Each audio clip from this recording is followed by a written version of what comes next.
Welcome to achievers academy. ನಾನು ನಿಮ್ಮ ಪ್ರೀತಮ್. ಇವತ್ತಿನ ಪಿಸಿ ಪ್ರಶ್ನೆ ಪತ್ರಿಕೆಯ ವಿಶ್ಲೇಷಣೆಗೆ ಸ್ವಾಗತ. ಕೆಲವು ಸಮಯದ ಮುಂಚೆ ಲೈವ್ ಬರುವಂತಹ ಪ್ರಯತ್ನವನ್ನ ಮಾಡಿದ್ವಿ, ಬಟ್ ಒಂದು 3-4 ಪ್ರಶ್ನೆ ಡಿಸ್ಕಸ್ ಮಾಡುವಷ್ಟೊತ್ತಿಗೆ ಪವರ್ ಕಟ್ ಆಯಿತು. ಸೊ ಹಾಗಾಗಿ ವಿಡಿಯೋವನ್ನ ಸ್ಥಗಿತಗೊಳಿಸಬೇಕಾಯಿತು. ಬಟ್ ಈಗ ಒಂದು ರೆಕಾರ್ಡೆಡ್ ವಿಡಿಯೋನ ಅಪ್ಲೋಡ್ ಮಾಡಲಾಗ್ತಾ ಇದೆ. ಬಹಳಷ್ಟು ಜನ ಪಿಸಿ ಪರೀಕ್ಷೆ ಇವತ್ತು ಬಂದಿರ್ತೀರಾ, ನಿಮಗೆಲ್ಲ ಒಂದು ಕಾತರ ಇರುತ್ತೆ ಎಷ್ಟು ಅಂಕಗಳನ್ನ ಪಡ್ಕೊಂಡಿದ್ದೀನಿ ಅಂತ ಹೇಳಿ. ಸೊ ಹಾಗಾಗಿ ನಿಮ್ಮ ಒಂದು ಕುತೂಹಲವನ್ನ ತಣಿಸೋಕ್ಕೋಸ್ಕರ ಈ ವಿಡಿಯೋವನ್ನ ಹೊರತರ್ತಾ ಇದ್ದೇವೆ. ಆದಷ್ಟು ನಿಖರವಾದಂತಹ ಉತ್ತರಗಳನ್ನ ಕೊಡ್ಲಿಕ್ಕೆ ಪ್ರಯತ್ನ ಮಾಡ್ತೀವಿ ಮತ್ತು ನಿಖರವಾದಂತಹ ಪ್ರೂಫ್ ಅನ್ನ ಕೂಡ ಕೊಡ್ಲಿಕ್ಕೆ ಪ್ರಯತ್ನವನ್ನ ಮಾಡ್ತೀವಿ. ಅದರ ಜೊತೆಗೆ ಏನು ನೀವು ಪ್ರಶ್ನೆಗಳನ್ನ ಉತ್ತರಗಳನ್ನ ತಪ್ಪು ಮಾಡಿರ್ತೀರಾ ಅದಕ್ಕೆ ಒಂದು ಅನಾಲಿಸಿಸ್ ಕೂಡ ಸಿಗುತ್ತೆ. ಇಷ್ಟೊತ್ತಿಗಾಗಲೇ ಬಹಳಷ್ಟು ಜನ ಕೀ ಆನ್ಸರ್ ನೋಡಿರ್ತೀರಾ, ಬೇರೆ ಬೇರೆ ಸಂಸ್ಥೆಗಳು ಬಿಡುಗಡೆ ಮಾಡಿರ್ತಕ್ಕಂಥದ್ದು. ನಿಮಗೊಂದು ಎವ್ಯಾಲ್ಯೂಯೇಷನ್ ಸಿಕ್ಕಿರುತ್ತೆ ಎಷ್ಟು ಅಂಕ ಬಂದಿರಬಹುದು ಅಂತೇಳಿ. ಬಟ್ ಈ ವಿಡಿಯೋದಲ್ಲಿ ನಿಮಗೆ ತಪ್ಪೇನಾಗಿರುತ್ತೆ ಅದನ್ನ ಯಾವ ರೀತಿ ತಿಳ್ಕೋಬೇಕು ಅಂತೇಳಿ ಅಂದ್ರೆ ಒಂದು ಅನಾಲಿಸಿಸ್ ಸಿಗ್ತಾ ಹೋಗುತ್ತಾ. ಸೊ ಹಾಗಾಗಿ ಇವತ್ತಿನ ಒಂದು ವಿಡಿಯೋನ ಪ್ರಾರಂಭ ಮಾಡೋಣ. ಅಂಡ್ ನಿಮಗೆ ಕಾಣಿಸ್ತಾ ಇರ್ತಕ್ಕಂಥದ್ದು ಇದು ಎ ಶ್ರೇಣಿಯ ಪ್ರಶ್ನೆ ಪತ್ರಿಕೆ ಸೀರೀಸ್ ಎ. ಸೊ ನಿಮ್ದು ಯಾವ ಸೀರೀಸ್ ಇದೆ ಅಂತ ಹೇಳಿ ಮ್ಯಾಚ್ ಮಾಡ್ಕೊಂಡು ನೀವು ನೋಡ್ಬೇಕಾಗುತ್ತೆ. ಅಂಡ್ ಮೊದಲನೇ ಪ್ರಶ್ನೆ ನಿಮಗೆ ಸ್ಕ್ರೀನ್ ಮೇಲೆ ಕಾಣಿಸ್ಕೊಳ್ತಾ ಇದೆ. ಪ್ರಶ್ನೆ ಹೇಳುತ್ತೆ, ಈ ಕೆಳಗಿನ ಯಾರು ಕನ್ನಡ ರೈತ ಗೀತೆಯನ್ನ ರಚಿಸಿದ್ದಾರೆ? ನೀವು ಸರ್ಕಾರಿ ಕಾರ್ಯಕ್ರಮಗಳಿಗೆ ಹೋದ್ರಿ ಅಂತ ಹೇಳಿದ್ರೆ ಆ ಕಾರ್ಯಕ್ರಮದ ಕೊನೆಯಲ್ಲಿ ಯೂಶುವಲ್ ಆಗಿ ರೈತ ಗೀತೆಯನ್ನ ಹಾಡ್ತಾ ಇರ್ತಾರೆ. ಸೊ ರೈತ ಗೀತೆಯನ್ನು ಯಾರು ರಚನೆ ಮಾಡಿದ್ದಾರೆ ಅಂತ ಪ್ರಶ್ನೆ ಕೇಳ್ತಾ ಇದೆ. ಆಪ್ಷನ್ ಸಿ ಕುವೆಂಪು ಸರಿಯಾದಂತಹ ಉತ್ತರ. ರಾಷ್ಟ್ರಕವಿ ಕುವೆಂಪು ಅವರು ಈ ಗೀತೆಯನ್ನು ರಚನೆ ಮಾಡಿದ್ದಾರೆ. ಅದೇ ರೀತಿ ಎರಡನೇ ಪ್ರಶ್ನೆ ನೋಡ್ತಾ ಇದ್ದೀರಾ, ವಾತಾವರಣದಲ್ಲಿ ಅತ್ಯಂತ ಹೇರಳವಾಗಿ ಪ್ರಸ್ತುತವಾಗಿರ್ತಕ್ಕಂತಹ ಅನಿಲ ಯಾವುದು? The most abundantly present gas in the atmosphere is ಅಂತ ಕೇಳಿದ್ದಾರೆ. ಬಹಳ ಸಿಂಪಲ್, ಬಹಳ ಒಂದು ಚೈಲ್ಡ್ಹುಡ್ ಡೇಸ್ ಇದನ್ನು ಕೂಡ ಕೇಳ್ಕೊಂಡು ಬಂದಿರ್ತೀರಾ. ಇದಕ್ಕೆ ಸರಿಯಾದ ಉತ್ತರ ಆಪ್ಷನ್ ಬಿ ಸಾರಜನಕ. ಇಲ್ಲಿ ಇಂಗ್ಲಿಷ್ ಮತ್ತು ಕನ್ನಡ ಮಾಧ್ಯಮ ವಿದ್ಯಾರ್ಥಿಗಳಿಗೆ ಸ್ವಲ್ಪ ಕನ್ಫ್ಯೂಷನ್ ಉಂಟಾಗಬಹುದು. ಕನ್ನಡದಲ್ಲಿ ಸಾರಜನಕ ಅಂತ ಕರಿತೀವಿ, ಇಂಗ್ಲಿಷ್ ನಲ್ಲಿ ನೈಟ್ರೋಜನ್. ಎರಡು ಕೂಡ ಗೊತ್ತಿರಬೇಕಾಗುತ್ತೆ ನಿಮಗೆ. ಸಾರಜನಕ ಅಥವಾ ನೈಟ್ರೋಜನ್ ಅತಿ ಹೆಚ್ಚಿನ ಅತ್ಯಂತ ಹೇರಳವಾಗಿ ದೊರಕುತ್ತೆ. ಅದಕ್ಕೊಂದು ಪೈ ಚಾರ್ಟ್ ಕೂಡ ತೋರಿಸೋಣ. ಬಿಕಾಸ್ ಈ ಒಂದು ಪಿಸಿ ಪರೀಕ್ಷೆಯಲ್ಲಿ ನೈಟ್ರೋಜನ್ ಕುರಿತಾಗಿ ಕೇಳಿದ್ದಾರೆ. ಬರ್ತಕ್ಕಂತಹ ಪರೀಕ್ಷೆಗಳಲ್ಲಿ ಆಕ್ಸಿಜನ್ ಬಗ್ಗೆನೋ, ಆರ್ಗಾನ್ ಬಗ್ಗೆನೋ, ಕಾರ್ಬನ್ ಡೈಆಕ್ಸೈಡ್ ಬಗ್ಗೆನೋ ಕೇಳಬಹುದು. ಸೊ ಹಾಗಾಗಿ ಈ ಒಂದು ಪೈ ಚಾರ್ಟ್ ಅನ್ನು ನೋಡ್ಕೊಳ್ಳಿ. ಸೊ ಇಲ್ಲಿ ಕಾಣಿಸ್ತಾ ಇದೆ ನಿಮಗೆ ಅತ್ಯಂತ ಹೆಚ್ಚು ಅಂದ್ರೆ ನಿಯರ್ಲಿ 78% ನಮಗೆ ನೈಟ್ರೋಜನ್ ಕಾಣಿಸ್ಕೊಳ್ತಾ ಇದೆ. ಸಾರಜನಕ, ಅದಾದ್ಮೇಲೆ ಆಮ್ಲಜನಕ ಅಥವಾ ಆಕ್ಸಿಜನ್ ಹತ್ರ 21% ಕಾಣಿಸ್ಕೊಳ್ತಾ ಇದೆ. ಮತ್ತೆ ಈಗಲೂ ಬಹಳ ಚೆನ್ನಾಗಿ ಗೊತ್ತಾಯ್ತು ಅನ್ಕೊಂತೀರಿ ಆಪ್ಷನ್ ಬಿ ಯಾಕೆ ಸರಿಯಾದಂತ ಉತ್ತರ ಅಂತೇಳಿ. ಸೊ ಅದೇ ರೀತಿ ನಾವೀಗ ಮೂರನೇ ಪ್ರಶ್ನೆ ಅಂತ ಗಮನ ಹರಿಸೋಣ. ಮೂರನೇ ಪ್ರಶ್ನೆ ಹೇಳುತ್ತೆ, national institution of virology dash ನಲ್ಲಿದೆ. So national institute of virology corona virus ನ ಕಾರಣದಿಂದ ಸಾಕಷ್ಟು ಒಂದು ಟ್ರೆಂಡಿಂಗ್ ಅಲ್ಲಿ ಇತ್ತು ಪ್ರಚಲಿತ ವಿದ್ಯಮಾನಗಳಲ್ಲಿ. ಸೊ ಇದರ ಕೇಂದ್ರ ಕಚೇರಿ ಆಪ್ಷನ್ ಸಿ ಪುಣೆ ನಗರದಲ್ಲಿ ಬರುತ್ತೆ. ಮಹಾರಾಷ್ಟ್ರದ ಪುಣೆ ನಗರ ಆಪ್ಷನ್ ಸಿ. ಅಲ್ಲಿ ನಿಮಗೆ NIV national institute of virology ಒಂದು ಸರ್ಕಾರಿ ಸ್ವಾಮ್ಯದ ಒಂದು ಅಧ್ಯಯನ ಸಂಸ್ಥೆ, ಸಂಶೋಧನಾ ಸಂಸ್ಥೆ. ಇದರಲ್ಲಿ ವೈರಾಣುಗಳು ಮತ್ತು ವೈರಾಣುಗಳಿಂದ ಹರಡತಕ್ಕಂತಹ ಸಾಂಕ್ರಾಮಿಕ ರೋಗಗಳ ಬಗ್ಗೆ ಒಂದು ಅಧ್ಯಯನವನ್ನ ಮಾಡಲಾಗುತ್ತೆ, ಸಂಶೋಧನೆಯನ್ನ ಮಾಡಲಾಗುತ್ತೆ. ಅದೇ ರೀತಿ ನಾಲ್ಕನೇ ಪ್ರಶ್ನೆ ಹೇಳುತ್ತೆ, ಭಾರತದಲ್ಲಿ ಮೊದಲ COVID-19 ಪ್ರಕರಣವನ್ನ ಡ್ಯಾಶ್ ರಾಜ್ಯದಲ್ಲಿ ದೃಢಪಡಿಸಲಾಯಿತು. The first case of COVID-19 in India was confirmed in the state of ಅಂತ ಕೇಳಿದ್ದಾರೆ. Very important option D Kerala. ನೋಡಿ ಇದು ಸ್ವಲ್ಪ ಇನೋವೇಟಿವ್ ಪ್ರಶ್ನೆ ಅಂತ ಹೇಳ್ಬಹುದು, ಬಿಕಾಸ್ ತುಂಬಾ ಹಿಂದಿನ ನ್ಯೂಸ್. ಹಾಗೆ ನೋಡಿದ್ರೆ ಜನವರಿ 30ನೇ ತಾರೀಕು ಜಾನ್ 30 ಎಂದು ನಮ್ಮ ಭಾರತದಲ್ಲಿ ಪ್ರಪ್ರಥಮ ಬಾರಿಗೆ ಕೊರೋನಾ ವೈರಸ್ ಪಾಸಿಟಿವ್ ಕೇಸ್ ಕಾಣಿಸ್ಕೊಳ್ತು. ಅಂಡ್ ಅದನ್ನು ಕೂಡ ಪಿಸಿ ಪರೀಕ್ಷೆಯಲ್ಲಿ ಕೇಳಿದ್ದಾರೆ. ಸೊ ನೀವು ನೋಡಬಹುದು ಯಾವ ರೀತಿಯವರು ಒಂದು ವಿನೂತನವಾದಂತಹ ಪ್ರಶ್ನೆಗಳನ್ನ ಕರೆಂಟ್ ಅಫೇರ್ಸ್ ನಲ್ಲಿ ಕೇಳ್ತಾ ಹೋಗ್ತಾರೆ ಅಂತ ಹೇಳಿ. ಅಂಡ್ ಹಿಂದೆ ಡೈಲಿ ವಿಡಿಯೋಸ್ ನಲ್ಲಿ, ಡೈಲಿ ನ್ಯೂಸ್ ಪೇಪರ್ ಡಿಸ್ಕಷನ್ ಅಲ್ಲಿ ಡಿಸ್ಕಸ್ ಕೂಡ ಮಾಡಲಾಗಿದೆ. ಅಂಡ್ ಇಲ್ಲಿ ನಿಮಗೊಂದು ನ್ಯೂಸ್ ಪೇಪರ್ ಕಟಿಂಗ್ ಕಾಣಿಸ್ತಾ ಇದೆ. ಇಂಡಿಯಾ ಟುಡೆಯ ಒಂದು ಸ್ಕ್ರೀನ್ ಶಾಟ್ ಕಾಣಿಸ್ತಾ ಇದೆ. ಕೇರಳದಲ್ಲಿ ಮೊಟ್ಟ ಮೊದಲ ಕೇಸ್ ಬಂದಿತ್ತು ಜನವರಿ 30ನೇ ತಾರೀಕಿನಂದು. ಇದು ಕೇರಳದ ತ್ರಿಶೂರ್ ಡಿಸ್ಟ್ರಿಕ್ಟ್, ಕೇರಳದ ತ್ರಿಶೂರ್ ಏನು ಬರುತ್ತೆ ಅಲ್ಲಿ ಪಾಸಿಟಿವ್ ಆಗಿತ್ತು. ಬೇಸಿಕಲಿ ಒಬ್ಬ ವಿದ್ಯಾರ್ಥಿನಿ ವುಹಾನ್ ನಗರದಲ್ಲಿ ಸ್ಟಡಿ ಮಾಡ್ತಾ ಇದ್ರು, ಸ್ಟೂಡೆಂಟ್ ಆಗಿದ್ರು. ಅವರಿಗೆ ಈ ಒಂದು ಪಾಸಿಟಿವ್ ಕಾಣಿಸ್ಕೊಂಡಿತ್ತು. ಅವರ ಹೆಸರನ್ನ ಡಿಸ್ಕ್ಲೋಸ್ ಮಾಡೋಕ್ಕಾಗಲ್ಲ, ಬಟ್ ಯಾವ ರಾಜ್ಯ ಅಂತ ಹೇಳಿದ್ರೆ ಕೇರಳ. ನಮ್ಮ ಕರ್ನಾಟಕದಲ್ಲಿ ಮುಂಬರ್ತಕ್ಕಂತಹ ಪರೀಕ್ಷೆಗಳಲ್ಲಿ ಮುಂದಿನ ತಿಂಗಳು ಏನು ಪರೀಕ್ಷೆಗಳು ಬರುತ್ತೆ ಅಲ್ಲಿ ಕೇಳಬಹುದು, ಕರ್ನಾಟಕದಲ್ಲಿ ಯಾವ ನಗರದಲ್ಲಿ ಮೊದಲ ಬಾರಿಗೆ ಕೊರೋನಾ ವೈರಸ್ ಪಾಸಿಟಿವ್ ಪ್ರಕರಣ ಪತ್ತೆ ಆಯಿತು ಅಂತ ಹೇಳಿದ್ರೆ ಕಲಬುರಗಿ ಜಿಲ್ಲೆಯಲ್ಲಿ ಒಬ್ಬ ವಯೋವೃದ್ಧರಿಗೆ ಈ ಒಂದು ಸೋಂಕು ತಗುಲಿತ್ತು. ಅದೇ ರೀತಿ ಐದನೇ ಪ್ರಶ್ನೆ ನೋಡ್ತಾ ಇದ್ದೀರಾ, ಈ ಕೆಳಗಿನ ಯಾವುದು ಕಾಳಿದಾಸನಿಂದ ರಚಿಸಲ್ಪಟ್ಟಿಲ್ಲ? ನೋಡಿ ನಮಗೆ ಹಿಸ್ಟ್ರಿಗೆ ಲಿಂಕ್ ಮಾಡಿದ್ದಾರೆ. ಒಂದು ಹಿಸ್ಟ್ರಿ ಕ್ವಶನ್ ಇದು, ಇತಿಹಾಸದಿಂದ. ಇದಕ್ಕೆ ಸರಿಯಾದ ಉತ್ತರ ಆಪ್ಷನ್ ಬಿ ರಾಮಾಯಣ ದರ್ಶನಂ. ನಿಮಗೆಲ್ಲ ಗೊತ್ತಿರಬಹುದು ಕಾಳಿದಾಸ ಅತ್ಯಂತ ಪ್ರಸಿದ್ಧ ಒಬ್ಬ ರಚನೆಕಾರ. ಇವ್ರನ್ನ ಭಾರತದ ಶೇಕ್ಸ್ಪಿಯರ್ ಅಂತಾನೆ ಕರೆಯಲಾಗುತ್ತೆ. ಅಷ್ಟೊಂದು ಖ್ಯಾತಿ ಉಳಿತಕ್ಕಂತಹ ಒಬ್ಬ ಸಾಹಿತಿ, ಒಬ್ಬ ರಚನೆಗಾರ. ನಾಟಕಗಳನ್ನ ಬರೀತಾರೆ, ಮಹಾಕಾವ್ಯಗಳನ್ನ ಬರೀತಾರೆ. ಅಂಡ್ ಈ ಭಾಗದಲ್ಲಿ ನೋಡ್ತಾ ಇರ್ತಕ್ಕಂತಹ ರಘುವಂಶ ಇರಬಹುದು, ಕುಮಾರ ಸಂಭವ ಇರಬಹುದು, ಅದೇ ರೀತಿ ಮೇಘದೂತ, ಮೂರು ಕೂಡ ಕಾಳಿದಾಸ ಅವರು ರಚಿಸಿರ್ತಕ್ಕಂತಹ ಮಹಾಕಾವ್ಯಗಳು. ಬಟ್ ಇಲ್ಲಿ ರಾಮಾಯಣ ದರ್ಶನ ಬಂದ್ಬಿಟ್ಟು ನಿಮಗೆಲ್ಲ ಗೊತ್ತಿದೆ, ರಾಷ್ಟ್ರಕವಿ ಕುವೆಂಪು ಅವರು ನಮ್ಮ ಏನು ಜ್ಞಾನಪೀಠ ಪ್ರಶಸ್ತಿಯನ್ನ ಪಡೆದಿದ್ರು, ಅದು ಇದೇ ಶ್ರೀ ರಾಮಾಯಣ ದರ್ಶನ ಕೃತಿಗೆ. ಸೊ ಶ್ರೀ ರಾಮಾಯಣ ದರ್ಶನ ಅಂದ್ರೆ ಕುವೆಂಪು ಅವರು ಬರೆದಿರತಕ್ಕಂಥ, ಉಳಿದಂತಹ ಮೂರುಗಳು ಕಾಳಿದಾಸನಿಂದ ರಚನೆ ಆದಂತಹ ಮೂರು ಕೃತಿಗಳು, ಮಹಾಕಾವ್ಯಗಳು ಅಂತ ಹೇಳ್ಬೋದು ಸ್ಪೆಸಿಫಿಕಲಿ. ಬಿಕಾಸ್ ಕಾಳಿದಾಸ ಮಹಾಕಾವ್ಯಗಳನ್ನು ಕೂಡ ರಚನೆ ಮಾಡ್ತಾನೆ, ಅದೇ ರೀತಿ ನಾಟಕಗಳನ್ನು ಕೂಡ ರಚನೆ ಮಾಡ್ತಾ ಹೋಗ್ತಾನೆ. 6ನೇ ಪ್ರಶ್ನೆ ಬಹಳ ಸಿಂಪಲ್, ಸ್ಟ್ರೈಟ್ ಫಾರ್ವರ್ಡ್ ಪ್ರಶ್ನೆ. ರಿಸರ್ವ್ ಬ್ಯಾಂಕ್ ಆಫ್ ಇಂಡಿಯಾದ ಪ್ರಧಾನ ಕಚೇರಿ ಡ್ಯಾಶ್ ನಲ್ಲಿದೆ. ಬಹಳ ಈಸಿ, ಬಿಕಾಸ್ ನಮ್ಮ ಭಾರತದಲ್ಲಿ ನಾವು ಮುಂಬೈ ನಗರವನ್ನ ಫೈನಾನ್ಸ್ ಕ್ಯಾಪಿಟಲ್ ಆಫ್ ಇಂಡಿಯಾ ಅಂತ ಕರಿತೀವಿ, ಭಾರತದ ಆರ್ಥಿಕ ರಾಜಧಾನಿ. ಸೊ ಹಾಗಾಗಿ ಡೆಫಿನೆಟ್ಲಿ ನಮ್ಮ RBI ಹಣಕಾಸಿನ ವಿಚಾರಕ್ಕೆ ಸಂಬಂಧಪಟ್ಟಿರುವ ಕಾರಣದಿಂದ ಇದರ ಕೇಂದ್ರ ಕಚೇರಿಯನ್ನ ಮುಂಬೈ ನಗರದಲ್ಲಿ ಸ್ಥಾಪನೆ ಮಾಡಲಾಗಿದೆ. ಸ್ಟ್ರೈಟ್ ಫಾರ್ವರ್ಡ್ ಕ್ವಶನ್, ಯಾವುದೇ ರೀತಿಯಾದಂತಹ ಟ್ವಿಸ್ಟ್ ಮಾಡಿಲ್ಲ. 7ನೇ ಪ್ರಶ್ನೆ ಹೇಳುತ್ತೆ, 7 ವರ್ಷಗಳ ಯುದ್ಧ 1756ರಿಂದ 63ರವರೆಗೂ ನಡೆದಂತಹ ಈ 7 ವರ್ಷಗಳ ಯುದ್ಧ ಅಥವಾ 7 ಇಯರ್ಸ್ ವಾರ್ ಏನಿದೆ, ಇದನ್ನ ಯಾವ 2 ದೇಶಗಳ ಮಧ್ಯೆ ನಡೀತು, ಈ ಒಂದು ಕಥನ ಅಂತ ಕೇಳ್ತಿದ್ದಾರೆ. ನೋಡಿ, ಇದು ಸ್ವಲ್ಪ ಟ್ರಿಕಿ ಕ್ವಶನ್. ಯೂಶುವಲ್ ಆಗಿ PC ಪರೀಕ್ಷೆಯಲ್ಲಿ ಇಂತಹ ಪ್ರಶ್ನೆಗಳನ್ನ ಕೇಳ್ತಾ ಇರಲಿಲ್ಲ. ಇದು ಇಂಟರ್ನ್ಯಾಷನಲ್ ಹಿಸ್ಟರಿ, ಅಂತಾರಾಷ್ಟ್ರೀಯ ಇತಿಹಾಸಕ್ಕೆ ಸಂಬಂಧಪಟ್ಟಿದೆ. ಸೊ ಹಾಗಾಗಿ ಇದಕ್ಕೆ ಸರಿಯಾದ ಉತ್ತರ ಆಪ್ಷನ್ ಸಿ, ಫ್ರಾನ್ಸ್ ಮತ್ತು ಇಂಗ್ಲೆಂಡ್. ಬಿಕಾಸ್ ನಾವು ಮಾತನಾಡ್ತಿರ್ತಕ್ಕಂತಹದ್ದು 18ನೇ ಶತಮಾನದ ಮಧ್ಯದ ಒಂದು ಕಾಲದಲ್ಲಿ ನಾವು ಮಾತಾಡ್ತಾ ಇದ್ದೇವೆ.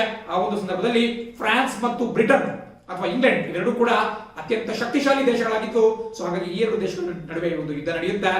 ಏನು ಆಸ್ಟ್ರಿಯಾದಲ್ಲಿ ಈ ಸಕ್ಸೆಷನ್ ವಾರ್ ನಡೆಯುತ್ತೆ.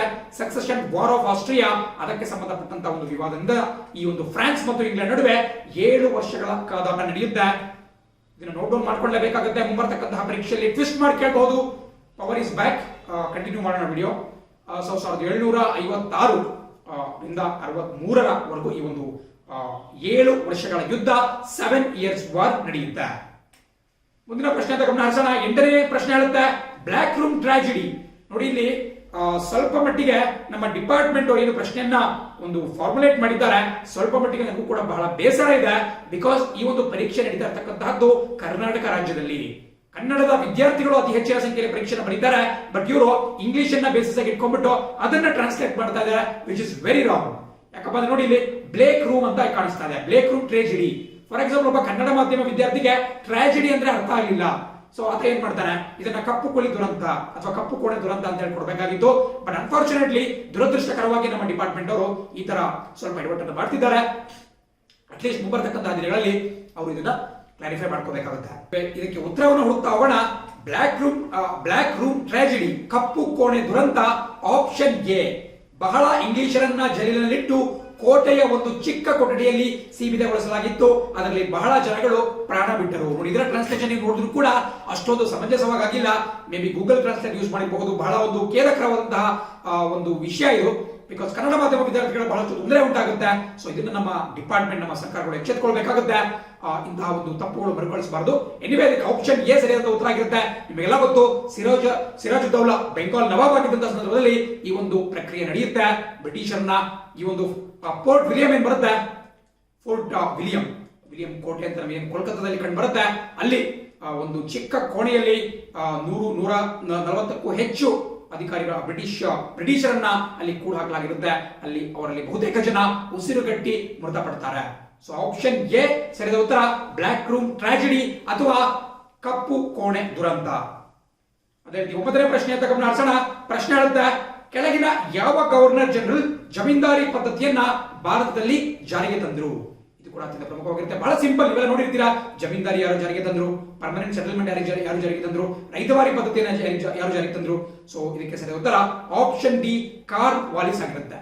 ಸೊ ಲಾರ್ಡ್ ಕಾರ್ನ್ ವಾಲಿಸ್ ಅವರು ಈ ನಮ್ಮ ಭಾರತದಲ್ಲಿ ಜಮೀನ್ದಾರಿ ಪದ್ಧತಿಯನ್ನ ಜಾರಿ. 10ನೇ ಪ್ರಶ್ನೆ ಅಂತ ಗಮನ ಹರಿಸೋಣ. 10ನೇ ಪ್ರಶ್ನೆ ಹೇಳುತ್ತೆ, ಇದು ಕೂಡ ಇತಿಹಾಸಕ್ಕೆ ಸಂಬಂಧಪಟ್ಟಂತಹ ಒಂದು ಪ್ರಶ್ನೆ. ಮಿಲಿಟರಿ ಸುಧಾರಣೆಗಳಾದಂತಹ ಹುಲಿಯಾ ಮತ್ತು ದಾಗನ್ನು ಡ್ಯಾಶ್ ರಿಂದ ಪರಿಚಯಿಸಲಾಗಿದೆ. The military reform such as huliya and dagh were introduced by ಅಂತ ಕೇಳ್ತಿದ್ದಾರೆ. ಇದು ಕೂಡ ವೆರಿ ಇಂಪಾರ್ಟೆಂಟ್. ನೀವೆಲ್ಲ ಬಹಳ ಈಸಿಯಾಗಿ ಆನ್ಸರ್ ಮಾಡಿರ್ತೀರಾ. ಸರಿಯಾದ ಉತ್ತರ ಆಪ್ಷನ್ ಬಿ, ಅಲ್ಲಾವುದ್ದೀನ್ ಖಿಲ್ಜಿ ಆಗುತ್ತೆ. ಸೊ ಏನು ಅಲ್ಲಾವುದ್ದೀನ್ ಖಿಲ್ಜಿ ಈ 2 ಮಿಲಿಟರಿ ಸುಧಾರಣಾ ಕ್ರಮಗಳನ್ನ ಜಾರಿಗೊಳಿಸ್ತಾರೆ. ಮುಂಬರ್ತಕ್ಕಂಥ ಪರೀಕ್ಷೆಗಳಲ್ಲಿ ಟ್ವಿಸ್ಟ್ ಮಾಡಬಹುದು. ಅಲ್ಲಾವುದ್ದೀನ್ ಖಿಲ್ಜಿ ಜಾರಿಗೊಳಿಸಿದಂತಹ ಮಿಲಿಟರಿ ಸುಧಾರಣಾ ಕ್ರಮಗಳು ಯಾವುದು ಅಂತ ಕೂಡ ಕೇಳಬಹುದು. ಸೊ ಮಿಲಿಟರಿ ರಿಫಾರ್ಮ್ಸ್ ನಿಮಗೆ ಬಹಳ ಪ್ರಮುಖವಾಗಿ ಗೊತ್ತಿರಬೇಕಾಗತ್ತೆ. ಇದು ಹುಲಿಯಾ ಮತ್ತು ದಾಗ್ ಅಂತ ಹೇಳಿದ್ರೆ ಏನು ಕುದುರೆಗಳು ಬರುತ್ತೆ, ಆ ಸಂದರ್ಭದಲ್ಲಿ ಕ್ಯಾವಲರಿ ಬಹಳ ಪ್ರಮುಖವಾದಂತಹ ಒಂದು ಭಾಗವನ್ನ, ಒಂದು ರೋಲ್ ಅನ್ನ ನಿರ್ವಹಣೆ ಮಾಡುತ್ತಿತ್ತು. ಹಿಂದಿನ ಕಾಲದಲ್ಲಿ ಮಧ್ಯಯುಗೀನ ಸೇನೆಯಲ್ಲಿ ಈ ಕ್ಯಾವಲರಿ ಅಥವಾ ಅಶ್ವದಳ, ಕುದುರೆಯ ಒಂದು ದಳ ಏನಿರುತ್ತೆ ಅದು ಪ್ರಮುಖವಾದಂತಹ ಪಾತ್ರವನ್ನು ನಿರ್ವಹಣೆ ಮಾಡುತ್ತಿತ್ತು. ಬಟ್ ಅಲ್ಲಿ ಕ್ವಾಲಿಟಿ ಉಳ್ಳಂತಹ ಕುದುರೆಗಳನ್ನ ಮೇಂಟೈನ್ ಮಾಡಬೇಕು ಅನ್ನೋ ಉದ್ದೇಶದಿಂದ ಅಲ್ಲಾವುದ್ದೀನ್ ಖಿಲ್ಜಿ ಈ ಒಂದು ಯೋಜನೆಯನ್ನ, ಈ ಒಂದು ಸಿಸ್ಟಮ್ ಅನ್ನು ಜಾರಿಗೆ ತರ್ತಾನೆ. ಇದರ ಮೂಲಕ ದಾಗ್ ಅಂತ ಹೇಳಿದ್ರೆ ಮಾರ್ಕ್ ಮಾಡೋದು, ಕುದುರೆಯ ಮೇಲೆ ಮಾರ್ಕ್ ಮಾಡತಕ್ಕಂಥದ್ದು. ಸೋ ದಟ್ ಅದು ಅಪ್ರೂವ್ಡ್ ಹಾರ್ಸ್ ಆಗಿರ್ಬೇಕು, ಅಂದ್ರೆ ಅದು ಸರ್ಕಾರದಿಂದ ಅನುಮತಿಯನ್ನು ಪಡೆದಂತಹ ಉತ್ತಮ ತಳಿಯ ಕುದುರೆ ಆಗಿರ್ಬೇಕು. ಅದನ್ನ ಸೈನಿಕರು ಯಾರೋ ಬೇರೆಯವರಿಗೆ ಮಾರ್ಕೊಂಡ್ಬಿಟ್ಟು ಯಾವುದೋ ಅಶಕ್ತವಾಗಿರ್ತಕ್ಕಂತಹ ಕುದುರೆಗಳನ್ನ ಇಟ್ಕೋಬಾರ್ದು ಅಂತ ಹೇಳಿ ದೂರಾಲೋಚನೆಯನ್ನ ಇಟ್ಕೊಂಡ್ಬಿಟ್ಟು ಅಲ್ಲಾವುದ್ದೀನ್ ಖಿಲ್ಜಿ ಇಂತಹ ಯೋಜನೆ ಜಾರಿಯಿಂದ. ಅಂಡ್ ಸಿಮಿಲರ್ಲಿ ಹುಲಿ ಅನ್ನೋದನ್ನು ಕೂಡ ಸಂಪೂರ್ಣವಾದಂತಹ ಸೈನಿಕರ ಡೀಟೇಲ್ಸ್ ಅನ್ನ ಒಳಗೊಂಡಂತಹ ಒಂದು ಪೇರೋಲ್ ಆಗಿರ್ತಿತ್ತು. ಸೊ ಹಾಗಾಗಿ ಹುಲಿಯಾ ಮತ್ತೆ ದಾಗ್ ಎರಡೂ ಕೂಡ ಅತ್ಯಂತ ಪ್ರಮುಖವಾದಂತಹ ಕಾನ್ಸೆಪ್ಟ್. ನೋಟ್ ಮಾಡ್ಕೊಳ್ತಾ ಹೋಗಿ ನಿಮಗೆ ಗೊತ್ತಿರಲಿಲ್ಲ ಅಂತ ಹೇಳಿದ್ರೆ. ಅಂಡ್ ಅದೇ ರೀತಿ ಮುಂದಿನ ಒಂದು ಸುದ್ದಿ ಅಂತ ಗಮನ ಹರಿಸೋಣ.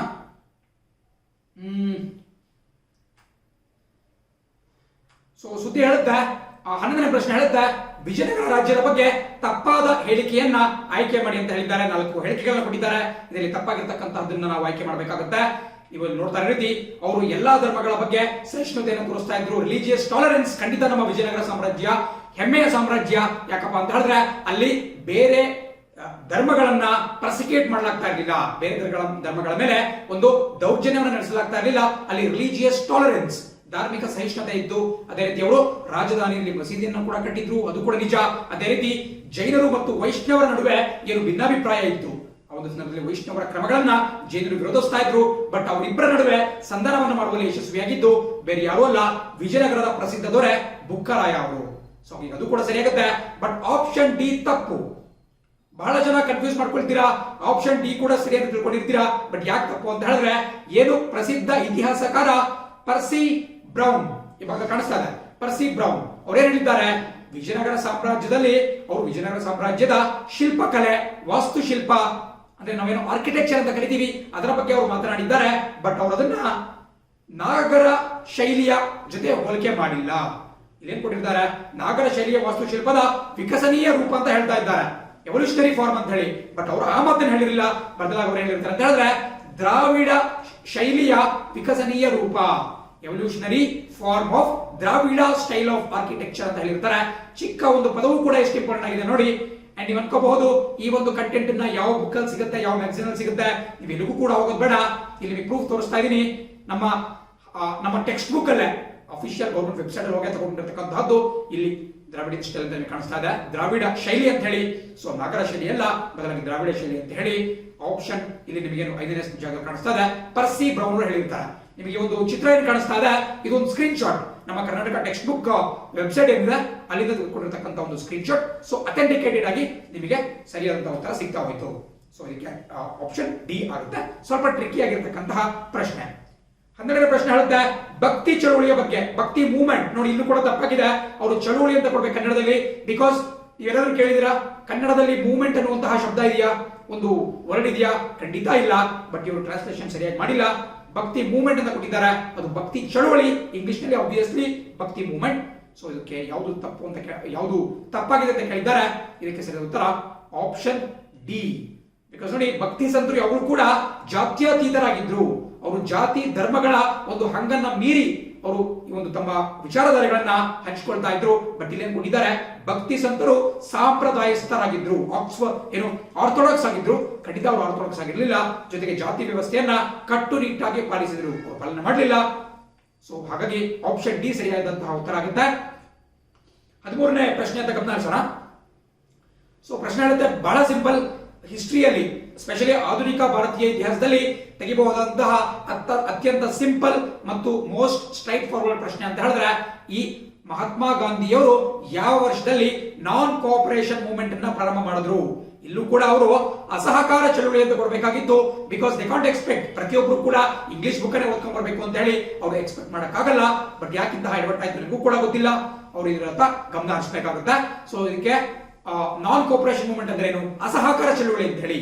ಇದಕ್ಕೆ ಸರಿಯಾದ ಉತ್ತರ ಆಪ್ಷನ್ ಬಿ 1920ನೇ ಇಸ್ವಿ 1920ಯಲ್ಲಿ ಮಹಾತ್ಮ ಗಾಂಧಿಯವರು ನಾನ್ ಕೋಪರೇಷನ್ ಮೂವ್ಮೆಂಟ್ ಅನ್ನ ಚಾಲನೆ ಕೊಡ್ತಾರೆ. ಎಲ್ಲರೂ ಕೂಡ ಗೊತ್ತಿರತಕ್ಕಂಥ ವಿಷಯ. 14ನೇ ಪ್ರಶ್ನೆ, ಇದು ಕೂಡ ಸ್ಟ್ರೈಟ್ ಫಾರ್ವರ್ಡ್. ಯಾರನ್ನ ಐರನ್ ಮ್ಯಾನ್ ಆಫ್ ಇಂಡಿಯಾ ಅಂತ ಕರೆಯಲಾಗುತ್ತೆ? ಭಾರತದ ಉಕ್ಕಿನ ಮನುಷ್ಯ ಅಂತ ಯಾರನ್ನ ಕರೀತಾರೆ? ಭಾರತದ ಮೊಟ್ಟ ಮೊದಲ ಗೃಹ ಸಚಿವರು ಮತ್ತು ಭಾರತದ ಮೊಟ್ಟ ಮೊದಲ ಉಪ ಪ್ರಧಾನಮಂತ್ರಿ ಡೆಪ್ಯೂಟಿ ಪ್ರೈಮ್ ಮಿನಿಸ್ಟರ್ ಆಗಿದ್ದಂತಹ ಸರ್ದಾರ್ ವಲ್ಲಭ್ ಭಾಯ್ ಪಟೇಲ್ ಅವರನ್ನ ಐರನ್ ಮ್ಯಾನ್ ಆಫ್ ಇಂಡಿಯಾ ಅಂತ ಕರೆಯಲಾಗುತ್ತೆ. ಇವರ ಹೆಸರಲ್ಲೇ ಸ್ಟ್ಯಾಚ್ಯೂ ಆಫ್ ಯೂನಿಟಿ, ಗುಜರಾತ್ನ ಕೇವಾಡಿಯಾ ಗ್ರಾಮದಲ್ಲಿ ಸ್ಟ್ಯಾಚ್ಯೂ ಆಫ್ ಯೂನಿಟಿ ಅಥವಾ ಏಕತಾ ಪ್ರತಿಮೆಯನ್ನು ಕೂಡ ನಿರ್ಮಾಣ ಮಾಡಲಾಗಿದೆ. ಬಿಕಾಸ್ ಇವರು ಭಾರತವನ್ನ ಒಗ್ಗೂಡಿಸುವಲ್ಲಿ ಪ್ರಮುಖವಾದಂತಹ ಪಾತ್ರವನ್ನು ನಿರ್ವಹಣೆ ಮಾಡಿದ್ರು. ಏನು, ನೂರಾರು ದೇಶೀಯ ಸಂಸ್ಥಾನಗಳು, ನಾವೇನು ಇಂಗ್ಲಿಷ್ ನಲ್ಲಿ ಪ್ರಿನ್ಸ್ಲಿ ಸ್ಟೇಟ್ಸ್ ಅಂತ ಕರಿತೀವಿ, ಅವು ಭಾರತದಲ್ಲಿದ್ವು. ಬಟ್ ಅದನ್ನ ಬಹಳ ಒಂದು ಚಾಕಚಕ್ಯತೆಯಿಂದ ನಿರ್ವಹಣೆ ಮಾಡಿಬಿಟ್ಟು ಭಾರತದೊಂದಿಗೆ ವಿಲೀನ ಆಗುವಂತೆ ಅವರು ಒಂದು ಕ್ರಮವನ್ನು ಕೈಗೊಂಡ್ರು. ಇತ್ತೀಚೆಗಷ್ಟೇ ಸೆಪ್ಟೆಂಬರ್ 17ನೇ ತಾರೀಕಾಯ್ತು. ಏನು ವಿಶೇಷ, ಸೆಪ್ಟೆಂಬರ್ 17 ಅಂತ ಹೇಳಿದ್ರೆ ನಾವು ಹೈದರಾಬಾದ್ ಕರ್ನಾಟಕ ವಿಮೋಚನಾ ದಿನ ಅಂತ ಆಚರಣೆ ಮಾಡ್ತೀವಿ, ಅಥವಾ Hyderabad Karnataka liberation day. So ಅದಕ್ಕೆ ಕೂಡ ನಮ್ಮ ಸರ್ದಾರ್ ವಲ್ಲಭಾಯ್ ಪಟೇಲ್ ಅವರ ಪ್ರಮುಖವಾದಂತಹ ಕೊಡುಗೆ ಇದೆ. ಹಾಗಾಗಿ ಅವ್ರನ್ನ ಉಕ್ಕಿನ ಮನುಷ್ಯ ಅಂತ ಕರೆಯಲಾಗುತ್ತೆ. ಅದೇ ರೀತಿ 15ನೇ ಪ್ರಶ್ನೆ ನೋಡೋಣ. ಪ್ರಶ್ನೆ ಹೇಳುತ್ತೆ, ಇವುಗಳಲ್ಲಿ ಯಾವುದು ಪ್ರವಾಹ ಸಂಭವಿಸಲು ಮನುಷ್ಯ ಮಾಡಿದ ಕಾರಣವಲ್ಲ? ನೋಡಿ, 14 ಪ್ರಶ್ನೆಗಳು ಕೂಡ ಆನ್ಸರ್ ಬಹಳ ಸ್ಟ್ರೈಟ್ ಆಗಿತ್ತು, ಹುಡುಕ್ದ್ರೆ ಸಿಗ್ತಾ ಇತ್ತು. ಬಟ್ 15ನೇದು ಬಹಳ ಜನಕ್ಕೆ ಕನ್ಫ್ಯೂಷನ್ ಉಂಟು ಮಾಡಿರಬಹುದು. ಇದಕ್ಕೆ ಸರಿಯಾದ ಉತ್ತರ ಬಹಳ ಜನ ಅನ್ಕೊಂಡಿರೋ ರೀತಿ ಆಪ್ಷನ್ ಡಿ ಅಲ್ಲ, ಬದಲಾಗಿ ಆಪ್ಷನ್ ಸಿ. ಬಿಕಾಸ್ ಸೂಕ್ಷ್ಮವಾಗಿ ಗಮನಿಸಬೇಕಾಗುತ್ತೆ. ಇಂಗ್ಲಿಷ್ ಅಲ್ಲಿ ಒಂದ್ಸರಿ ಓದ್ತೀನಿ. Which of the following is not a man made cause for the occurrence of floods? ಅಂದ್ರೆ ಈ ಪ್ರವಾಹ ಆಗ್ಲಿಕ್ಕೆ ಮಾನವ ನಿರ್ಮಿತ ಕಾರಣ ಯಾವುದಲ್ಲ ಅಂತ ಕೇಳ್ತಿದ್ದಾರೆ. ಫಸ್ಟ್ ಎರಡು ಕೂಡ ಮಾನವ ನಿರ್ಮಿತ ಕಾರಣಗಳು ಪ್ರವಾಹ ಉಂಟು ಮಾಡುತ್ತೆ, ಈಸಿ ಇದೆ. ಬಟ್ ನಮಗೆ ಕನ್ಫ್ಯೂಸ್ ಆಗೋದು ಆಪ್ಷನ್ ಸಿ ಮತ್ತೆ ಆಪ್ಷನ್ ಡಿ ಬಗ್ಗೆ. ನೋಡಿ, ಒಳಚರಂಡಿ ವ್ಯವಸ್ಥೆಗಳ ಅಗಲೀಕರಣ, ಡೆಫಿನೆಟ್ಲಿ ಇದನ್ನ ಮನುಷ್ಯನೇ ಮಾಡ್ತಾನೆ, ಮಾನವ ನಿರ್ಮಿತ ಕಾರಣ ನಿಜ. ಬಟ್ ನೀವೇನ್ ಸೂಕ್ಷ್ಮ ಗಮನ ಹರಿಸಬೇಕು ಅಂತ ಹೇಳಿದ್ರೆ, ಒಳಚರಂಡಿ ವ್ಯವಸ್ಥೆಗಳನ್ನ ಅಗಲೀಕರಣ ಮಾಡೋದ್ರಿಂದ ಪ್ರವಾಹ ಉಂಟಾಗುತ್ತಾ? ಬಿಕಾಸ್ ಪ್ರಶ್ನೆ ಏನ್ ಕೇಳಿದ್ದಾನೆ, ಫ್ಲಡ್ ಆಗಬೇಕು, ಪ್ರವಾಹ ಉಂಟಾಗಬೇಕು. ಬಟ್ ಒಂದ್ ಮಾತ್ರ ಬಿಟ್ಕೊಳ್ಳಿ, ಯಾವಾಗಲೂ ನಾವು ಒಳಚರಂಡಿಗಳನ್ನ ಅಂಡರ್ ಗ್ರೌಂಡ್ ಡ್ರೈನೇಜ್, UGD ಅಂತ ಇಂಗ್ಲಿಷ್ ಅಲ್ಲಿ ಕರಿತೀವಿ, ಅಂಡರ್ ಗ್ರೌಂಡ್ ಡ್ರೈನೇಜ್ ಅನ್ನ ಅಗಲೀಕರಣ ಮಾಡಿದ್ರೆ ಪ್ರವಾಹ ಆಗ್ತಕ್ಕಂತಹ ಸಂಭವನೀಯತೆ ಕಮ್ಮಿ ಆಗುತ್ತೆ. ಯಾಕಪ್ಪ ಅಂದ್ರೆ ಮಳೆ ನೀರಿರ್ಬಹುದು, ಬೇರೆ ಮೂಲಗಳಿಂದ ಬರ್ತಕ್ಕಂತಹ ನೀರಿರ್ಬಹುದು, ಅದು ಸರಾಗವಾಗಿ ಹರಿದು ಬಿಟ್ಟು ನದಿಯನ್ನು, ಹಳ್ಳ ಕೊಳ್ಳಗಳನ್ನು, ಸಮುದ್ರವನ್ನು ಸೇರಲಿಕ್ಕೆ ಅವಕಾಶವನ್ನು ಮಾಡಿಕೊಟ್ಟಂಗಾಗುತ್ತೆ. ಬಟ್ ಯಾವಾಗ ನಾವು ಒಳಚರಂಡಿಗಳನ್ನ ಒತ್ತುವರಿ ಮಾಡಿಕೊಂಡು ಕಿರಿದಾಗಿ ಮಾಡ್ತೀವಿ, ಅವಾಗ ಹೆಚ್ಚಿನ ಮಳೆ ಆದಾಗ ಅಲ್ಲಿ ಫ್ಲಡ್ಸ್ ಬರುವಂತಹ ಅಥವಾ ಒಂದು ಪ್ರವಾಹ ಬರುವಂತಹ ಸಾಧ್ಯತೆ ಹೆಚ್ಚಿರುತ್ತೆ. ಇದಕ್ಕೆ ಅದ್ಭುತವಾದಂತಹ ಎಕ್ಸಾಂಪಲ್ ಅಂತ ಹೇಳಿದ್ರೆ ನಮ್ಮ ಬೆಂಗಳೂರು ನಗರ. ನೋಡಿ, ಬೆಂಗಳೂರಿನಲ್ಲಿ ಸ್ವಲ್ಪ ಮಳೆ ಬಂದರೂ ಕೂಡ ಪ್ರವಾಹ ಪರಿಸ್ಥಿತಿ ಉಂಟಾಗುತ್ತೆ. ಅಲ್ಲಿ ಅಂಡರ್ ಪಾಸಸ್ ಗಳೇನ್ ಬರುತ್ತೆ, ಅಲ್ಲಿ ನೀರು ಕ್ಲಾಗ್ ಆಗ್ಬಿಡುತ್ತೆ, ಅಲ್ಲಿ ಕಟ್ಕೊಂಡ್ಬಿಡುತ್ತೆ, ನೀರು ಕ್ಲಾಗ್ ಆಗುತ್ತೆ. ಇದಕ್ಕೆ ಕಾರಣ ಏನಪ್ಪಾ ಅಂತ ಹೇಳಿದ್ರೆ, ಬೆಂಗಳೂರಿನಲ್ಲಿ ಬಹುತೇಕ ಕಟ್ಟಡಗಳನ್ನ ರಾಜ ಕಾಲುವೆಗಳನ್ನ ಒತ್ತುವರಿ ಮಾಡ್ಕೊಂಡ್ಬಿಟ್ಟು ಕಟ್ಟಿರ್ತಾರೆ. ಏನು ಡ್ರೈನ್ಸ್ ಬರುತ್ತೆ ಅದನ್ನ ಒತ್ತುವರಿ ಮಾಡಿರ್ತಾರೆ. ಒತ್ತುವರಿ ನೀವು ಚಿಕ್ಕ ಪುಟ್ಟ ಯಾಕೆ, ಈವನ್ ಬೆಂಗಳೂರಿನಲ್ಲಿ ಮೆಜೆಸ್ಟಿಕ್ ಬಸ್ ಸ್ಟ್ಯಾಂಡ್, ನೀವೆಲ್ಲರೂ ಕೂಡ ಬೆಂಗಳೂರಿನಲ್ಲಿ ಮೆಜೆಸ್ಟಿಕ್ ನೋಡಿರ್ತೀರಾ. ಮೆಜೆಸ್ಟಿಕ್ ಬಸ್ ನಿಲ್ದಾಣವನ್ನು ನಿರ್ಮಾಣ ಮಾಡಿರ್ತಕ್ಕಂತಹದ್ದೇ ಕೆಂಪಾಮುದಿ ಕೆರೆಯ ಮೇಲೆ. ಆ ಮುಂಚೆ ಒಂದು ಕೆರೆ ಇತ್ತು, ಆ ಕೆರೆಗೆ ಮಣ್ಣನ್ನು ತುಂಬಿಟ್ಟು ಆ ಕೆರೆಗೆ ನೀರು ಬರ್ತಾ ಇಲ್ಲ, ಅಲ್ಲಿ ಒಂದು ಬಸ್ ನಿಲ್ದಾಣವನ್ನು ನಿರ್ಮಾಣ ಮಾಡಿದ್ದಾರೆ. ಸೊ ಒಂದು ವೇಳೆ ತಲೆತಲಾಂತರಗಳಿಂದ ಬೇರೆ ಬೇರೆ ಮೂಲಗಳಿಂದ ಹರ್ಕೊಂಡು ಬಂದಂತಹ ನೀರು ಆ ಕೆಂಪಾಮುದಿ ಕೆರೆಗೆ ಸೇರಕ್ ಬಂತು ಅಂತ ಹೇಳಿದ್ರೆ ಅಲ್ಲಿ ಬಸ್ ಸ್ಟ್ಯಾಂಡ್ ಇದೆ. ಸೊ ಖಂಡಿತ ಇನ್ನೇನ್ ಮಾಡುತ್ತೆ, ಬಸ್ ಸ್ಟ್ಯಾಂಡಿಗೆ ನೀರು ನುಗ್ಗುತ್ತೆ ಅಥವಾ ಅಕ್ಕಪಕ್ಕದ ಲೊಕ್ಯಾಲಿಟಿಗಳಿಗೆ ನೀರು ನುಗ್ಗುತ್ತೆ. ಹಾಗಾಗಿ ಬೆಂಗಳೂರಿನಲ್ಲಿ ಪ್ರವಾಹ ಪರಿಸ್ಥಿತಿ ಪದೇ ಪದೇ ಉಂಟಾಗ್ತಿರುತ್ತೆ. ಸೊ ಹಾಗಾಗಿ ನಿಮಗೆ ಒಳಚರಂಡಿ ವ್ಯವಸ್ಥೆಯನ್ನು ಅಗಲೀಕರಣ ಮಾಡಿದ್ರೆ ಫ್ಲಡ್ ಅನ್ನ, ಪ್ರವಾಹವನ್ನು ತಡೆಗಟ್ಟದಂಗಾಗುತ್ತೆ, ಬದಲಾಗಿ ಹೆಚ್ಚಳ ಆಗಲ್ಲ. ಸೊ ಅದೇ ರೀತಿ ಆಪ್ಷನ್ ಡಿ ಬಗ್ಗೆ ಸ್ವಲ್ಪ ತಿಳ್ಕೊಳ್ಳೋಣ. ಬಹಳ ಜನಕ್ಕೆ ಅರ್ಥ ಆಗ್ತಾ ಇರಲ್ಲ, ಅಗ್ರಾಹ ಮೇಲ್ಮೈ ಅಂದ್ರೆ ಏನು. ಇಂಗ್ಲಿಷ್ ಅಲ್ಲಿ ನೋಡ್ಕೊಂಡ್ರೆ ಸ್ವಲ್ಪ ಅರ್ಥ ಆಗ್ಬಹುದು. Impermeable surface. ಇಂಪರ್ಮಿಯಬಲ್ ಅಂದ್ರೆ ಏನು, ನೀರನ್ನ ಹಾದು ಹೋಗ್ಲಿಕ್ಕೆ ಬಿಡದೇ ಇರತಕ್ಕಂತಹದ್ದು. ಇಂಪರ್ಮಿಯಬಲ್ ಅಂದ್ರೆ ಹಾದು ಹೋಗ್ಲಿಕ್ಕೆ ಬಿಡಲ್ಲ ಅಂತ ಹೇಳಿ.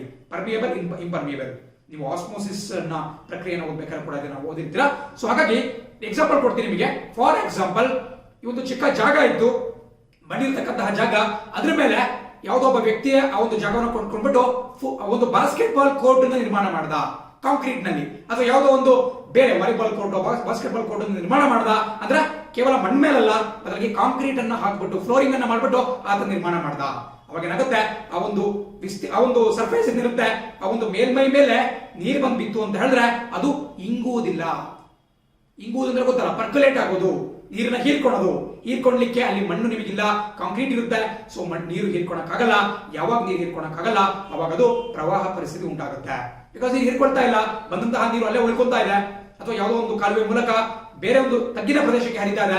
ಹಾಗಿದ್ದಾಗ ಪ್ರವಾಹ ಪರಿಸ್ಥಿತಿ ಉಂಟಾಗುತ್ತೆ. ಸೊ ಹಾಗೆ ಅಗ್ರಾಹ್ಯ ಮೇಲ್ಮೈ ಏನಿದೆ ಅಥವಾ ಇಂಪರ್ಮಿಯಬಲ್ ಸರ್ಫೇಸ್ ಏನಿದೆ ಅದು ಕೂಡ ಒಂದು ಮಾನವ ನಿರ್ಮಿತ ಕಾರಣ ಪ್ರವಾಹ ಸಂಭವಿಸಲಿಕ್ಕೆ.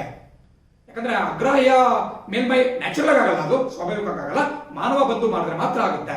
ಈ ನಾವೇನ್ ಬಿಲ್ಡಿಂಗ್ಸ್ ಎಲ್ಲ ಇದೆ ಅದು ಕೂಡ ಅಗ್ರಾಹ್ಯನೇ, ಬಿಕಾಸ್ ಅಲ್ಲಿ ಕೂಡ ಟೆರೆಸ್ ಮೇಲೆ ನೀರು ಬಿತ್ತು ಅಂತ ಹೇಳಿದ್ರೆ ಅದು ಹಿಂಗ್ಲಿಕ್ಕೆ ಆಗಲ್ಲ. ಬಟ್ ಯೂಶುವಲ್ ಆಗಿ ನೆಲದ ಮೇಲೆ ನಾವೇನಾದ್ರೂ ಕಾಂಕ್ರೀಟೀಕರಣ ಮಾಡಿದ್ವಿ ಅಂತ ಹೇಳಿದ್ರೆ ಅದು ಇಂಪರ್ಮಿಯಬಲ್ ಸರ್ಫೇಸ್ ಆಗುತ್ತೆ.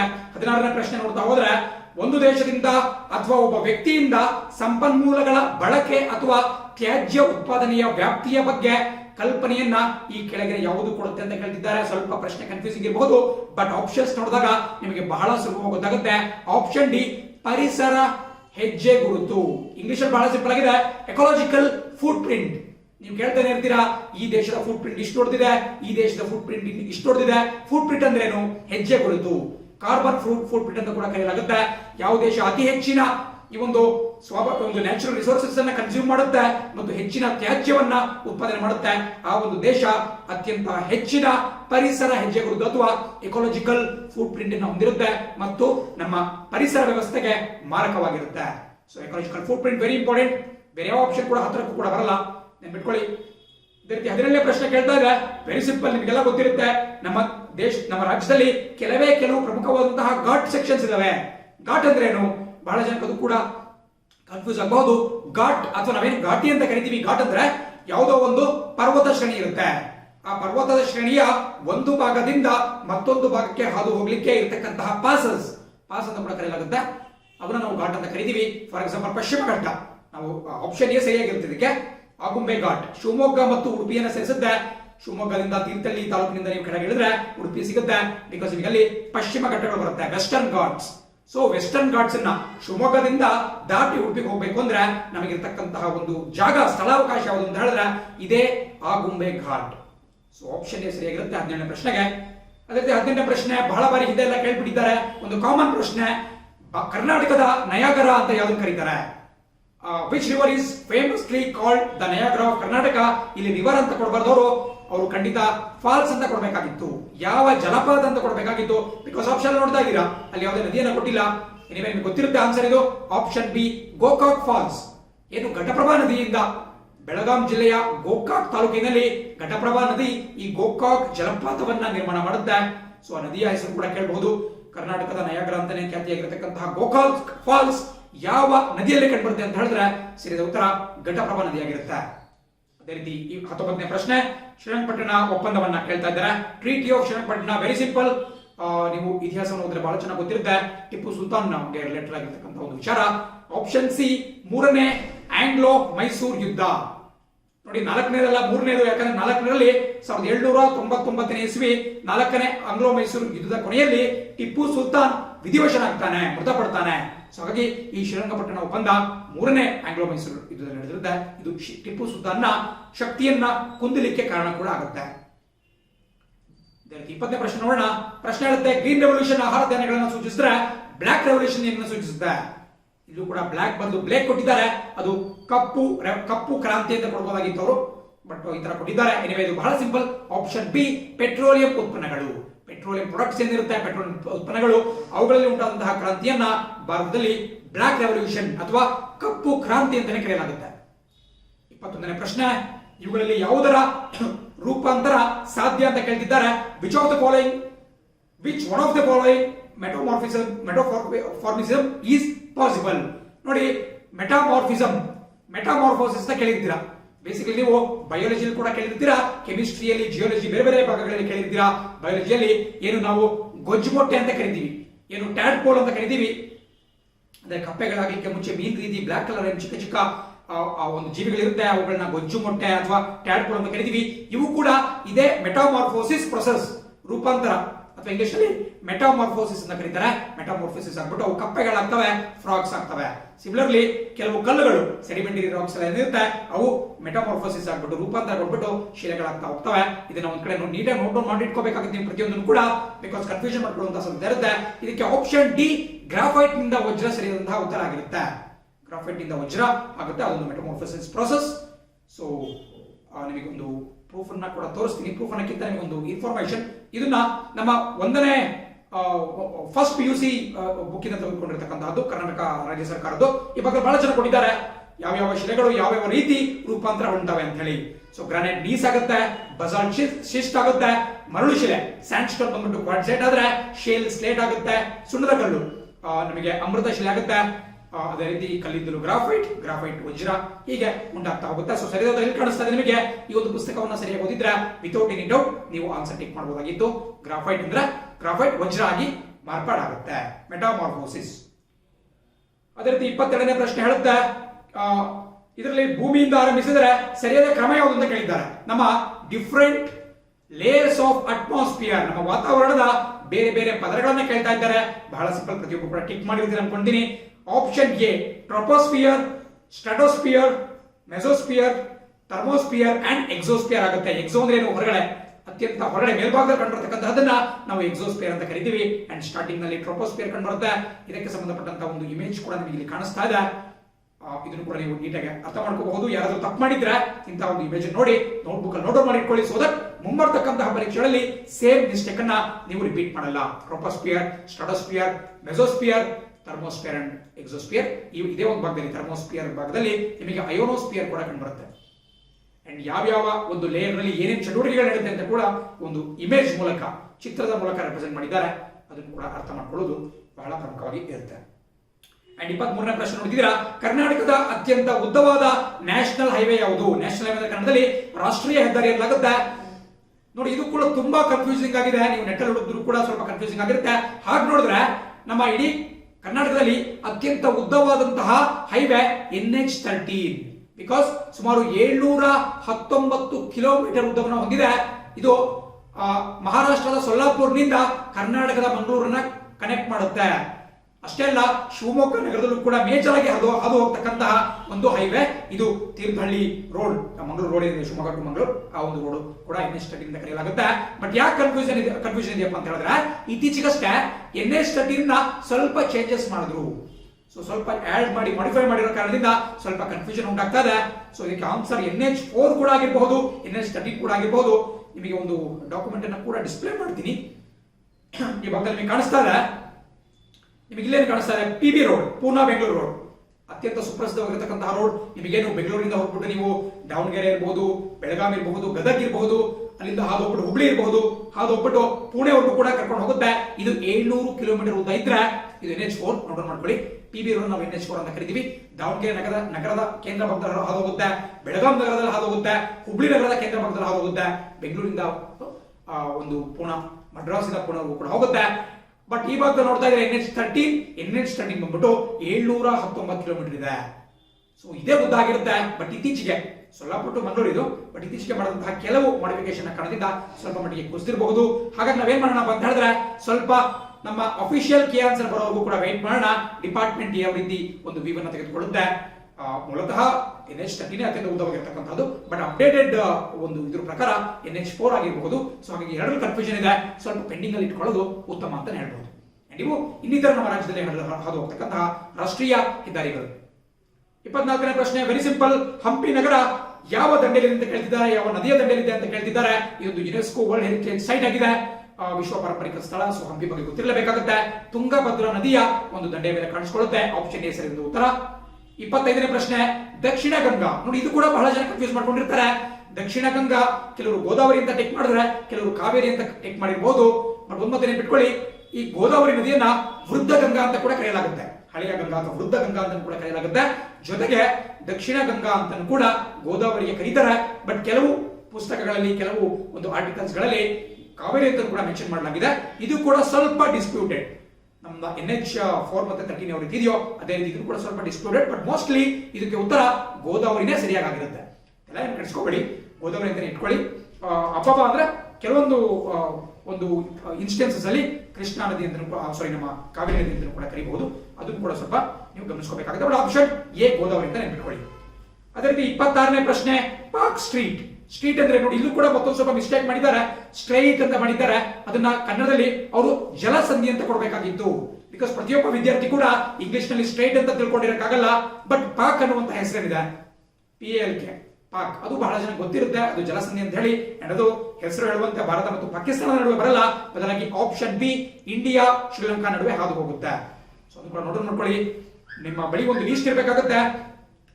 ನಮ್ಮ ದೇಶದ ಅಥವಾ ಪ್ರಪಂಚದ ಪ್ರಮುಖ ಜಲಸಂಧಿಗಳು, the most important straits of world ಅಂತ ನೆನ್ಪಿಟ್ಕೋಬೇಕಾಗುತ್ತೆ.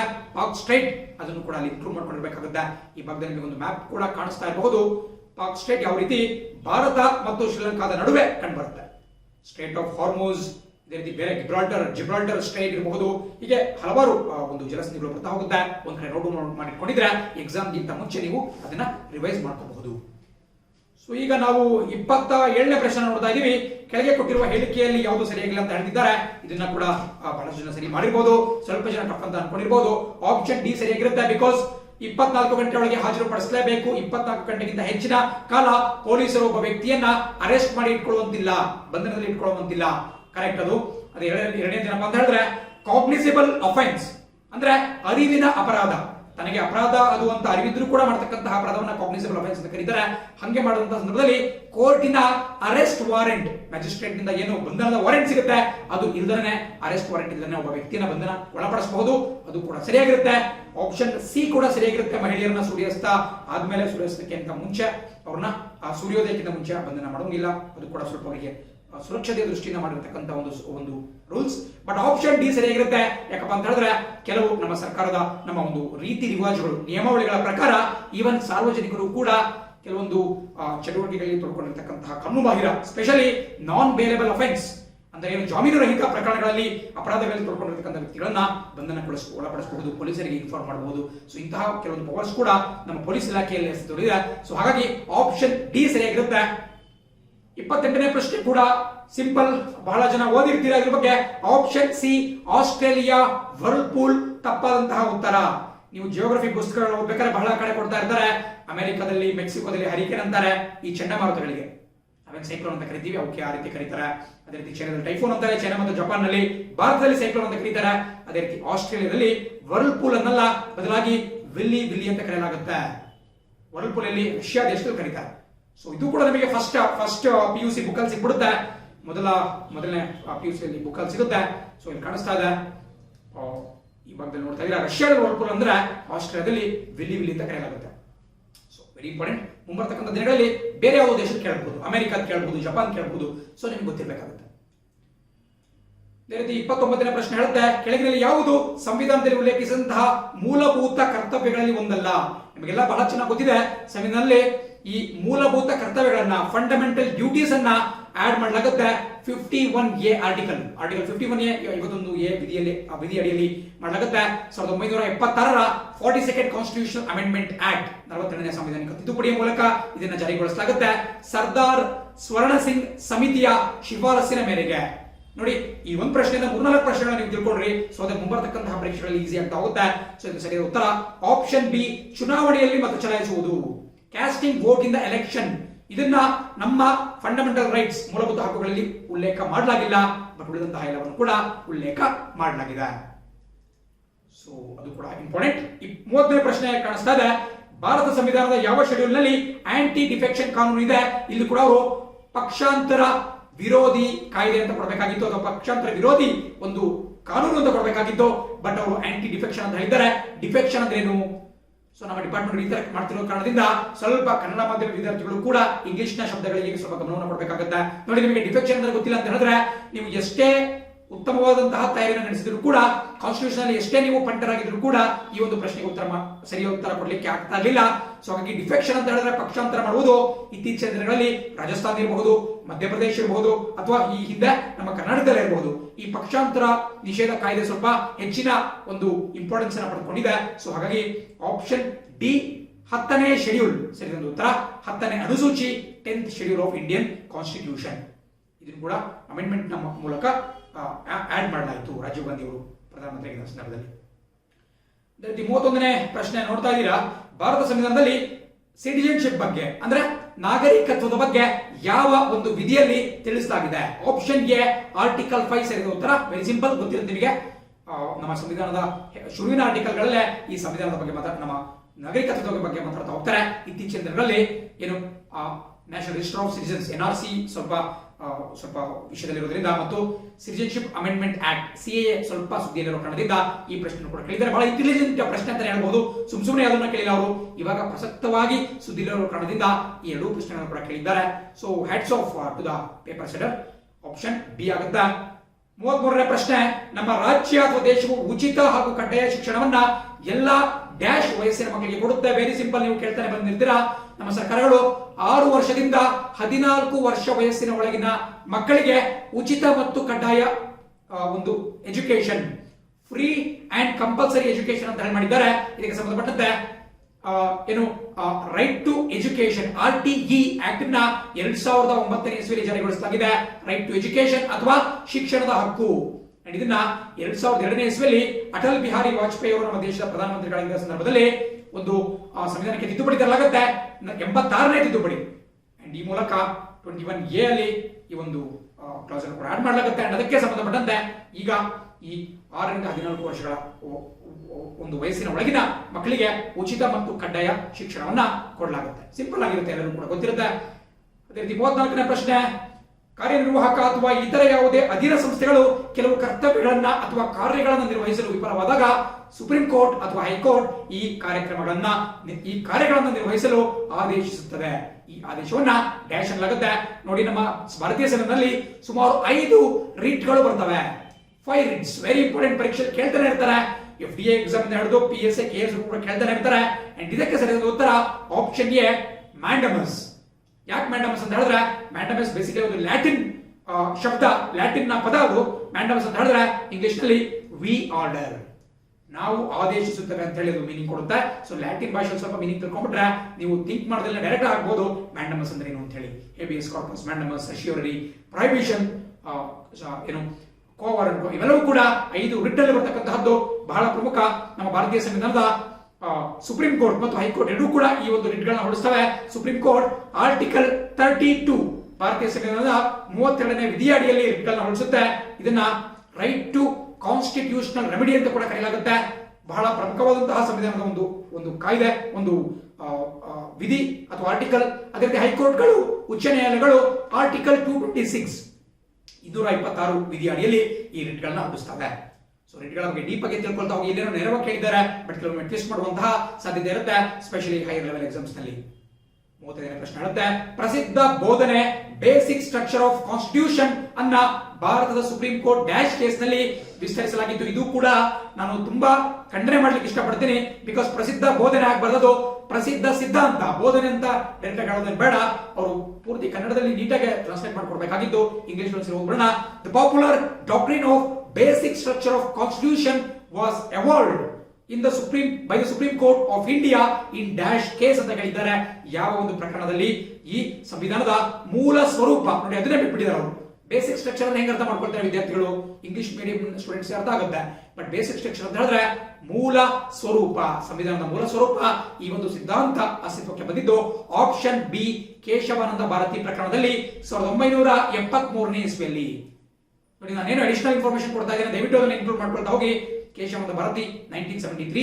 ಇದು ಕೂಡ ತುಂಬಾ ಅದ್ಭುತವಾದಂತಹ ಪ್ರಶ್ನೆ. ಯಾಕಪ್ಪ ಅಂತ ಹೇಳಿದ್ರೆ ಇತ್ತೀಚೆಗಷ್ಟೇ ಈ ಒಂದು ಕೇಸ್ ನಲ್ಲಿ ಪ್ರಮುಖ ಪಾತ್ರವನ್ನು ನಿರ್ವಹಣೆ ಮಾಡಿದಂತಹ ಸ್ವಾಮೀಜಿ ಕೇಶವಾನಂದ ಭಾರತಿಯವರು ನಿಧನ ಹೊಂದಿದ್ರು. ಅವರು ಲಿಂಗೈಕ್ಯರಾದ್ರು, ಅವರು ಮೃತಪಟ್ಟರು. ಸೊ ಹಾಗಾಗಿ ಅವರ ಮೇಲೆ ಒಂದು ಪ್ರಶ್ನೆ ಕೇಳಿದ್ದಾರೆ. ತುಂಬಾ ಇನೋವೇಟಿವ್ ಆಗಿದೆ. ಅಂಡ್ ನಾನು ಕಳೆದ ಬಾರಿಯ ವಿಡಿಯೋದಲ್ಲಿ ಕೇಶವಾನಂದ ಭಾರತಿ ಅವರ ಬಗ್ಗೆ ಸ್ವಲ್ಪ ಡೀಟೇಲ್ಸ್ ಅನ್ನು ಕೂಡ ನಿಮಗೆ ಇನ್ಕ್ಲೂಡ್ ಮಾಡ್ಕೊಂಡಿದ್ದೆ.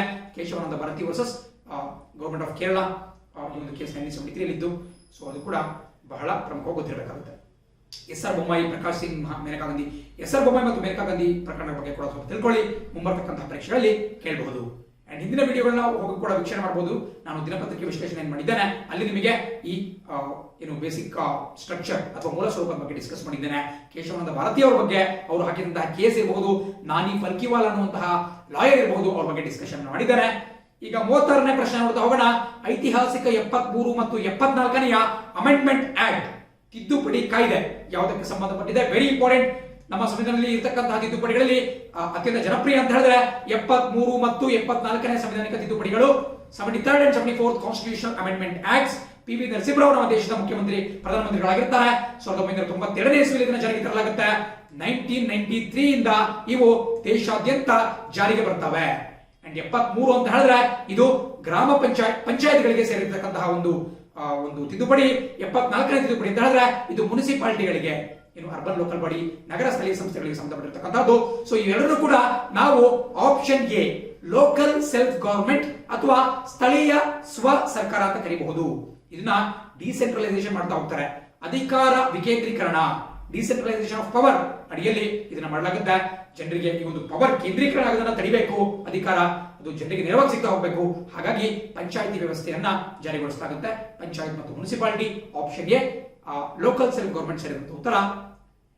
ಅಂಡ್ 37ನೇ ಪ್ರಶ್ನೆ ಹೇಳುತ್ತೆ, ಅಗತ್ಯವಾದ ಕನಿಷ್ಠ ವಯಸ್ಸಿಗೆ ಸಂಬಂಧಪಟ್ಟಂತೆ ಕೆಳಗಿನ ಯಾವುದು ಸರಿಯಲ್ಲ? Very simple.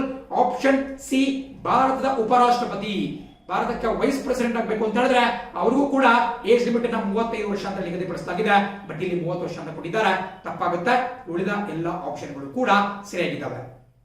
38 ಹೇಳುತ್ತೆ, ಸರ್ಕಾರಿಯ ಕಮಿಷನ್ ನ್ಯಾಯಕ್ಕೆ ಸಂಬಂಧಪಟ್ಟಿದೆ. ಸರ್ಕಾರಿಯ ಆಯೋಗ ಹಿಂದಿನ ಎಫ್ಡಿಎ ಪರೀಕ್ಷೆಗಳು ಕೂಡ ಕೇಳಿದ್ರು. ಬಹಳ ಸಿಂಪಲ್. ಸರ್ಕಾರಿ ಆಯೋಗ ಅಂತ ಹೇಳಿದ್ರೆ ಆಪ್ಷನ್ ಎ ಕೇಂದ್ರ ರಾಜ್ಯಗಳ ಸಂಬಂಧಗಳು, ಸೆಂಟರ್ ಸ್ಟೇಟ್ ರಿಲೇಷನ್ಸ್ ಗೆ ಸಂಬಂಧಪಟ್ಟಿರುತ್ತೆ. ಬಿಕಾಸ್ ನಮ್ಮ ದೇಶದಲ್ಲಿ ಈ ಒಂದು ಫೆಡರಲ್ ಸ್ಟ್ರಕ್ಚರ್ ಉಳಿಬೇಕು ಅಂತ ಹೇಳಿದ್ರೆ ಕೇಂದ್ರ ಮತ್ತು ರಾಜ್ಯಗಳು ಸೌಹಾರ್ದವಾದಂತಹ ಸಂಬಂಧವನ್ನು ಹೊಂದುವುದು ಬಹಳ ಅವಶ್ಯಕತೆ ಇದೆ. ಹಾಗಾಗಿ ಅದನ್ನ ಒಂದು ಅಧ್ಯಯನ ಮಾಡಲಿಕ್ಕೆ ಸರ್ಕಾರಿಯ ಆಯೋಗವನ್ನ ಸ್ಥಾಪನೆಗೊಳಿಸಲಾಗಿತ್ತು. Option A centre state relations ಅಥವಾ ಕೇಂದ್ರ ರಾಜ್ಯ ಸಂಬಂಧ ಅನ್ನೋದು ಸರಿಯಾದ ಉತ್ತರ ಆಗಿರುತ್ತೆ. 39ನೇದು ಡಿಮ್ಯಾಟ್ ಅಕೌಂಟ್. ನೋಡಿ, ನಿಮ್ಮಲ್ಲಿ ಯಾರಿಗಾದ್ರೂ ಸ್ವಲ್ಪ ಆಂಟ್ರಪ್ರಿನರ್ಶಿಪ್ ಇತ್ತು ಅಂತ ಹೇಳಿದ್ರೆ, ಸ್ವಲ್ಪ ಈ ಬಿಸ್ನೆಸ್ ಉದ್ಯಮಿಗಳ ಬಗ್ಗೆ ನಿಮಗೆ ಒಂದು ಇಂಟ್ರೆಸ್ಟ್ ಇತ್ತು ಅಂತ ಹೇಳಿದ್ರೆ ನೀವು ಡಿಮ್ಯಾಟ್ ಖಾತೆಯನ್ನು ಹೊಂದಿರ್ತೀರಾ. ಡಿಮ್ಯಾಟ್ ಖಾತೆ ಅತ್ಯಂತ ಅಗತ್ಯವಾಗಿ ಶೇರ್ ಗಳನ್ನ ವಿನಿಮಯ ಮಾಡ್ಕೊಳ್ಳಿಕ್ಕೆ, ಪರ್ಚೇಸ್ ಮಾಡ್ಲಿಕ್ಕೆ, ಮಾರಾಟ ಮಾಡ್ಲಿಕ್ಕೆ ನಿಮ್ಮ ಬಳಿ ಡಿಮ್ಯಾಟ್ ಖಾತೆ ಇರಬೇಕಾಗುತ್ತೆ. ಹಾಗಾಗಿ ಇದಕ್ಕೆ ಸರಿಯಾದ ಉತ್ತರ ಆಪ್ಷನ್ ಎ ಆಗುತ್ತೆ. ಷೇರುಗಳ ಖರೀದಿ ಹಾಗೂ ಮಾರಾಟಕ್ಕಾಗಿ ಷೇರುದಾರರು ಈ ಖಾತೆಯನ್ನ ಹೊಂದಿರಬೇಕಾಗುತ್ತೆ. Shareholders have to open this account to buy and sell shares. So ಸ್ವಲ್ಪ ಇಂಪಾರ್ಟೆಂಟ್ ಆಗಿರುತ್ತೆ ಎಕನಾಮಿಕ್ಸ್ ಪಾಯಿಂಟ್ ಆಫ್ ವ್ಯೂ ಇಂದ. ಸೊ ಇದು ಕೂಡ ಸ್ವಲ್ಪ ಅರ್ಥ ಮಾಡ್ಕೊಳ್ಳೋದು ನಿಮಗೆ ಬಹಳ ಇಂಪಾರ್ಟೆಂಟ್ ಆಗಿರುತ್ತೆ. ಇದು ಕೂಡ ವೆರಿ ಗುಡ್ ಕ್ವಾಲಿಟಿ ಕ್ವಶನ್. 40ನೇ ಪ್ರಶ್ನೆ ಹೇಳುತ್ತೆ, ಭಾರತದ ಹೊರಗೆ ವಿತರಿಸಲಾದ ಆದರೆ ಭಾರತೀಯ ರೂಪಾಯಿಗಳಲ್ಲಿ ನಿಗದಿಪಡಿಸಿದ ಬಾಂಡ್ಸ್ ಗಳನ್ನ ಡ್ಯಾಶ್ ಬಾಂಡ್ ಅಂತ ಕರೀತಾರೆ. ನೀವು ಸ್ವಲ್ಪ ಗೆಸ್ ಮಾಡ್ಬಿಟ್ಟು ಹಾಕಬಹುದು.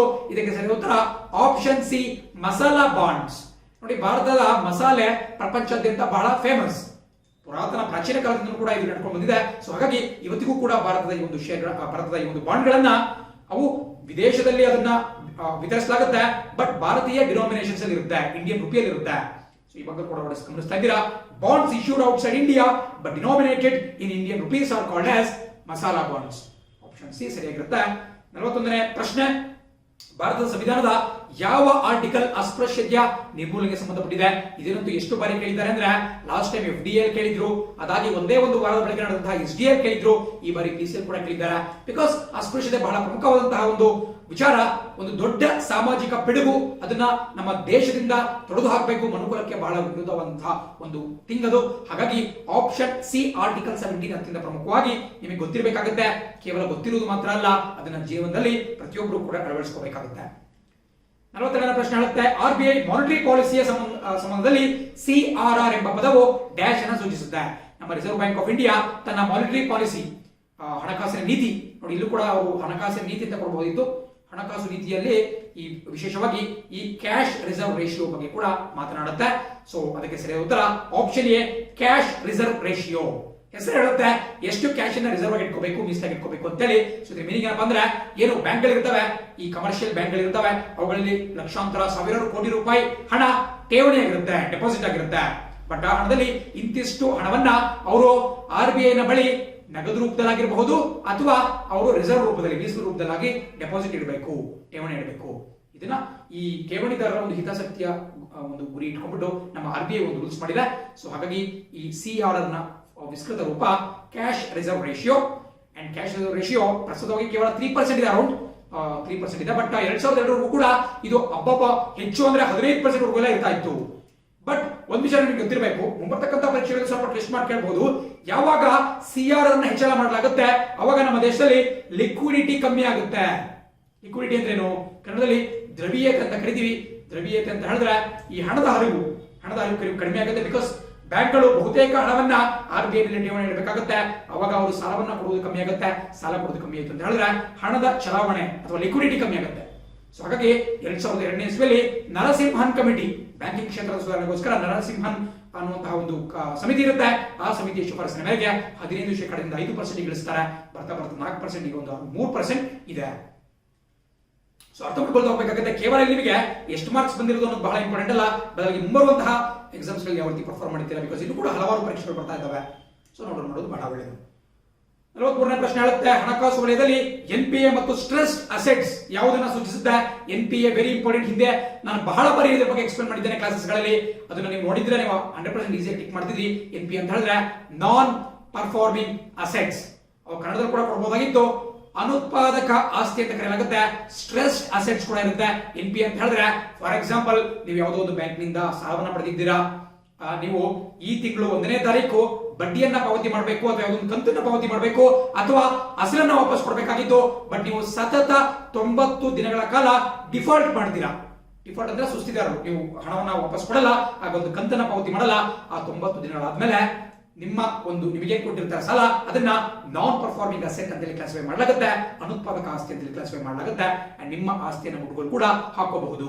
ಬಟ್ ಈಗ ಕೊರೋನಾ ವೈರಸ್ ಇರೋ ಕಾರಣದಿಂದ 90 ದಿನದಿಂದ 180 ದಿನ ಮಾಡಿದ್ದಾರೆ. ಬಟ್ ವರ್ಷದಲ್ಲಿ ಅದು 90 ದಿನದ ಒಂದು ಟೈಮ್ ಪೀರಿಯಡ್ ಕೊಟ್ಟಿರ್ತಾರೆ. ಸೊ ಇದು ತಿಳ್ಕೊಂಡು ಹೋಗಬೇಕಾಗುತ್ತೆ. ಆಪ್ಷನ್ ಸಿ ಬ್ಯಾಂಕ್ಗಳು ಇದಕ್ಕೆ ಸರಿಯಾದ ಉತ್ತರ ಆಗಿರುತ್ತೆ. 44ನೇ ಪ್ರಶ್ನೆ, ಕಂಪ್ಯೂಟರ್ ಬಳಕೆದಾರರ ಬಗ್ಗೆ ಕೊಟ್ಟಿದ್ದಾರೆ. ಅವರಿಗೆ ಅರಿವಿಲ್ಲದೇ ಸಾಫ್ಟ್ವೇರ್ ನ ಸ್ಥಾಪಿಸುವುದು ಮತ್ತು ಸೂಕ್ಷ್ಮವಂತಹ ಮಾಹಿತಿಗಳನ್ನು ಕದಿಯುವುದು. ಇದು ಬಹಳ ಸಿಂಪಲ್. ನಿಮಗೆ ಆಪ್ಷನ್ ಬಿ ಸ್ಪೈವೇರ್ ಆಗುತ್ತೆ. ನೋಡಿ, ಇದು ಸ್ವಲ್ಪ ಕನ್ಫ್ಯೂಸಿಂಗ್ ಇದೆ ನಿಮಗೆ. ರಾನ್ಸಮ್ ವೇರ್ ಕೂಡ ಇದಕ್ಕೆ ರಿಲೇಟೆಡ್, ಟ್ರಾಜನ್ ಕೂಡ ಇದಕ್ಕೆ ರಿಲೇಟೆಡ್, ಅದೇ ರೀತಿ ಸ್ಪೈವೇರ್ ಕೂಡ ಇದಕ್ಕೆ ರಿಲೇಟೆಡ್. ಬಟ್ ಸ್ಪೈವೇರ್ ಕರೆಕ್ಟ್ ಅಂತ ಒಂದು ಉತ್ತರ ಆಗಿರುತ್ತೆ. ಈ ಮೂರು ಕೂಡ ನೀವು ನಿಮ್ಮ ಇದರ ಡೆಫಿನಿಷನ್ಸ್ ಆಗಿರಬಹುದು, ಅದರ ಒಂದು ಫಂಕ್ಷನ್ಸ್ ಆಗಿರಬಹುದು, ನಿಮ್ಮ ನೋಟ್ಬುಕ್ ಅಲ್ಲಿ ಇರಬೇಕಾಗುತ್ತೆ. ಸೊ ಅದಕ್ಕೆ ಬರತಕ್ಕಂತಹ ಎಕ್ಸಾಮ್ ನಲ್ಲಿ ನೀವು ಎಕ್ಸಾಮ್ಗೆ ಹೋಗುವ ಮುಂಚೆ ಪುನರ್ಮನನ ರಿವಿಷನ್ ಮಾಡ್ಕೊಂಡು ಹೋಗಬಹುದಾಗುತ್ತೆ. ಅದೇ ರೀತಿ 45 ಮಿನಮಟ ರೋಗ. ನೋಡಿ, ಮಿನಮಟ ಅಂತ ಪದೇ ಪದೇ ಕೇಳಿದ್ದಾರೆ. ಇದ್ರ ಬಗ್ಗೆ ಡಿಸ್ಕಸ್ ಮಾಡುವಂತ ಅಗತ್ಯತೆ ಕೂಡ ಇಲ್ಲ, ಬಿಕಾಸ್ ಎಲ್ಲಾ ಸ್ಟೇಟ್ ಗೌರ್ಮೆಂಟ್ ಎಕ್ಸಾಮ್ಸ್ ನಲ್ಲಿ ಕೇಳ್ತಾ ಇರ್ತಾರೆ. ಮಿನಮಟ ಆಪ್ಷನ್ ಸಿ ಪಾದರಸ, ಮರ್ಕ್ಯೂರಿ ಇಂದ ಉಂಟಾಗ್ತಕ್ಕಂತಹ ಒಂದು ಕಾಯಿಲೆ. 46ನೇ ಪ್ರಶ್ನೆ ಹೇಳುತ್ತೆ, goods and service tax GST ಯಾವುದಕ್ಕೆ ಎಕ್ಸಾಂಪಲ್ ಅಂತ ಕೇಳ್ತಿದ್ದಾರೆ. Very important. GST ಬೇಸಿಕಲಿ ಒಂದು ಪರೋಕ್ಷ ತೆರಿಗೆ. ನೀವು ಹಿಂದಿನ ವಿಡಿಯೋಗಳನ್ನ ವೀಕ್ಷಣೆ ಮಾಡಿದ್ರೆ ನಾನು ಬಹಳ ಬಾರಿ ಹೇಳಿದ್ದೇನೆ, ಡೈರೆಕ್ಟ್ ಟ್ಯಾಕ್ಸ್ಗೂ ಮತ್ತು ಪರೋಕ್ಷ ತೆರಿಗೆ ಬರೋದು ತೋರಿಸ್ತೀನಿ ನಿಮಗೆ. ಡೈರೆಕ್ಟ್ ಟ್ಯಾಕ್ಸ್ ಮತ್ತು ಇಂಡೈರೆಕ್ಟ್ ಟ್ಯಾಕ್ಸ್ ಅಂತ ಹೇಳಿ ಎರಡು ರೀತಿಯ ತೆರಿಗೆಗಳು ಬರುತ್ತೆ. ನೇರ ತೆರಿಗೆ ಮತ್ತು ಪರೋಕ್ಷ ತೆರಿಗೆ. ನೇರ ತೆರಿಗೆ ಅಂತ ಹೇಳಿದ್ರೆ ಇನ್ಕಮ್ ಟ್ಯಾಕ್ಸ್ ಇರಬಹುದು, ಆದಾಯ ತೆರಿಗೆ, ಕಾರ್ಪೊರೇಷನ್ ಟ್ಯಾಕ್ಸ್ ಇರಬಹುದು, ಪ್ರಾಪರ್ಟಿ ಟ್ಯಾಕ್ಸ್ ಅಥವಾ ಆಸ್ತಿ ತೆರಿಗೆ ಇರಬಹುದು, ಗಿಫ್ಟ್ ಟ್ಯಾಕ್ಸ್ ಇರಬಹುದು, ವೆಲ್ತ್ ಟ್ಯಾಕ್ಸ್ ಇರಬಹುದು. ಇವೆಲ್ಲವನ್ನು ಕೂಡ ನಾವು ಡೈರೆಕ್ಟ್ ಟ್ಯಾಕ್ಸ್ ಅಂತ ಕರಿತೀವಿ. ನಾನು ಹಲವಾರು ಬಾರಿ 4-5 ಬಾರಿ ವಿಡಿಯೋದಲ್ಲಿ ಇದನ್ನ ಪದೇ ಪದೇ ಹೇಳಿದ್ದೇನೆ. ಪರೀಕ್ಷೆ ಕೊಡಬಹುದು ಅಂತ ನಿಮಗೆ ನೋಟ್ ಮಾಡ್ಕೊಂಡು ಹೇಳಿದ್ದೇನೆ. ನೋಟ್ ಮಾಡಿದ್ರೆ ಸುಲಭವಾಗಿ answer ಮಾಡಿರ್ತೀರಾ.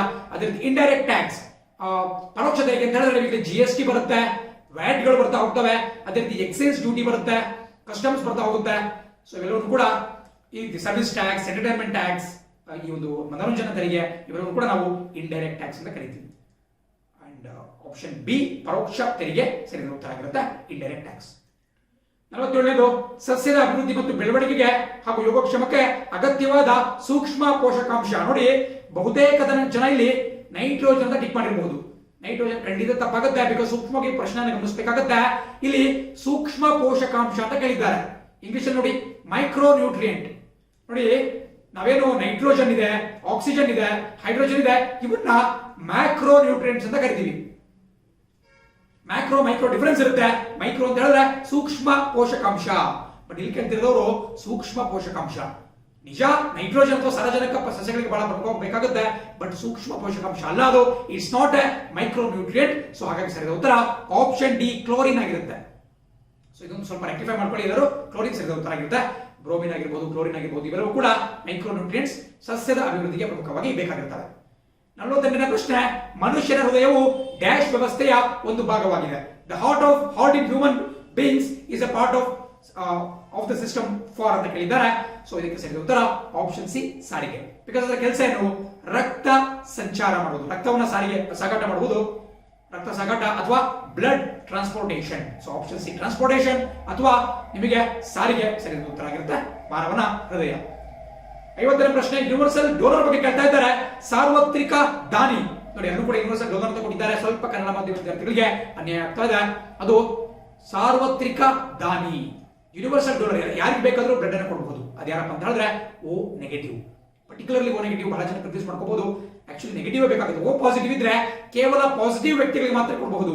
A positive, B positive, C positive, C positive ಖಂಡಿತವರಲ್ಲ, A positive, B positive, A B positive ಅವರಿಗೆ ನಾವು ಓ ಪಾಸಿಟಿವ್ ನ ಕೊಡಬಹುದು. ಬಟ್ ಓ ನೆಗೆಟಿವ್ ಇದೆಯಲ್ಲ ಅದನ್ನ ನೆಗೆಟಿವ್ ಅವರಿಗೆ ಬೇಕಾದ್ರೆ ಕೊಡಬಹುದು, ಪಾಸಿಟಿವ್ ಅವರಿಗೆ ಕೊಡಬಹುದು. ಸೊ ಹಾಗೆ ನೆನಪಿಟ್ಕೊಳ್ಳಿ, O negative is the universal donor. Universal acceptor ಅಂತ ಹೇಳಿದ್ರೆ ಎ ಬಿ ಪಾಸಿಟಿವ್. ಸೊ ಬಹಳ ಇಂಪಾರ್ಟೆಂಟ್, ಬಹಳ ಈಸಿ.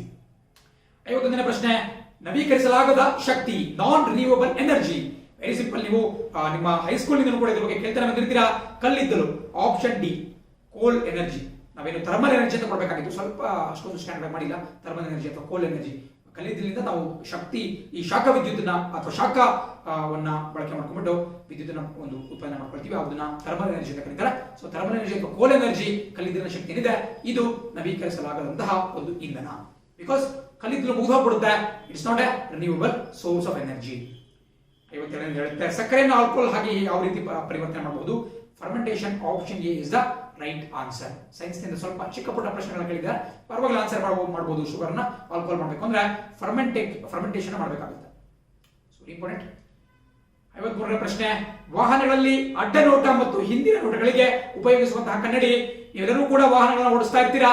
ನಿಮ್ಮ ವಾಹನದ side mirror, rare view mirror ಅಂತ ಇಂಗ್ಲಿಷ್ ಕರೆಯಲಾಗುತ್ತೆ. ರೇರ್ ವ್ಯೂ ಮಿರರ್ ಅಂದ್ರೆ ಹಿಂಬದಿಯನ್ನು ನೋಡಕ್ಕೆ ಬಳಕೆ ಮಾಡತಕ್ಕಂತಹ ಒಂದು ಕನ್ನಡಿಗಳು ಸೈಡ್ ಮಿರರ್ ಅಂತ ಕೂಡ ಕರೆಯಲಾಗುತ್ತೆ. ಅಲ್ಲಿ ನಾವು ಬಳಕೆ ಮಾಡತಕ್ಕಂತಹದ್ದು option B convex mirror. Very important. Convex mirror ನೋಡಿ, ಅಲ್ಲಿ ಕನ್ನಡದಲ್ಲಿ ಕೊಟ್ಟಿಲ್ಲ. ನಿಮ್ನ ದರ್ಪಣ, ಪೀನ ದರ್ಪಣ ಅಂತ ಓದ್ಕೊಂಡು ಸ್ವಲ್ಪ ಕನ್ಫ್ಯೂಸ್ ಆಗಿರುತ್ತೆ. ಇದಕ್ಕೆ ಸರಿಯಾದ ಉತ್ತರ ಪೀನ ದರ್ಪಣ ಅಥವಾ ಕಾನ್ವೆಕ್ಸ್ ಮಿರರ್. ಸ್ವಲ್ಪ ಒಪ್ಕೊಂಡಂಗಿರುತ್ತೆ. ಯಾಕಪ್ಪ ಇದನ್ನ ಬಳಕೆ ಮಾಡ್ತಾರೆ ಅಂದ್ರೆ ಸ್ವಲ್ಪ ಚಿಕ್ಕದಾಗಿ ಕಾಣುತ್ತೆ ಆಬ್ಜೆಕ್ಟ್ಸ್, ಬಟ್ ಅದು ಕೂಡ ವೈಡ್ ಆಂಗಲ್ ಸಿಗುತ್ತೆ. ನೋಡಿರ್ಬೋದು ಅಲ್ಲಿ ಪ್ಲೇನ್ ಮಿರರ್ ಅಂದ್ರೆ ನಾವೇನು ಪ್ಲೇನ್ ಒಂದು ಮಿರರ್ ಬಳಕೆ ಮಾಡ್ತೀವಿ, ಅದನ್ನ ಇಟ್ಬಿಟ್ರೆ ಅಕ್ಕಪಕ್ಕದೆಲ್ಲ ಕಾಣಲ್ಲ. ಬಟ್ ಒಂದು ಕಾನ್ವೆಕ್ಸ್ ಲೆನ್ಸ್ ಇಟ್ಕೊಳ್ಳೋದ್ರಿಂದ ಸ್ವಲ್ಪ ಸುತ್ತಮುತ್ತಲಿನ ಒಂದು ಬ್ಯಾಕ್ ಗ್ರೌಂಡ್ ನಮಗೆ ಸರಿಯಾಗಿ ಕಾಣುತ್ತೆ. ಸೊ ಅದಕ್ಕೆ ನಮ್ಮ ಹಿಂದೆ ಯಾರು ಬರ್ತಾ ಇದ್ದಾರೆ ಅಂತೇಳಿ ನಾವು ಗಮನದಲ್ಲಿ ಇಟ್ಕೋಬಹುದು. 54ನೇ ಪ್ರಶ್ನೆ ಹೇಳುತ್ತೆ ಭಾರತದಲ್ಲಿ ಚಿಲ್ಲರೆ ಪಾವತಿ ಮತ್ತು ತೀರುವೆ ವಸಾಹತು ವ್ಯವಸ್ಥೆಗಳಿಗಾಗಿ ಸಂಬಂಧಿಸಲ್ಪಟ್ಟ ಒಂದು ಸಂಸ್ಥೆ. ಇಂಗ್ಲಿಷ್ ನೋಡ್ಕೊಳ್ಳೋಣ. The organisation incorporated for retail payment and settlement payments. Settlement payment ಮತ್ತು ರೀಟೇಲ್ ಪೇಮೆಂಟ್ ಮಾಡಲಿಕ್ಕೆ ನಮ್ಮ ದೇಶದಲ್ಲಿ ಯಾವ ಒಂದು ಸಂಸ್ಥೆಯನ್ನು ಉಂಟಾಗಲಾಗಿದೆ ಅಂತ ಹೇಳಿದ್ರೆ ಆಪ್ಷನ್ ಸಿ NPCI ಸರಿಯಾದ ಉತ್ತರ ಆಗಿರುತ್ತೆ. ಇದರ ಫುಲ್ ಫಾರ್ಮ್ ಕೂಡ ನೆನಪಿಟ್ಕೊಳ್ಳಿ, national payments corporation of India. ಇದನ್ನ RBI ನೇತೃತ್ವದಲ್ಲಿ ಸ್ಥಾಪನೆ ಮಾಡಲಾಯಿತು. ನಮ್ಮ ದೇಶದ ಎಲ್ಲಾ ಪ್ರಮುಖ ವಾಣಿಜ್ಯ ಬ್ಯಾಂಕ್ಗಳು ಕೂಡ ಇದರಲ್ಲಿ ಶೇರ್ಗಳನ್ನು ಹೊಂದಿದ್ದಾವೆ. SBI ಇರಬಹುದು, ಬ್ಯಾಂಕ್ ಆಫ್ ಬರೋಡಾ ಇರಬಹುದು, ಕೆನರಾ ಬ್ಯಾಂಕ್ ಎಲ್ಲರೂ ಕೂಡ ಇದರಲ್ಲಿ ತಮ್ಮ ಶೇರ್ಗಳನ್ನು ಹೊಂದಿದ್ದಾರೆ. RBI ನೇತೃತ್ವದಲ್ಲಿ NPCI ಅನ್ನು ಸ್ಥಾಪನೆ ಮಾಡಲಾಯಿತು. ಈ ಮೂಲಕ ರಿಟೇಲ್ ಪೇಮೆಂಟ್, ಚಿಲ್ಲರೆ ಪೇಮೆಂಟ್, ನೀವೇನು ಅಂಗಡಿಗಳಿಗೆ ಹೋಗ್ತೀರಾ, ಶಾಪಿಂಗ್ ಮಾಡ್ತೀರಾ, ಅಲ್ಲಿ ಪೇಮೆಂಟ್ ಮಾಡ್ಲಿಕ್ಕೆ ಬಳಕೆ ಮಾಡ್ತೀರಾ, ಆ ಒಂದು ವ್ಯವಸ್ಥೆಯನ್ನ ಮಾಡಲಿಕ್ಕೆ NPCI ಅನ್ನ ಜಾರಿಗೊಳಿಸ್ತಾ ಇತ್ತು. ಆಪ್ಷನ್ ಸಿ ಸರಿಯಾದ ಉತ್ತರ.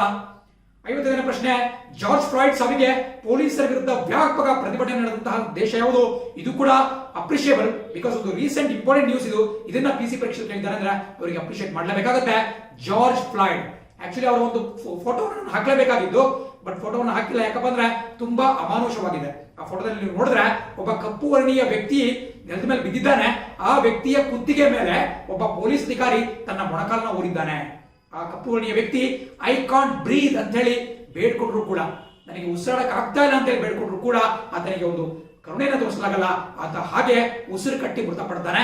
ಆ ಫೋಟೋವನ್ನು ಹಾಕಿದ್ರೆ ಕೆಲವರಿಗೆ ಸ್ವಲ್ಪ ಸೆನ್ಸಿಟಿವ್ ಅನ್ಸಬಹುದು ಅಂತೇಳಿ ಆ ಫೋಟೋವನ್ನು ನಾನು ಹಾಕಿಲ್ಲ. ಸೊ ಹಾಗಾಗಿ ಆಪ್ಷನ್ ಎ USA ಅಮೆರಿಕದಲ್ಲಿ ನಡೆದಂತಹ ಒಂದು ವಿಷಯ. ಅಮೆರಿಕದಲ್ಲಿ ಮಿನಿಯಾಪೋಲಿಸ್ ಅಂತ ಹೇಳಿ ನಗರ ಬರುತ್ತೆ. ಅಮೆರಿಕದಲ್ಲಿ ನಾನು ಹೇಳಿದಾಗಲೇ 50 ರಾಜ್ಯಗಳು ಕಂಡು ಬರುತ್ತೆ, 50 ಸ್ಟೇಟ್ಸ್. ಅದರಲ್ಲಿ ಮಿನಿಸೋಟಾ ಅಂತ ಒಂದು ರಾಜ್ಯ ಕಂಡು ಬರುತ್ತೆ. ಆ ಮಿನಿಸೋಟಾ ರಾಜ್ಯದಲ್ಲಿ ಮಿನಿಯಾಪೋಲಿಸ್ ಅನ್ನುವಂತಹ ಒಂದು ನಗರ ಬರುತ್ತೆ. ಆ ನಗರದಲ್ಲಿ ಈ ಒಂದು ಸಾವು ಉಂಟಾಯಿತು ಜಾರ್ಜ್ ಫ್ಲಾಯ್ಡ್ ಎಂದು. PC ಪರೀಕ್ಷೆಯಲ್ಲಿ ದೇಶಕ್ಕೆ ಬಿಟ್ಟಿದ್ದಾನೆ, ಬಟ್ ಬೇರೆ ಬೇರೆ ಎಕ್ಸಾಮ್ಸ್ ಅಲ್ಲಿ ಆ ನಗರನೋ ಆ ರಾಜ್ಯನೋ ಕೇಳಿದ್ರೆ ನೀವು ನೆನಪಿಟ್ಕೋಬೇಕಾಗುತ್ತೆ ಮಿನಿಯಾಪೋಲಿಸ್ ಅಂಡ್ ಮಿನಿಸೋಟಾ. 56ನೇ ಪ್ರಶ್ನೆ ಕೆಳಗೆ ಕೊಟ್ಟಿರುವಂತಹ ಇದರಲ್ಲಿ ಜಿಲ್ಲೆಗಳಲ್ಲಿ ಅತ್ಯಂತ ದೊಡ್ಡ ಸೋಲಾರ್ ಪವರ್ ಪಾರ್ಕ್ ಎಲ್ಲಿದೆ ಅಂತ ಕೇಳಿದ್ದಾರೆ ನಮ್ಮ ಕರ್ನಾಟಕದಲ್ಲಿ. ಇದಕ್ಕೆ ವೆರಿ ಸಿಂಪಲ್ ಸರಿ ಉತ್ತರ ಆಪ್ಷನ್ ಬಿ ತುಮಕೂರು. ತುಮಕೂರಿನ ಪಾವಗಡ ಜಿಲ್ಲೆಯಲ್ಲಿ, ಪಾವಗಡ ತಾಲೂಕಿನಲ್ಲಿ ಒಂದು ಅತ್ಯಂತ ದೊಡ್ಡ ಶಕ್ತಿ ಸ್ಥಳ ಅನ್ನುವಂತಹ ಸೋಲಾರ್ ಪವರ್ ಪ್ಲಾಂಟ್ ಪಾರ್ಕ್ ಅನ್ನ ಒಂದು ಅಭಿವೃದ್ಧಿಪಡಿಸಲಾಗಿತ್ತು. ಇತ್ತೀಚೆಗೆ ಸ್ವಲ್ಪ ವಿವಾದದಲ್ಲೂ ಕೂಡ ಅದು ಇತ್ತು. ಮಧ್ಯಪ್ರದೇಶದ ರೇವಾ ಸೋಲಾರ್ ಪವರ್ ಪ್ಲಾಂಟ್ ಇರಬಹುದು, ಅದೇ ರೀತಿ ಬಾಡ್ಲಾ, ನಮಗೆ ರಾಜಸ್ಥಾನದಲ್ಲಿ ಕಾಣಸಿಗುವಂತಹ ಬಾಡ್ಲಾ ಇರಬಹುದು. ಇಡೀ ದೇಶದಲ್ಲಿ ಅತ್ಯಂತ ದೊಡ್ಡದು ಯಾವ್ದಪ್ಪ ಅಂತ ಹೇಳಿದ್ರೆ ರಾಜಸ್ಥಾನದ ಬಾಡ್ಲಾ ಸೋಲಾರ್ ಪವರ್ ಪ್ಲಾಂಟ್ ಅಂತ ಕರಿಬೇಕಾಗುತ್ತೆ. ಬಟ್ ಕರ್ನಾಟಕ ರಾಜ್ಯದಲ್ಲಿ ತುಮಕೂರು. ಈ ಬಾಡ್ಲಾ ಉದ್ಘಾಟನೆ ಆಗಿದ್ದ ಮುಂಚೆ ತುಮಕೂರೇ ಒಂದು ಮೊದಲನೇ ಸ್ಥಾನದಲ್ಲಿತ್ತು, ಶಕ್ತಿ ಸ್ಥಳ ಅಂತ ಕರೀತಾರೆ. ಬಟ್ ಈಗ ಅದು ಬಾಡ್ಲಾಗೆ ಆ ಒಂದು ಖ್ಯಾತಿ ಹೋಗಿದೆ. ಇದು ತುಮಕೂರಿನ ಪಾವಗಡ ಜಿಲ್ಲೆಯಲ್ಲಿ ಪಾವಗಡ ತಾಲೂಕಿನಲ್ಲಿ ಕಂಡುಬರುತ್ತೆ. 57ನೇ ಪ್ರಶ್ನೆ, ಕೆಳಗಿನ ಯಾವ ಜೋಡಿ ಸರಿಯಾಗಿ ಹೊಂದಾಣಿಕೆ ಆಗಿಲ್ಲ? Very simple, option C vitamin D. Because vitamin D ಅಲ್ಲಿ ಪೆಲಾಗ್ರಾಲ ಬದಲಾಗಿ ನಮಗೆ ರಿಕೆಟ್ಸ್ ರೋಗ ಬರುತ್ತೆ. ರಿಕೆಟ್ಸ್ ಎಲ್ಲರೂ ಕೂಡ ಕೇಳಿರ್ತೀರಾ. ಈ ಮೂಳೆಗಳು ಅಷ್ಟೊಂದು ಶಕ್ತಿಯುತವಾಗಿರಲ್ಲ, ಬಿಂಡಾಗ್ತವೆ, ಸಾಫ್ಟ್ ಬೋನ್ಸ್ ಆಗುತ್ತೆ. ಮಕ್ಕಳಲ್ಲಿ ಈ ವಿಟಮಿನ್ ಡಿ ಯ ಕೊರತೆಯಿಂದ ಇಂತಹ ಒಂದು ಕಾಯಿಲೆಗಳು ಉಂಟಾಗುತ್ತೆ. So option C vitamin D pellagra ತಪ್ಪಾಗುತ್ತೆ. ಉಳಿದಿರತಕ್ಕಂಥದ್ದು ಸರಿಯಾಗಿದೆ. ಇಲ್ಲಿ ನಿಮಗೆ ಬ್ಲಾಕ್ ಲೈವ್ಸ್ ಮ್ಯಾಟರ್ ಅಂತ ಹೇಳಿ ಒಂದು ಪೋಸ್ಟರ್ ಕಾಣಿಸ್ತಾ ಇದೆ. ಇವಾಗಲೇ ಜಾರ್ಜ್ ಫ್ಲಾಯ್ಡ್ ಅವರಿಗೆ ಮಾತಾಡಿದ್ವಿ. ಸೊ ಅವರ ಒಂದು ಹತ್ಯೆಯ ನಂತರ ನಡೆದಿರತಕ್ಕಂತಹ ಚಳುವಳಿಯ ಹೆಸರು ಇದನ್ನು ಕೂಡ ಕೇಳಬಹುದು. ಜಾರ್ಜ್ ಫ್ಲಾಯ್ಡ್ ಅವರ ಹತ್ಯೆಗೆ ವಿರುದ್ಧವಾಗಿ ಏನು ಅಮೆರಿಕಾದಾದ್ಯಂತ ಪ್ರತಿಭಟನೆ ನಡೆದಾಗ ಅದರ ಹೆಸರನ್ನು ಅಂತ ಕೇಳಿದ್ರೆ ನೀವು ಬ್ಲಾಕ್ ಲೈವ್ಸ್ ಮ್ಯಾಟರ್ ಅಂತ ಹಾಕಬಹುದಾಗಿದೆ. ಇದಕ್ಕೆ ವ್ಯಾಪಕವಾದಂತಹ ಒಂದು ಬೆಂಬಲ ಅಮೆರಿಕ ಮಾತ್ರವಲ್ಲ ಪ್ರಪಂಚಾದ್ಯಂತ ವ್ಯಕ್ತವಾಗ್ತಾ ಇದೆ. 58ನೇ ಪ್ರಶ್ನೆ ಹೇಳುತ್ತೆ, ಇವುಗಳಲ್ಲಿ ಯಾವುದು ICMR ಅನ್ನ ಸೂಚಿಸುತ್ತೆ? Straight forward question. Corona virus ಇರೋ ಕಾರಣದಿಂದ ಪ್ರತಿನಿತ್ಯ ನೀವು ಪೇಪರ್ ಓದಿದಾಗ ಈ ಒಂದು ಪ್ರಶ್ನೆ ಕಾಣಿಸ್ಕೊಳ್ತಾ ಇರುತ್ತೆ. ICMR ಅಂತ ಹೇಳಿದ್ರೆ option C Indian council of medical Research. Balram Bhargava ಅವರು ಇದರ ಡೈರೆಕ್ಟರ್ ಆಗಿದ್ದಾರೆ, ಇದರ ಮುಖ್ಯಸ್ಥರಾಗಿದ್ದಾರೆ. ಮುಂಬರ್ತಕ್ಕಂಥ ಪರೀಕ್ಷೆ ಅದನ್ನು ಕೂಡ ಕೇಳಬಹುದು. ICMR Indian council of medical research. 59ನೇ ಪ್ರಶ್ನೆ ಹೇಳುತ್ತೆ, ಕೆಳಗಿನಲ್ಲಿ ಯಾವುದು ವೈರಸ್ ದಿಂದ ಉಂಟಾಗ್ತಕ್ಕಂತಹ ರೋಗ ಅಲ್ಲ? ಇದಕ್ಕೆ ಆಪ್ಷನ್ ಬಿ ಟೈಫಾಯ್ಡ್ ಸರಿ. ಯಾಕಪ್ಪ ಅಂತ ಹೇಳಿದ್ರೆ ಟೈಫಾಯ್ಡ್ ಅಂತಕ್ಕಂತಹದ್ದು ನಮಗೆ ಬ್ಯಾಕ್ಟೀರಿಯಾದಿಂದ ಉಂಟಾಗ್ತಕ್ಕಂತಹ ಒಂದು ರೋಗ, ಸಲ್ಮೊನೆಲ್ಲಾ ಟೈಫೆ. ಹಿಂದೆ ಹಲವರು ಕೇಳಿದ್ದಾರೆ. ಟೈಫಾಯ್ಡ್ ಅನ್ನ ಉಂಟು ಮಾಡತಕ್ಕಂತಹ ವಿಷಮ ಶೀತ ಜ್ವರ ಅಂತ ಕರೀತಾರೆ ಕನ್ನಡದಲ್ಲಿ, ಅದು ಕೂಡ ಬರ್ಕೊಳ್ಳಿ. ವಿಷಮ ಶೀತ ಜ್ವರ. ಸೊ ವಿಷಮ ಶೀತ ಜ್ವರವನ್ನ ಉಂಟು ಮಾಡತಕ್ಕಂತಹ ಬ್ಯಾಕ್ಟೀರಿಯಾ ಅಂತ ಹೇಳಿದ್ರೆ ಸಲ್ಮೊನೆಲ್ಲಾ ಟೈಫೆ. ಕೋವಿಡ್-19 ವೈರಸ್, ಸಾರ್ಸ್ ಕೂಡ ವೈರಸ್. ಸಾರ್ಸ್ ಕೂಡ ನೀವು ಕೇಳಿರ್ತೀರಾ, SARS. ಮುಂಬರ್ತಕ್ಕಂಥ ಹೇಳಿದಿರಾ ಫುಲ್ ಫಾರ್ಮ್ ಕೇಳಬಹುದು, severe acute respiratory syndrome. Note ಮಾಡ್ಕೊಳ್ಳಿ ಒಂದ್ ಕಡೆ. ಸಾರ್ಸ್ ಅಂತ ಹೇಳಿದ್ರೆ ಸಿವಿಯರ್ ಅಕ್ಯೂಟ್ ರೆಸ್ಪಿರೇಟರಿ ಸಿಂಡ್ರೋಮ್. ಇದು ಕೂಡ ವೈರಲ್ ಡಿಸೀಸ್. ಅಂಡ್ 4ನೇದು ಮನುಷ್ಯರಿಗೆ ಕಾಣಿಸ್ಕೊಳ್ಳಲ್ಲ, ಬದಲಾಗಿ ಜಾನುವಾರುಗಳಲ್ಲಿ ಕಾಣಿಸ್ಕೊಳ್ಳುತ್ತೆ. ಕ್ಯಾಟಲ್ಸ್ ಅಲ್ಲಿ ಕಾಣಿಸ್ಕೊಳ್ತಕ್ಕಂತಹ ಒಂದು ಡಿಸೀಸ್. ಇದನ್ನ ದನಗಳಲ್ಲಿ, ನಮ್ಮ ಜಾನುವಾರುಗಳಲ್ಲಿ ನೋಡ್ತಾ ಇರ್ತೀರಿ ನೀವು, ಹಸುಗಳಲ್ಲಿ. Foot and mouth disease, FMD. ಕನ್ನಡದಲ್ಲಿ ಕಾಲು ಬಾಯಿ ರೋಗ ಅಂತ ಕರೆಯಲಾಗುತ್ತೆ. ಇದು ಬೆಟರ್ ಅಂದ್ರೆ ಅವ್ರು ಇದರನ್ನೇ ಕೊಟ್ಟರೆ ಬಹಳ ಚೆನ್ನಾಗಿರ್ತಿತ್ತು. ಕಾಲು ಬಾಯಿ ರೋಗ, ವಿಷಮ ಶೀತ ಜ್ವರ ಹೀಗೆ ಟ್ರಾನ್ಸ್ಲೇಟ್ ಮಾಡ್ಕೊಂಡಿದ್ರೆ ಒಳ್ಳೆದಾಗ್ತಿತ್ತು. ಬಟ್ ದುರದೃಷ್ಟವಶಾತ್ ಈ ರೀತಿ ಕೊಟ್ಟಿದ್ದಾರೆ. ನಿಮಗೆ 60ನೇ ಪ್ರಶ್ನೆ ಹೇಳುತ್ತೆ, ಕೆಳಗಿನ ದೇಶಗಳಲ್ಲಿ ಡ್ಯಾಶ್ ಅನ್ನ ಬಿಟ್ಟು ಮಿಕ್ಕೆಲ್ಲರೂ ಕೂಡ G7 ನ ಸದಸ್ಯರಾಗಿದ್ದಾರೆ. G7 ಗ್ರೂಪ್ ಆಫ್ 7 ಜಗತ್ತಿನ 7 ಅತ್ಯಂತ ಶಕ್ತಿಶಾಲಿ ಆರ್ಥಿಕ ಶಕ್ತಿಗಳು ಸೇರ್ಕೊಂಡು ಮಾಡ್ಕೊಂಡಿರ್ತಕ್ಕಂತಹ ಒಂದು ಗುಂಪು. ಬಟ್ ಇದರಲ್ಲಿ ಅನ್ಫಾರ್ಚುನೇಟ್ಲಿ ಭಾರತ ಇಲ್ಲ. ಆಪ್ಷನ್ ಎ ಸರಿಯಾದ ಉತ್ತರ. ಭಾರತ ಕೂಡ ಇರಬೇಕು. ಈಗ ಭಾರತ ಈ 7 ರಾಷ್ಟ್ರಗಳಲ್ಲಿ ಆಲ್ರೆಡಿ 3 ಜನ ಹಿಂದಿಕ್ಕೆ ಬಿಟ್ಟು ಮೇಲ್ಗಡೆ ಸ್ಥಾನಕ್ಕೆ ತೆರಳಿಬಿಟ್ಟಿದೆ. ಬಟ್ ಇನ್ನೂ ಕೂಡ ಅದನ್ನ ರಿಸ್ಟ್ರಕ್ಚರಿಂಗ್ ಮಾಡಲಾಗಿಲ್ಲ. ಬಟ್ ಯಾವ್ಯಾವ ದೇಶಗಳಿವೆ ಅಂತ ಇಲ್ಲಿ ನಿಮಗೆ ಕಾಣಿಸ್ಕೊಳ್ತಾ ಇದೆ. G7 ನಲ್ಲಿ ನಿಮಗೆ ಕೆನಡಾ ಬರುತ್ತೆ, ಫ್ರಾನ್ಸ್ ಬರುತ್ತೆ, Germany, Italy, Japan, United Kingdom ಮತ್ತು ಯುನೈಟೆಡ್ ಸ್ಟೇಟ್ಸ್ ಆಫ್ ಅಮೆರಿಕಾ 7 ದೇಶಗಳು ಬರ್ತಾ ಹೋಗುತ್ತೆ. ರಷ್ಯಾವನ್ನ ಇದರಿಂದ ಹೊರಗಿಡಲಾಗಿದೆ. ಈ ಉಕ್ರೇನ್ನಲ್ಲಿ ಉಂಟಾದಂತಹ ಕ್ರೆಮ್ಲಿನ್ ದ್ವೀಪದ ಒಂದು ವಿಚಾರಕ್ಕಾಗಿ ಅದನ್ನು ಹೊರಗಿಡಲಾಗಿದೆ. ಅದೇ ರೀತಿ 61ನೇ ಪ್ರಶ್ನೆ ಹೇಳುತ್ತೆ, ಸ್ವಲ್ಪ ಜನ ಮಿಸ್ಟೇಕ್ ಮಾಡ್ಕೊಂಡಿರ್ಬೋದು. ತವಾಂಗ್ ವ್ಯಾಲಿ ಅಥವಾ ತವಾಂಗ್ ಕಣಿವೆ ಅಂತ ಕರೀಬಹುದು ಅದನ್ನ. ತವಾಂಗ್ ಕಣಿವೆ ಯಾವ ಒಂದು ರಾಜ್ಯದಲ್ಲಿ ಕಂಡು ಬರುತ್ತೆ? ಇದಕ್ಕೆ ಸರಿಯಾದ ಉತ್ತರ ಆಪ್ಷನ್ ಡಿ ಅರುಣಾಚಲ ಪ್ರದೇಶ. ಹಾಗೆ ನೋಡಿದ್ರೆ ಭಾರತ ಮತ್ತು ಚೀನಾ ನಡುವಿನ ಗಡಿ ವಿವಾದ ನಡೀತಿದೆ. ಅಂದ್ರೆ ಪ್ರಸಕ್ತವಾಗಲ್ಲ, ತುಂಬಾ ಹಿಂದಿನಿಂದಲೂ. ಅದಕ್ಕೆ ಸಂಬಂಧಪಟ್ಟಂತೆ ತವಾಂಗ್ ವ್ಯಾಲಿ ಕೂಡ ಬಹಳ ಪ್ರಮುಖವಾಗಿರುತ್ತೆ. ಬಿಕಾಸ್ ಇದು ಕೂಡ ಟಿಬೆಟ್ಗೆ ಸೇರಿದ್ದು ಅಂತ ಹೇಳಿ ಚೀನಾ ಕ್ಲೇಮ್ ಮಾಡುತ್ತೆ. ಬಟ್ ಟಿಬೆಟ್ ಬಾರ್ಡರ್ ಬರುತ್ತೆ, ಇಂಡಿಯಾದಲ್ಲಿ ಸೇರುತ್ತೆ. ತವಾಂಗ್ ಅನ್ನುವಂತಹ ಒಂದು ಜಿಲ್ಲೆ ಇದೆ. ಆ ಜಿಲ್ಲೆಯಲ್ಲಿ ತವಾಂಗ್ ಕಣಿವೆ ಅಥವಾ ತವಾಂಗ್ ವ್ಯಾಲಿ ಕಾಣಕ್ಕೆ ಸಿಗುತ್ತೆ. ಅರುಣಾಚಲ ಪ್ರದೇಶ ಆಪ್ಷನ್ ಡಿ ಸರಿಯಾದ ಉತ್ತರ. 62ನೇ ಪ್ರಶ್ನೆ ಹೇಳುತ್ತೆ, ಭಾರತದಲ್ಲಿ ಹುಟ್ಟಿದ ಯಾವ ಎಕನಾಮಿಸ್ಟ್, ಆರ್ಥಿಕ ತಜ್ಞೆ ಈಗ IMF ನಲ್ಲಿ ಚೀಫ್ ಎಕನಾಮಿಸ್ಟ್ ಆಗಿದ್ದಾರೆ? ಮುಖ್ಯ ಆರ್ಥಿಕ ಸಲಹೆಗಾರರಾಗಿದ್ದಾರೆ, ಚೀಫ್ ಎಕನಾಮಿಸ್ಟ್, ಮುಖ್ಯ ಆರ್ಥಿಕ ತಜ್ಞರಾಗಿದ್ದಾರೆ ಅಂತ ಹೇಳಿದ್ರೆ ಆಪ್ಷನ್ ಬಿ ಗೀತಾ ಗೋಪಿನಾಥ್ ಸರಿಯಾದ ಉತ್ತರ. ಇವರು ಕೇರಳದ ಕಣ್ಣೂರಿನಲ್ಲಿ ಜನಿಸಿರ್ತಾರೆ. ಭಾರತೀಯ ಸಂಜಾತೆ. ಈಗ ಅಮೆರಿಕದಲ್ಲಿ, ಈಗ IMF ವಾಷಿಂಗ್ಟನ್ ನಲ್ಲಿ ಬರ್ತಿದ್ದಾರೆ, ಕೇಂದ್ರ ಕಚೇರಿ ವಾಷಿಂಗ್ಟನ್ DC. ಅಲ್ಲಿ ಅಂತಾರಾಷ್ಟ್ರೀಯ ಹಣಕಾಸು ಸಂಸ್ಥೆ IMF ನಲ್ಲಿ ಇವರು ಚೀಫ್ ಎಕನಾಮಿಸ್ಟ್ ಆಗಿ ಕಾರ್ಯನಿರ್ವಹಣೆ ಮಾಡ್ತಿದ್ದಾರೆ. 63ನೇ ಪ್ರಶ್ನೆ ಹೇಳುತ್ತೆ, ಕೆಳಗಿನ ಯಾವ ಜೋಡಿ ಸರಿಯಿಲ್ಲ? Option D Sukhoi United Kingdom ಸರಿಯಾದ ಉತ್ತರ. ಬಿಕಾಸ್ ಸುಖೋಯ್ ಯುದ್ಧ ವಿಮಾನಗಳನ್ನ ರಷ್ಯಾ ದೇಶ ನಿರ್ಮಾಣ ಮಾಡುತ್ತೆ. ಭಾರತದಲ್ಲಿ ಕೂಡ ಸುಖೋಯ್ Su-30 ಅಂತ ಹೇಳಿ ಯುದ್ಧ ವಿಮಾನಗಳು ಸಿಗುತ್ತೆ.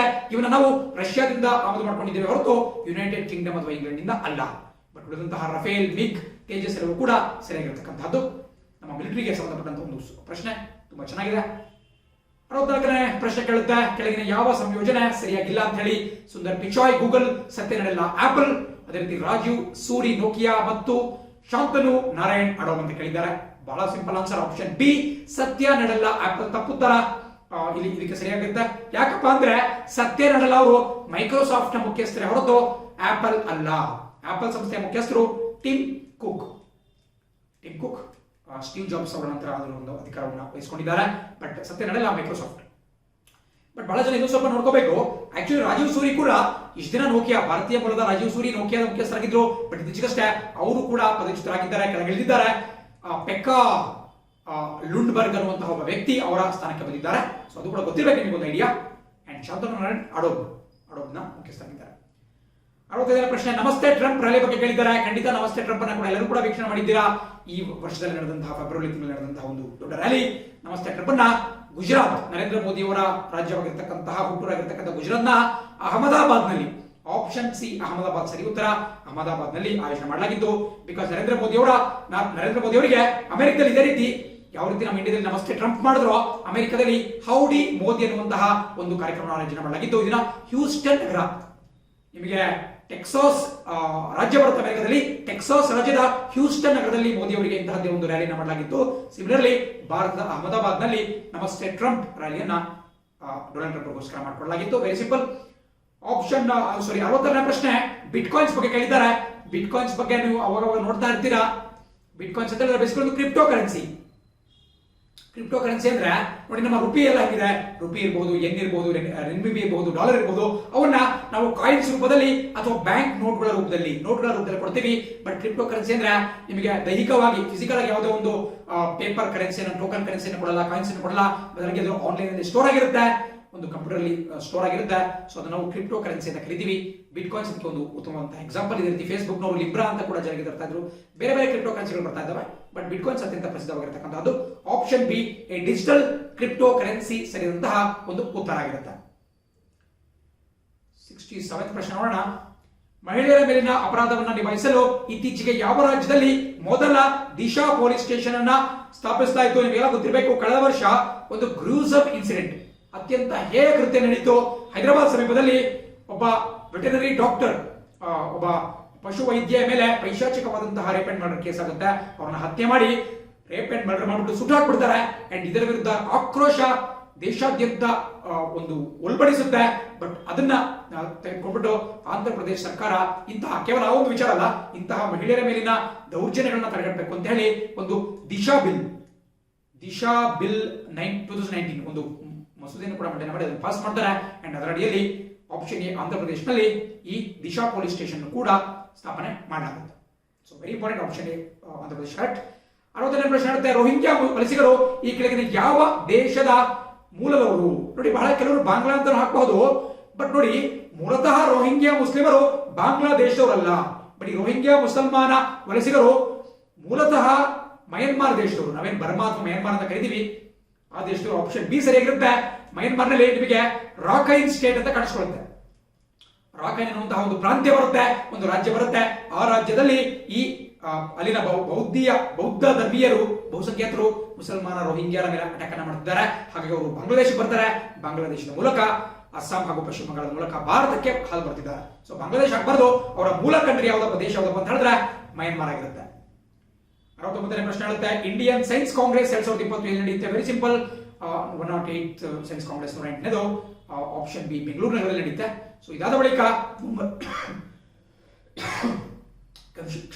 ಮುಂಬರ್ತಕ್ಕಂತಹ ಒಂದು ಸೈನ್ಸ್ ಕಾಂಗ್ರೆಸ್ ಪುಣೆ ನಗರದಲ್ಲಿ ನಡೆಯುತ್ತೆ ಅಂತ ಕೂಡ ಗೊತ್ತಿರಬೇಕಾಗುತ್ತೆ. ಆಪ್ಷನ್ ಬಿ ಬೆಂಗಳೂರು ಸರಿಯಾದಂತ ಉತ್ತರ. 70ನೇ ಪ್ರಶ್ನೆ, ಒಲಿಂಪಿಕ್ಸ್ ಬಗ್ಗೆ ಕೇಳಿದ್ದಾರೆ. 2020 ನಡೀಬೇಕಾಗಿತ್ತು ಒಲಿಂಪಿಕ್ಸ್, 2021ಕ್ಕೆ ಮುಂದೂಡಲ್ಪಟ್ಟಿದೆ. ಅದು ಯಾವ ರಾಜ್ಯದಲ್ಲಿ ನಡೀತಪ್ಪ ಅಂತ ಹೇಳಿದ್ರೆ, ಯಾವ ದೇಶದಲ್ಲಿ ಅಂತ ಹೇಳಿದ್ರೆ ಆಪ್ಷನ್ ಸಿ ಜಪಾನ್. ಬಿಕಾಸ್ ಇವೆಲ್ಲ ನೋಡಿರ್ತೀರಾ, ಟೋಕಿಯೋ 2020 ಟೋಕಿಯೋ ಎಲ್ಲಿ ಬರುತ್ತೆ? ಜಪಾನ್ ದೇಶದಲ್ಲಿ ಬರುತ್ತೆ. So Tokyo 2020 very simple answer. ಇತ್ತೀಚೆಗಷ್ಟೇ ಯೋಶಿಹಿದೆ ಸುಗಾ ಅನ್ನೋರು ಜಪಾನ್ನ ಹೊಸ ಪ್ರಧಾನಮಂತ್ರಿಯಾಗಿ ಅಧಿಕಾರವನ್ನು ಸ್ವೀಕಾರ ಮಾಡಿಕೊಂಡು ಶಿಂಜೋ ಅಬೆ ಅವರು ನಿರ್ಗಮಿಸ್ತಾ ಇದ್ದಾರೆ. ಅದು ಕೂಡ ಗೊತ್ತಿರಬೇಕು, ಅಪ್ಕಮಿಂಗ್ ಎಕ್ಸಾಮ್ಸ್ ಅಲ್ಲಿ ಕೇಳ್ತಾರೆ. ಅದಕ್ಕೆ ಅದಾದ್ಮೇಲೆ 2024ರಲ್ಲಿ ಕೂಡ ಒಲಿಂಪಿಕ್ ಆಗುತ್ತೆ. ಅದು ಎಲ್ಲಿ ನಡೆಯುತ್ತೆ ಅನ್ನೋದು ಕೂಡ ಆಲ್ರೆಡಿ ಅನೌನ್ಸ್ ಆಗಿದೆ. ಫ್ರಾನ್ಸ್ ನ ರಾಜಧಾನಿ ಪ್ಯಾರಿಸ್ ನಗರದಲ್ಲಿ 2024ರ ಒಲಿಂಪಿಕ್ಸ್ ನಡೆಯುತ್ತೆ. 2016ರ Olympics Rio de Janeiro Brazil ನಲ್ಲಿ ನಡೆದಿತ್ತು.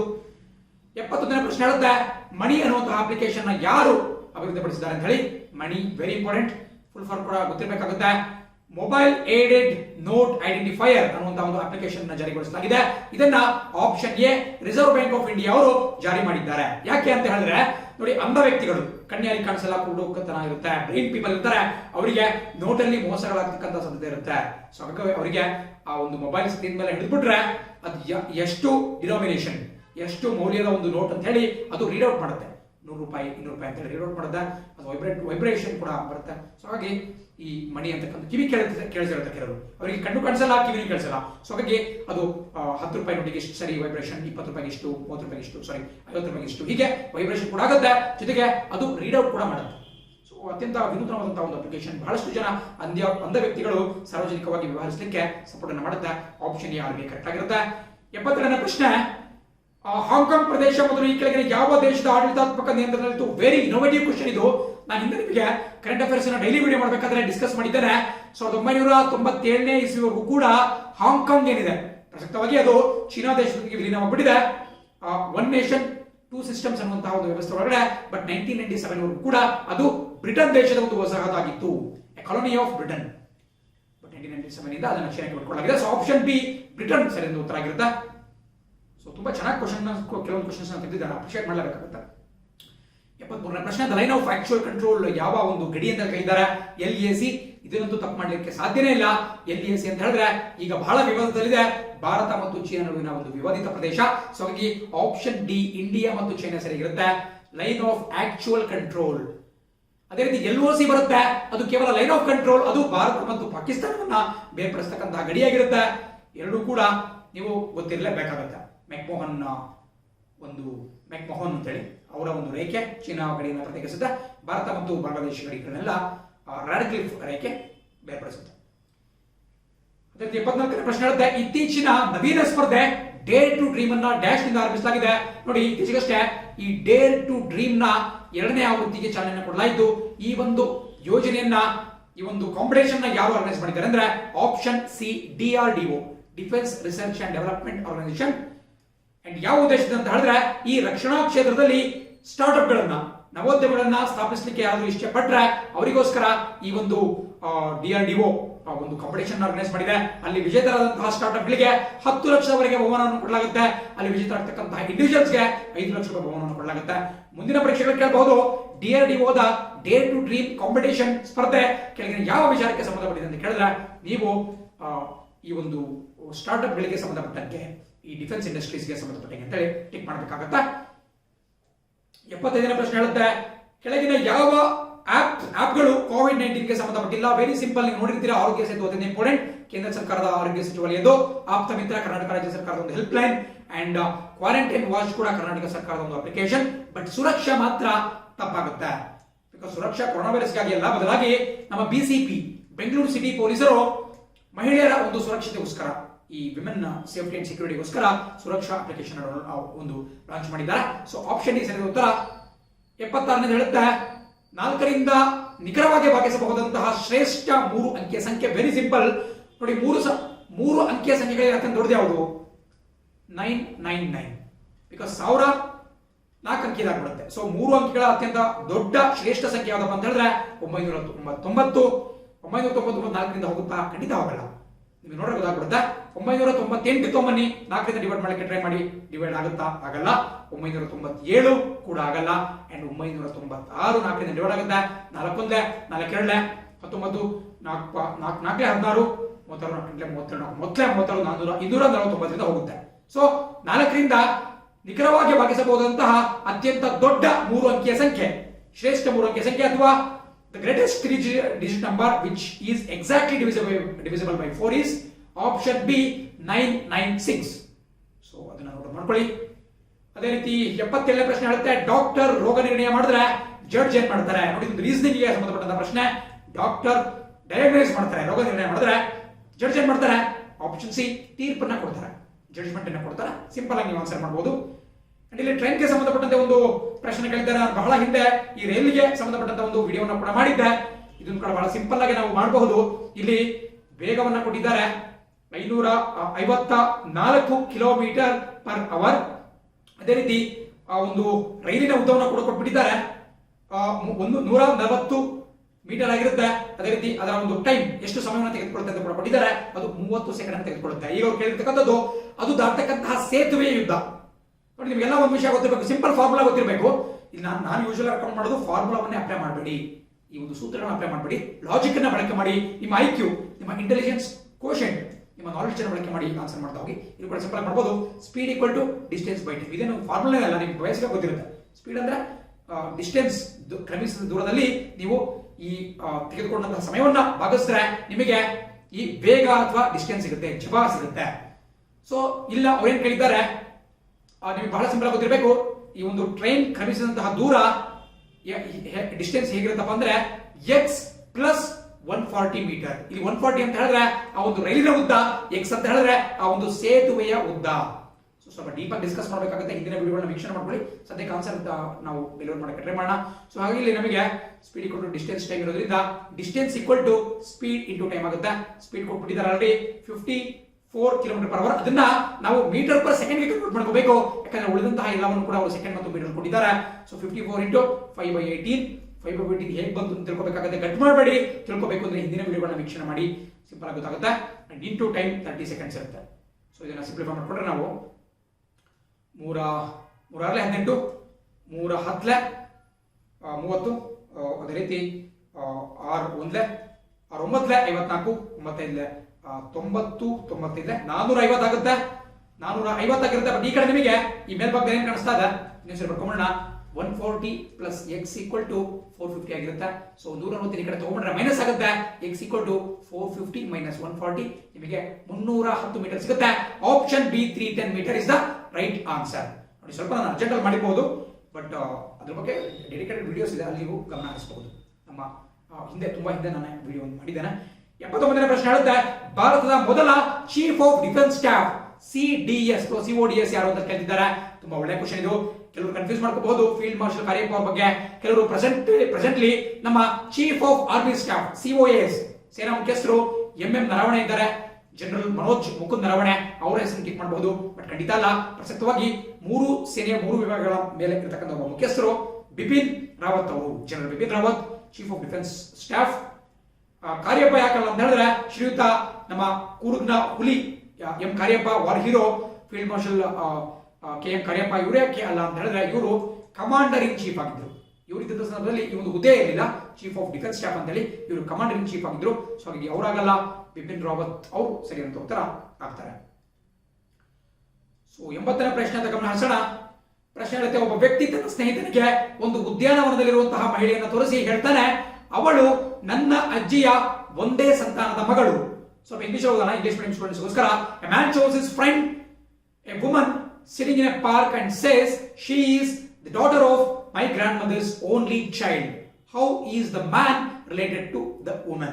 ಆ ಮಹಿಳೆಗೆ ಈ ಪುರುಷ ಯಾವ ರೀತಿ ರಿಲೇಟೆಡ್ ಆಗಿದೆ ಅಂತ ಕೇಳ್ತಿದ್ದಾರೆ. ಸೊ ನೋಡಿ, ಅವನೇನ್ ಹೇಳ್ತಾನೆ, ಒಂದು ಮಹಿಳೆಯನ್ನು ತೋರಿಸ್ಬಿಟ್ಟು ಅವಳು ನನ್ನ ಅಜ್ಜಿ, ಒಬ್ಬ ಮನುಷ್ಯ ಮ್ಯಾನ್ ಅಂತ ಇಟ್ಕೊಳ್ಳಿ, ಇವನ ಅಜ್ಜಿ, ಇವರ ತಂದೆ ತಾಯಿನ ಮೇಲೆ ಅಜ್ಜಿ ಬರ್ತಾರೆ. ಇವರ ಅಜ್ಜಿ ಏನಿದ್ದಾರೆ, ಅಜ್ಜಿಯ ಒಂದೇ ಸಂತಾನದ ಮಗಳು. ಅಜ್ಜಿಗೆ ಒಬ್ಬರೇ ಮಗಳಿದ್ದಾರೆ, ಅಂದ್ರೆ ಈ ಭಾಗದಲ್ಲಿ ಬರ್ತಾರೆ ಒಬ್ಬರೇ ಮಗಳು. ಮಗಳನ್ನ ರೌಂಡ್ ಶೇಪ್ ಹಾಕೊಳ್ಳಿ. ಪುರುಷರಿಗೆ ಬಾಕ್ಸ್ ಹಾಕಬೇಕಾಗುತ್ತೆ, ಮಹಿಳೆಯರಿಗೆ ಝೀರೋ ಅಂದ್ರೆ ರೌಂಡ್ ಶೇಪ್ ಹಾಕಬೇಕಾಗುತ್ತೆ. ಅದ್ರ ಬಗ್ಗೆ ತಲೆ ಕೆಡಿಸ್ಕೊಬೇಡಿ, ಮುಂಬರ್ತಕ್ಕಂಥ ಡಿಸ್ಕಸ್ ಮಾಡೋಣ ನೀಟಾಗಿ. ಬಟ್ ಇಲ್ಲಿ ಅವರ ಒಬ್ಬ ಮಹಿಳೆ ಬರ್ತಾಳೆ, ಈ ಮಹಿಳೆಯ ಪುತ್ರಿಯಾಗಿರ್ತಾಳೆ, ಮಹಿಳೆ. ಸೊ ಏನಾಗುತ್ತೆ, ಈ ವ್ಯಕ್ತಿ ಏನಿದ್ದಾನೆ ಆ ವ್ಯಕ್ತಿಯ ಅಜ್ಜಿಯ ಮಗಳಂದ್ರೆ ಯಾರು, ಅಜ್ಜಿಯ ಏಕೈಕ ಮಗಳು. ಅಜ್ಜಿಯ ಮಗಳು ಅಂದ್ರೆ ದೊಡ್ಡಮ್ಮ ಆಗಬಹುದು, ಅಮ್ಮ ಆಗಬಹುದು, ಚಿಕ್ಕಮ್ಮ ಆಗಬಹುದು. ಬಟ್ ಅವ್ರು ಹೇಳ್ತಾರೆ ಅಜ್ಜಿಗಿರೋದೇ ಒಬ್ರು ಮಗಳು, ಅಂದ್ರೆ ಈ ವ್ಯಕ್ತಿಯ ತಾಯಿನೇ ಆಗಿರ್ಬೇಕಾ. ಸೊ ಈ ವ್ಯಕ್ತಿಯ ತಾಯಿಯ ಮಗಳು ಅಂದ್ರೆ ಈ ವ್ಯಕ್ತಿಗೆ ಸಹೋದರಿಯಾಗಿರ್ತಾರೆ. ಸೊ ಆ ಮಹಿಳೆಗೆ ಈತ ಆಪ್ಷನ್ಗೆ ಸಹೋದರ ಆಗಿರ್ತಾನೆ, ಬ್ರದರ್ ಆಗಿರ್ತಾನೆ. ನೋಡಿ, ಅರ್ಥ ಆಗ್ತಿಲ್ಲ ಲಾಜಿಕ್. ಸೊ ನನಗೆ ಹೇಳೋದು, ನಿಮಗೆ ಯಾವಾಗಲೂ IQ ಬಹಳ ಇಂಪಾರ್ಟೆಂಟ್, ನಿಮ್ಮ ಲಾಜಿಕ್ ಬಹಳ ಇಂಪಾರ್ಟೆಂಟ್ ಆಗಿರುತ್ತೆ. ಬೇರೆ ಯಾವುದೇ ಈ ಒಂದು ಗಟ್ ಮಾಡೋದಾಗಿರ್ಬೋದು, ಫಾರ್ಮುಲಾಸ್ ಅನ್ನ ಬೈಹೆಟ್ ಮಾಡೋದಾಗಿರ್ಬೋದು, ಖಂಡಿತ ಮಾಡಬೇಡಿ. 81ನೇ ಪ್ರಶ್ನೆ ಹೇಳುತ್ತೆ, 5, 7, 11 ಕೊಟ್ಟಿದ್ರೆ ಬಹಳ ಸಿಂಪಲ್. ಇಲ್ಲಿ 2 ಡಿಫರೆನ್ಸ್ ಇದೆ, ಇಲ್ಲಿ 4 ಡಿಫರೆನ್ಸ್ ಇದೆ, ಇಲ್ಲಿ 6 ಡಿಫರೆನ್ಸ್ ಕೊಡಬೇಕು. 11ಕ್ಕೆ 6ನ ಆಡ್ ಮಾಡಿದ್ರೆ 17 ಇದೆಲ್ಲ ಮಾಡಿರ್ತೀರಾ. ಸೊ ನಾನು ಜಾಸ್ತಿ ಟೈಮ್ ವೇಸ್ಟ್ ಮಾಡಕ್ ಹೋಗಲ್ಲ. Option C 17. ಅದೇ ರೀತಿ 82ನೇ ಪ್ರಶ್ನೆ ಹೇಳುತ್ತೆ, ಕೆಳಗೆ ಒಂದು ಲೈನ್ ಚಾರ್ಟ್ ಅನ್ನ ಕೊಟ್ಟು ಒಂದು ಪ್ರಶ್ನೆ ಕೇಳಿದ್ದಾರೆ. ಬಹಳ ಜನ ಕಬ್ಬಿಣದ ಕಳೆದ ತಿಳ್ಕೊಂತಾರೆ, ಏನೂ ಇಲ್ಲ, ಸಿಂಪಲ್. ಅವ್ರು ಏನ್ ಹೇಳಿದ್ದಾರೆ, 1980 81ರಿಂದ 2020 21ರಲ್ಲಿ ಎಷ್ಟು ಶೇಕಡ ರೈಸ್ ಆಗಿದೆ ನೋಡ್ತಾ ಇದ್ದೀರಾ. 80 81ರಲ್ಲಿ 10 ಇದ್ದಿದ್ದು 2020-21ರಲ್ಲಿ ನಿಮಗೆ 80 ಆಗುತ್ತೆ. ಅಂದ್ರೆ 70 ಏರಿಕೆ ಆಗುತ್ತೆ. 10ಕ್ಕೆ 70 ಏರಿಕೆ ಆದ್ರೆ 100ಕ್ಕೆ ಎಷ್ಟು? 10ಗೆ 70 ಆದ್ರೆ 100ಗೆ 700. ಬಹಳ ಸಿಂಪಲ್. ನೀವು ಕ್ಯಾಲ್ಕುಲೇಷನ್ ಮಾಡದಲ್ಲೇ ಪೆನ್ನ ಮುಡ್ದಲ್ಲೇ ಆನ್ಸರ್ ಮಾಡಬಹುದು. ಆಪ್ಷನ್ ಸಿ 700% ಆಗಿರುತ್ತೆ. ಇಂತಹ ಪ್ರಶ್ನೆಗಳು ನಿಮಗೆ ಸಮಯವನ್ನು ಉಳಿತಾಯ ಮಾಡ್ತಾರೆ. ನೋಡಿ 20-30 ಸೆಕೆಂಡ್ಸ್ ಅಲ್ಲಿ ಮುಕ್ತಾಯ ಆಗುತ್ತೆ. ಸೊ ನಿಮಗೆ ಸಮಯವನ್ನು ಉಳಿತಾಯ ಮಾಡ್ತವೆ. ಯಾವುದೋ ಟಫ್ ಮೆಂಟಲ್ ಕ್ವಶನ್ ಇರಬಹುದು ಅಥವಾ ಟಫ್ ಬೇರೆ ಪ್ರಶ್ನೆಗಳಿಗೆ ಸ್ವಲ್ಪ ಸಮಯಾವಕಾಶ ಮಾಡ್ತವೆ. ಸೊ ಇಂತಹ ಪ್ರಶ್ನೆಗಳು ಬಹಳ ಪ್ರಮುಖ. ಕೆಳಭಾಗದಲ್ಲಿ ಒಂದು ಅವರೇಜ್ ಕೊಟ್ಟಿದ್ದಾರೆ, ಅನುಪಾತ ರೇಷಿಯೋ ಕೊಟ್ಟಿದ್ದಾರೆ. 2:6 ತರನೇ 6ಗೆ ಎಷ್ಟು ರೇಷಿಯೋ ಆಗುತ್ತೆ ಅಂತ ಹೇಳಿ ನೋಡಿ. ಇದು ಸ್ವಲ್ಪ ಸಿಂಪ್ಲಿಫೈ ಮಾಡ್ಕೊಳ್ಳಿ. 1:3 ಆಗುತ್ತೆ. ಅಂದ್ರೆ 1ಕ್ಕೆ 3. ಅಂದ್ರೆ 6ಕ್ಕೆ ನೀವು 3 ಪಟ್ಟು ಮಾಡಬೇಕಾಗುತ್ತೆ. 6ಕ್ಕೆ 3 ಪಟ್ಟು ಅಂತ ಹೇಳಿದ್ರೆ 6 ಮೂರ್ಲೆ 18 ಆಗುತ್ತೆ. ಸೊ 6:18. ಇದೇ ಬೇಕಾದ್ರೆ ಸಿಂಪ್ಲಿಫೈ ಮಾಡಿ. 6 ಒಂದೇ 6 ಮೂರ್ಲೆ. ಸೊ 1:3 ಬರುತ್ತೆ. ಸೊ 2:6 ಅಂದ್ರೂ ಕೂಡ ಒಂದೇ, 6:18 ಅಂದ್ರೂ ಕೂಡ ಒಂದೇ ಆಗುತ್ತೆ. ಸ್ವಲ್ಪ ಈಸಿಯಾಗಿ ಕೊಟ್ಟಿದ್ದಾರೆ, ತಲೆ ಕೆಡಿಸ್ಕೊಳ್ತಕ್ಕಂಥ ಅವಶ್ಯಕತೆ ಇಲ್ಲ. 74ನೇ ಪ್ರಶ್ನೆ ಹೇಳುತ್ತೆ EGOT YDIN YVAF ಇದು ಕೂಡ ಮಾಡಕ್ಕೆ ಸ್ವಲ್ಪ ಸಮಯ ಜಾಸ್ತಿ ಆಗುತ್ತೆ. ಇದ್ರಲ್ಲಿ ಏನಿಲ್ಲ, ನೀವೆಲ್ಲ ABCDF ಅಂತ Z ವರ್ಗೂ ಕೂಡ ಬರ್ಕೋಬೇಕು. 1 2 3 4 ಅಂತ ಹೇಳಿ ನಂಬರಿಂಗ್ ಮಾಡ್ಕೋಬೇಕು. Z ಅಂದ್ರೆ 26. ಹೀಗೆ ಯಾವ ಒಂದು ಲೆಟರ್, ಆಲ್ಫಾಬೆಟಿಕಲ್ ಲೆಟರ್ ಯಾವ ಒಂದು ಸಂಖ್ಯೆ ಅಂತ ನೋಡ್ಕೋಬೇಕು. ಅದನ್ನ ನೋಡ್ಕೊಂಡು ಬಹಳ ಸಿಂಪಲ್ ಆಗಿ ಮಾಡಬಹುದು. ಒಂದು ಲಿಂಕ್ ನ ರಿಲೇಷನ್ ಕೊಟ್ಟಿದ್ರೆ ಮಾಡಬಹುದು ಈಗ, ಬಟ್ ಸ್ವಲ್ಪ ಸಮಯ ವ್ಯರ್ಥ ಆಗುತ್ತೆ. ಬಹಳ ಜನ ಆಲ್ರೆಡಿ ಇಂಪೇಷಂಟ್ ಕಾಯ್ಕೊತಾ ಇರ್ತೀರಾ. ಸೊ ಆಪ್ಷನ್ ಸಿ ಬರುತ್ತೆ ನೋಡಿ. ಇಲ್ಲ ಇದರಲ್ಲಿ BGLQ ಆಪ್ಷನ್ ಬರುತ್ತೆ. ಅದು ಹೇಗಂತ ಕೂಡ ಹೇಳಿದೆ ನಿಮಗೆ. ಸೊ ಇದರಲ್ಲಿ ಎಷ್ಟು ಇಲ್ಲಿಂದ ಇಲ್ಲಿ ಎಷ್ಟು ಡಿಫರೆನ್ಸ್ ಇದೆಯೋ, ಅಂದ್ರೆ ವ್ಯತ್ಯಾಸ ಇದೆಯೋ ಅಷ್ಟೇ ವ್ಯತ್ಯಾಸ ಈ ಇಂದ ಅಷ್ಟೇ ಇರಬೇಕಾಗುತ್ತೆ. ಸೊ ಅದು ಮಾಡೋದಕ್ಕೆ ಬಹಳ ಸಿಂಪಲ್ ಆಗಿರುತ್ತೆ. ಫಸ್ಟ್ ABCD ಅನ್ನ ಲೈನ್ ಆಗಿ ಬರ್ಕೊಂಡ್ಬಿಟ್ಟು ನೀವು ಮಾಡಬಹುದು, ಸಿಂಪಲ್. ಅದೇ ರೀತಿ 85ನೇ ಪ್ರಶ್ನೆ ಅಂತ ಒಂದು ಪುಸ್ತಕ 80 ರೂಪಾಯಿಗೆ ಖರೀದಿ ಮಾಡಿಬಿಟ್ಟು 30% ಲಾಭಕ್ಕೆ ಮಾರಿದ್ರೆ ಮಾರಾಟ ಬೆಲೆ ಏನು? ಸೆಲ್ಲಿಂಗ್ ಪ್ರೈಸ್ ಕೇಳ್ತಿದ್ದಾರೆ ನೋಡಿ. 80 ಕೊಂಡಂತಹ ಬೆಲೆ, ಕಾಸ್ಟ್ ಪ್ರೈಸ್, ಅದನ್ನ 30% ಪ್ರಾಫಿಟ್. 80 ರೂಪಾಯಿಗೆ 30% ಅಂದ್ರೆ ಎಷ್ಟು ಬರ್ಕೊಳ್ಳಿ. 1 ಕ್ಯಾನ್ಸಲ್ ಆಗುತ್ತೆ. 24. ಸೊ 24 ರೂಪಾಯಿ ಲಾಭ ಆಗುತ್ತೆ. 24 ರೂಪಾಯಿ ಲಾಭ ಆದ್ರೆ ಮಾರಾಟದ ಬೆಲೆ ಎಷ್ಟು? ಮಾರಾಟದ ಬೆಲೆ ಅಂದ್ರೆ ಎಷ್ಟು? ಸೆಲ್ಲಿಂಗ್ ಪ್ರೈಸ್ ಅಂದ್ರೆ ಕೊಂಡ ಬೆಲೆ ಪ್ಲಸ್ ಲಾಭ. ಕೊಂಡ ಬೆಲೆ 80 ರೂಪಾಯಿ ಇತ್ತು, ಲಾಭ 24 ರೂಪಾಯಿ ಇತ್ತು. ಆಡ್ ಮಾಡಿದ್ರೆ ಆಪ್ಷನ್ ಎ 104 ರೂಪಾಯಿ ಆಗುತ್ತೆ. 104 ಇಸ್ ದ ರೈಟ್ ಆನ್ಸರ್. ಅದೇ ರೀತಿ 86 ಕ್ವಶನ್ ನೋಡ್ತಾ ಇದ್ದೀರಾ. ರಾಜು ತನ್ನ ಶರ್ಟ್ ಬಟನ್ ಅಳತೆ ಮಾಡ್ತಿದ್ದಾನೆ. ಶರ್ಟ್ ಬಟನ್ ನ ಸುತ್ತಳತೆ 31.4 ಮಿಲಿಮೀಟರ್ ಇದ್ರೆ ಆ ಬಟನ್ ನ ತ್ರಿಜ್ಯ ಎಷ್ಟು ಅಂತ ಕೇಳ್ತಿದ್ದಾನೆ. ರೇಡಿಯಸ್ ಕೇಳ್ತಾ ಇದ್ದಾರೆ. ಸೊ ಸ್ವಲ್ಪ ಜನ ಕನ್ಫ್ಯೂಸ್ ಮಾಡ್ಕೋಬಹುದು. ಈ ಬಗ್ಗೆ ಕಾಣಿಸ್ತಾ ಇದೆ ರೇಡಿಯಸ್. ನೋಡಿ ಬೇಸಿಕಲಿ ನಿಮಗೆ ಈ ವೃತ್ತದ ಬಗ್ಗೆ ಫಾರ್ಮುಲಾಸ್ ಗಳು ಗೊತ್ತಿರಬೇಕಾಗುತ್ತೆ. ನೋಡಿ ನಾನು ಫಾರ್ಮುಲಾ ಕಟ್ ಮಾಡಬೇಡಿ ಅಂತ ಹೇಳಿದ್ದು, ನೀವು ಲಾಜಿಕ್ ಅನ್ನು ಅಪ್ಲೈ ಮಾಡಿ ಮಾಡ್ತಕ್ಕಂಥ ಪ್ರಶ್ನೆಗಳು ಟ್ರೈನಿಂಗ್ ಇರಬಹುದು, ರಾಕಿಂಗ್ ಇರಬಹುದು, ಅಥವಾ ಇನ್ಯಾವುದು ಪ್ರಾಬಬಿಲಿಟಿ ಇರಬಹುದು. ಅಲ್ಲೆಲ್ಲ ಚಿಕ್ಕ ಪುಟ್ಟ ವಿಷಯಕ್ಕೆ ನೀವು ಗಟ್ಟು ಹೊಡೆಯೋದು ಅದನ್ನು ಮಾಡಬೇಡಿ. ಬಟ್ ಇಲ್ಲಿ ನಿಮಗೆ ಹೈಸ್ಕೂಲ್ ಅಥವಾ 10th ಲೆವೆಲ್ ನ ಮ್ಯಾಥ್ಸ್ ನಾಲೆಜ್ ಬಹಳ ಪ್ರಮುಖ ಗೊತ್ತಿರಬೇಕಾಗುತ್ತೆ. ಅಥವಾ ಇನ್ನು ಕೆಳಗೆ ಹೈಸ್ಕೂಲ್ ನಾಲೆಜ್ ಸಾಕಾಗುತ್ತೆ. ನಿಮಗೆ ಒಂದು ವಿಚಾರ ಗೊತ್ತಿರಬೇಕು. ಒಂದು ವೃತ್ತದ ಸುತ್ತಳತೆಯ ಫಾರ್ಮುಲಾ ಏನು, ಅಥವಾ circumference of A circle, perimeter circumference, ಅದ್ರ ಬಗ್ಗೆ ಯಾವಾಗ ಕೂಡ 2πr ಅನ್ನೋದು ಅದರ ಫಾರ್ಮುಲಾ ಆಗಿರುತ್ತೆ. ಇಲ್ಲಿ 2πr ಅಂದ್ರೆ ಎಷ್ಟು ಕೊಟ್ಟಿದ್ದಾರೆ ಅವರು? 31.4 ಮಿಲಿಮೀಟರ್ ಕೊಟ್ಟಿದ್ದಾರೆ. ಇಲ್ಲಿ ಪೈ ಅನ್ನು ಯಾವ ರೀತಿ ಬರ್ಕೋಬಹುದು? ನೀವು 3.14 ಬರ್ಕೋಬಹುದು. ಪೈ ನ ವ್ಯಾಲ್ಯೂನೇ 3.14, 22/11 ಅಥವಾ 3.14 ಆಗುತ್ತೆ. ಸೊ 2 into 3.14 into r ಅಂತ ಬರ್ಕೊಳ್ಳಿ. r ದ ರೇಡಿಯಸ್, ತ್ರಿಜ್ಯ ನೆನಪಿರಲಿ, ಈಕ್ವಲ್ ಟು 31.4 mm. ಸೊ ಏನಾಗುತ್ತೆ? 2 into 3.14 equal to r into r. ಸ್ವಲ್ಪ ಬೇಗ ಬರೀತಿರ್ಬೋದು, ಸ್ವಲ್ಪ ಗಮನ ಇಟ್ಕೊಂಡು ಕೇಳ್ಕೊಳ್ಳಿ. 31.4. ಸೊ ಇದನ್ನ ಈ ಕಡೆ ತಗೊಂಬನ್ನಿ. ನೀವು 3.14 ಮತ್ತು 2ನ್ನ ಗುಣಿಸಬೇಡಿ, ಬಿಕಾಸ್ ಇಲ್ಲಿ ಬಾಕ್ಸ್ ಈಸಿ ಆಗುತ್ತೆ. ಸೊ r ಈಕ್ವಲ್ ಟು 31.4 ಇಲ್ಲಿ ಇಂಟು ಇರೋದ್ರಿಂದ, ಮಲ್ಟಿಪ್ಲಿಕೇಶನ್ ಇರೋದ್ರಿಂದ ಈ ಕಡೆ ಬಂದ್ರೆ ಭಾಗಕಾರ ಆಗುತ್ತೆ, ಡಿವಿಷನ್ ಆಗುತ್ತೆ. 2 into 3.14. ಸೊ 3.14 10 31.4. ಬಹಳ ಸಿಂಪಲ್, ಒಂದು ಪಾಯಿಂಟ್ ಡಿಫರೆನ್ಸ್ ಇದೆ ಅಷ್ಟೇ. ಸೊ ಸರಿಯಾಗುತ್ತಾ? ನಿಮಗೆ 10 ಬರುತ್ತೆ. ಸೊ 10 ಆಪ್ಷನ್ ಬರ್ಕೊಳ್ಳಿ. So 2 1s 2 5s. ಸೊ ಹಾಗಾಗಿ ನಿಮಗೆ 35 ಆನ್ಸರ್ ಆಗುತ್ತೆ. ಬರ್ಕೊಂಡು ಇನ್ನೊಂದ್ಸರಿ ಇದೇನು ಸಿಕ್ತು ನಿಮಗೆ? ರೇಡಿಯಸ್ ಈಕ್ವಲ್ ಟು 5 mm ಅಂತ ಸಿಕ್ತು. ಸೊ ಏನ್ ಕೇಳಿದರೆ? ತ್ರಿಜ್ಯ radius 5 mm. Option C 5 correct ಆಗುತ್ತೆ. ಸೊ ಸ್ವಲ್ಪ ನಿಮಗೆ ಬೇಸಿಕ್ ನಾಲೆಡ್ಜ್ ಇರಬೇಕಾಗುತ್ತೆ. ಸೊ ಹಾಗಾಗಿ ಹೈಸ್ಕೂಲ್ ಬುಕ್ಸ್ ಸ್ವಲ್ಪ ರೆಫರ್ ಮಾಡಿ ಪ್ರಾಕ್ಟೀಸ್ ಮಾಡ್ಕೊಂಡು ಹೋಗಿ. 87ನೇ ಪ್ರಶ್ನೆ ಹೇಳುತ್ತೆ ಸರಾಸರಿ 17 ಮತ್ತು ಪ್ರಮಾಣಗಳ ಸಂಖ್ಯೆ 9. ಹಾಗಾದ್ರೆ ಪ್ರಮಾಣಗಳ ಮೊತ್ತ ಎಷ್ಟು? If the average is 17 and the number of quantities is 9, what will be the sum of the quantities? ಅಂದ್ರೆ ಅಲ್ಲಿ ಸರಾಸರಿ 17 ಇದೆ ಅಂತೆ, ಮತ್ತು ಸಂಖ್ಯೆ ಆ ಒಂದು ವಸ್ತುಗಳ ಸಂಖ್ಯೆ ಅಥವಾ ಒಂದು ಕ್ವಾಂಟಿಟೀಸ್ ನಿಮಗೆ 9 ಸಿಗುತ್ತಂತೆ. ಸೊ ಅದರ ಒಟ್ಟು ಮೊತ್ತ ಅಂತ ಕೇಳ್ತಿದ್ದಾರೆ. ಇಲ್ಲಿ 17 × 9 ಮಾಡಿದ್ರೆ ನಿಮಗೆ ಆನ್ಸರ್ ಸಿಕ್ಬಿಡುತ್ತೆ. Very simple. Because for example ಸುಮ್ಮನೆ ಒಂದು ಎಕ್ಸಾಂಪಲ್ ತೊಗೊಳ್ಳಿ. ಒಂದು ತಂಡದ ಸುಮ್ಮನೆ ನಿಮಗೆ ಹೇಳ್ತಾರೆ ಅರ್ಥ ಮಾಡಿಸೋದಕ್ಕೋಸ್ಕರ, ಈಗಾಗಲೇ IPL ನಡೀತಾ ಇದೆ. ಸೊ IPL ಎಲ್ಲ ನೋಡ್ತಾ ಇರ್ತೀರಾ. IPL ನಲ್ಲಿ ಯಾವ್ದು RCB ರಾಯಲ್ ಚಾಲೆಂಜರ್ಸ್ ಬೆಂಗಳೂರಿನಲ್ಲಿ ಪ್ರತಿಯೊಬ್ಬ ಆಟಗಾರ 22 ಅವರೇಜ್ ಅಲ್ಲಿ ಹೊಡೆದಿದ್ದಾನೆ. ಒಂದು ಬ್ಯಾಟಿಂಗ್ ಮಾಡಿದ್ದಾನೆ 22 ಅವರೇಜ್, ಅದು 20 ಇಟ್ಕೊಂಡು ಸಿಂಪಲ್ 20 ಅವರೇಜ್ ನಲ್ಲಿ ಒಬ್ಬೊಬ್ಬ ಆಟಗಾರ 20 ರನ್ ಆ ಒಂದು ಸರಾಸರಿ ಹೊಡೆದಿರ್ತಾನೆ ಅವರೇಜ್. ಅಂತಹ ಎಷ್ಟು ಜನ ಬ್ಯಾಟ್ಸ್ಮನ್ ಇರ್ತಾರೆ? ಅಫ್ಕೋರ್ಸ್ 11 ಜನ ಬ್ಯಾಟ್ಸ್ಮನ್ ಇರ್ತಾರೆ. ಒಂದು ತಂಡ ಅಂದ್ರೆ 11 ಜನ ಇರ್ತಾರೆ. ಸೊ ಇದರಲ್ಲಿ ಒಟ್ಟು ತಂಡದ ಸ್ಕೋರ್ ಏನು ಅಂತ ಕೇಳ್ತಾ ಇದ್ದಾರೆ. ಸೊ ನೀವೇನ್ ಮಾಡ್ಬೇಕು, ಇಲ್ಲಿ 20 × 11 ಮಾಡ್ಬೇಕಾಗುತ್ತೆ. ಸೊ 220 ಆನ್ಸರ್ ಆಗುತ್ತೆ. ಸೊ 220 ಆಗುತ್ತಾ, ಜಾಸ್ತಿ ಆಗುತ್ತಾ? 11 22 220 ಆನ್ಸರ್ ಆಗುತ್ತೆ. Very simple.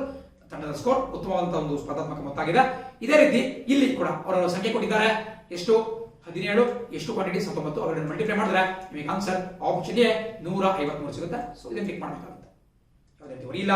ಅಂಡ್ ಇನ್ನು ಕೂಡ ಒಂದು ಆಲ್ಫಾಬೆಟಿಕಲ್ ಆರ್ಡರ್ ಕೇಳಿದ್ದಾರೆ. ಡಿಫರೆನ್ಸ್ ಅನ್ನ ಲೆಕ್ಕ ಹಾಕ್ತಾ ಹೋಗಬೇಕಾಗುತ್ತೆ. ಇದನ್ನು ಕೂಡ ನಾನು ಈ 84ನೇ ಪ್ರಶ್ನೆಗೆ ಅವ್ರಿಗೆ ಹೇಳಿದೆ ABCD ನ ಬರ್ಕೊಂಡು ಮಾಡೋದು ಸಿಂಪಲ್ ಆಗಿ ಮಾಡಬಹುದು. ಅಲ್ಲಿ ಏನು ತಲೆ ಕೆಡಿಸ್ಕೊಳ್ಳುವಂತ ಅವಶ್ಯಕತೆ ಇಲ್ಲ. ಒಂದು ರೀಸನಿಂಗ್ ಪ್ರಾಬ್ಲಮ್ ಅದು. ಆಪ್ಷನ್ ಡಿ ಯು ಸರಿಯಾಗಿರುತ್ತೆ, ಅದನ್ನು ಹೇಳ್ತೀನಿ, ಟಿಕ್ ಮಾಡ್ಕೊಳ್ಳಿ. ಅದನ್ನು ನೀವೇ ಪ್ರಯತ್ನ ಪಟ್ಟು ನೋಡಿ. ಬಹಳ ಜನ ಅದನ್ನ ಟಿಕ್ ಮಾಡಿರ್ತೀರಾ. 89ನೇ ಪ್ರಶ್ನೆ ಹೇಳುತ್ತೆ A - B = B - A ಆದ್ರೆ ಕೆಳಗಿನಲ್ಲಿ ಯಾವುದು ಸರಿ? ಒಂದು ವಿಷಯ ಬಿಟ್ಕೊಳ್ಳಿ. ಸುಮ್ಮನೆ ಒಂದು ಎಕ್ಸಾಂಪಲ್ ಕೊಟ್ಟು ನಿಮಗೆ ಹೇಳ್ತೀನಿ. A2 ಅಂತ ಇಟ್ಕೊಳ್ಳಿ, B ನ 4 ಅಂತ ಇಟ್ಕೊಳ್ಳಿ. ಅವಾಗ 2 - 4 = 4 - 2 ಆಗುತ್ತಾ? ಸಾಧ್ಯವೇ ಇಲ್ಲ. ಬಿಕಾಸ್ 2 - 4 ಅಂದ್ರೆ -2 ಆಗುತ್ತೆ. 4 - 2 ಅಂತ ಹೇಳಿದ್ರೆ +2 ಆಗುತ್ತೆ. -2 ಮತ್ತು 2 ಯಾವಾಗಲೂ ಈಕ್ವಲ್ ಆಗ ಸಾಧ್ಯ ಇಲ್ಲ. ಅಲ್ಲಿ ಅಜಗಜಾಂತರವಂತಹ ವ್ಯತ್ಯಾಸ ಇರುತ್ತೆ. ಹಾಗಾಗಿ ಈ ಪ್ರಶ್ನೆಗೆ ಸರಿಯಾದ ಉತ್ತರ option A = B. For example ತಗೊಳ್ಳಿ, A = B, A ನ 1 ಅಂತ ತಗೊಂಡ್ರೆ B ನು 1 ಅಂತ ತಗೋಬೇಕಾಗುತ್ತೆ. ಸೊ 1 - 1 = ನಿಮಗೆ 1 - 1, B - 1 = A - 1. So ಸರಿಯಾಗುತ್ತೆ. A - B. ಇದನ್ನ A ಅಂತ ತಗೊಳ್ಳಿ, ಇದನ್ನ B ಅಂತ ತಗೊಳ್ಳಿ, ಇದನ್ನ B ಅಂತ ತಗೊಳ್ಳಿ, ಇದನ್ನ A ಅಂತ ತಗೊಳ್ಳಿ. ಸೊ ಅದು ಮಾತ್ರ ಸರಿಯಾಗುತ್ತೆ. ಎರಡು ಕೂಡ 0 0 ಆನ್ಸರ್ ಬರುತ್ತೆ.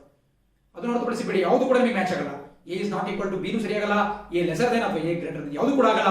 ಸೊ A = B ಸರಿಯಾದಂತ ಉತ್ತರ ಆಗಿರುತ್ತೆ. 90ನೇ ಪ್ರಶ್ನೆ ಹೇಳುತ್ತೆ, ಒಂದಷ್ಟು ಸಂಖ್ಯೆಗಳನ್ನ ಕೊಟ್ಟಿದ್ದಾರೆ. ಅಲ್ಲಿ ಇಂಗ್ಲಿಷ್ ಅಲ್ಲಿ ನೋಡ್ಕೊಳ್ಳೋಣ. The least number which when divided by 6, 9, 12, 15 and 18 leaves the same remainder 2 in each case is. So 6, 9, 12, 15, 18 ಈ ಎಲ್ಲಾ ಸಂಖ್ಯೆಗಳನ್ನ ಸಂಖ್ಯೆಗಳಿಂದ ಭಾಗಿಸಿದಾಗ ಯಾವ ಸಂಖ್ಯೆ ಕೇವಲ 2 ಶೇಷವನ್ನು ಬಿಟ್ಕೊಡುತ್ತೆ? ರಿಮೈಂಡರ್ ಇಲ್ಲಿ ಕೊಟ್ಟಿದ್ದಾರೆ, ಶೇಷ ಅಂತ ಹೇಳಿ. ಉಳಿದ 2ಕ್ಕಿಂತ ಶೇಷ ಅಂತ ಕೊಡಬೇಕು ಅವರು, ರಿಮೈಂಡರ್. ಸೊ ಅದನ್ನ ಯಾವುದು ಅಂತ ಹೇಳಿ. ಸೊ ಬಹಳ ಸಿಂಪಲ್. ನೀವು ಕೂಡ ಈ 4 ಥ್ರೂ ಆಪ್ಷನ್ಸ್ ನೀವು ಮಾಡ್ತಾ ಹೋಗ್ಬೋದು. ಎಲ್ಲದಕ್ಕೂ ಡಿವೈಡ್ ಮಾಡ್ತಾ ಬಂದ್ರೆ ಕೂಡ ಆಗುತ್ತೆ, ಅಥವಾ ಮೇಲ್ನೋಟಕ್ಕೆ ಕೆಲವೊಂದು ನಿಮಗೆ ಅಲ್ಲ ಅಂತ ಗೊತ್ತಾಗುತ್ತೆ. ಇದಕ್ಕೆ ಸರಿ ಉತ್ತರ option D 182.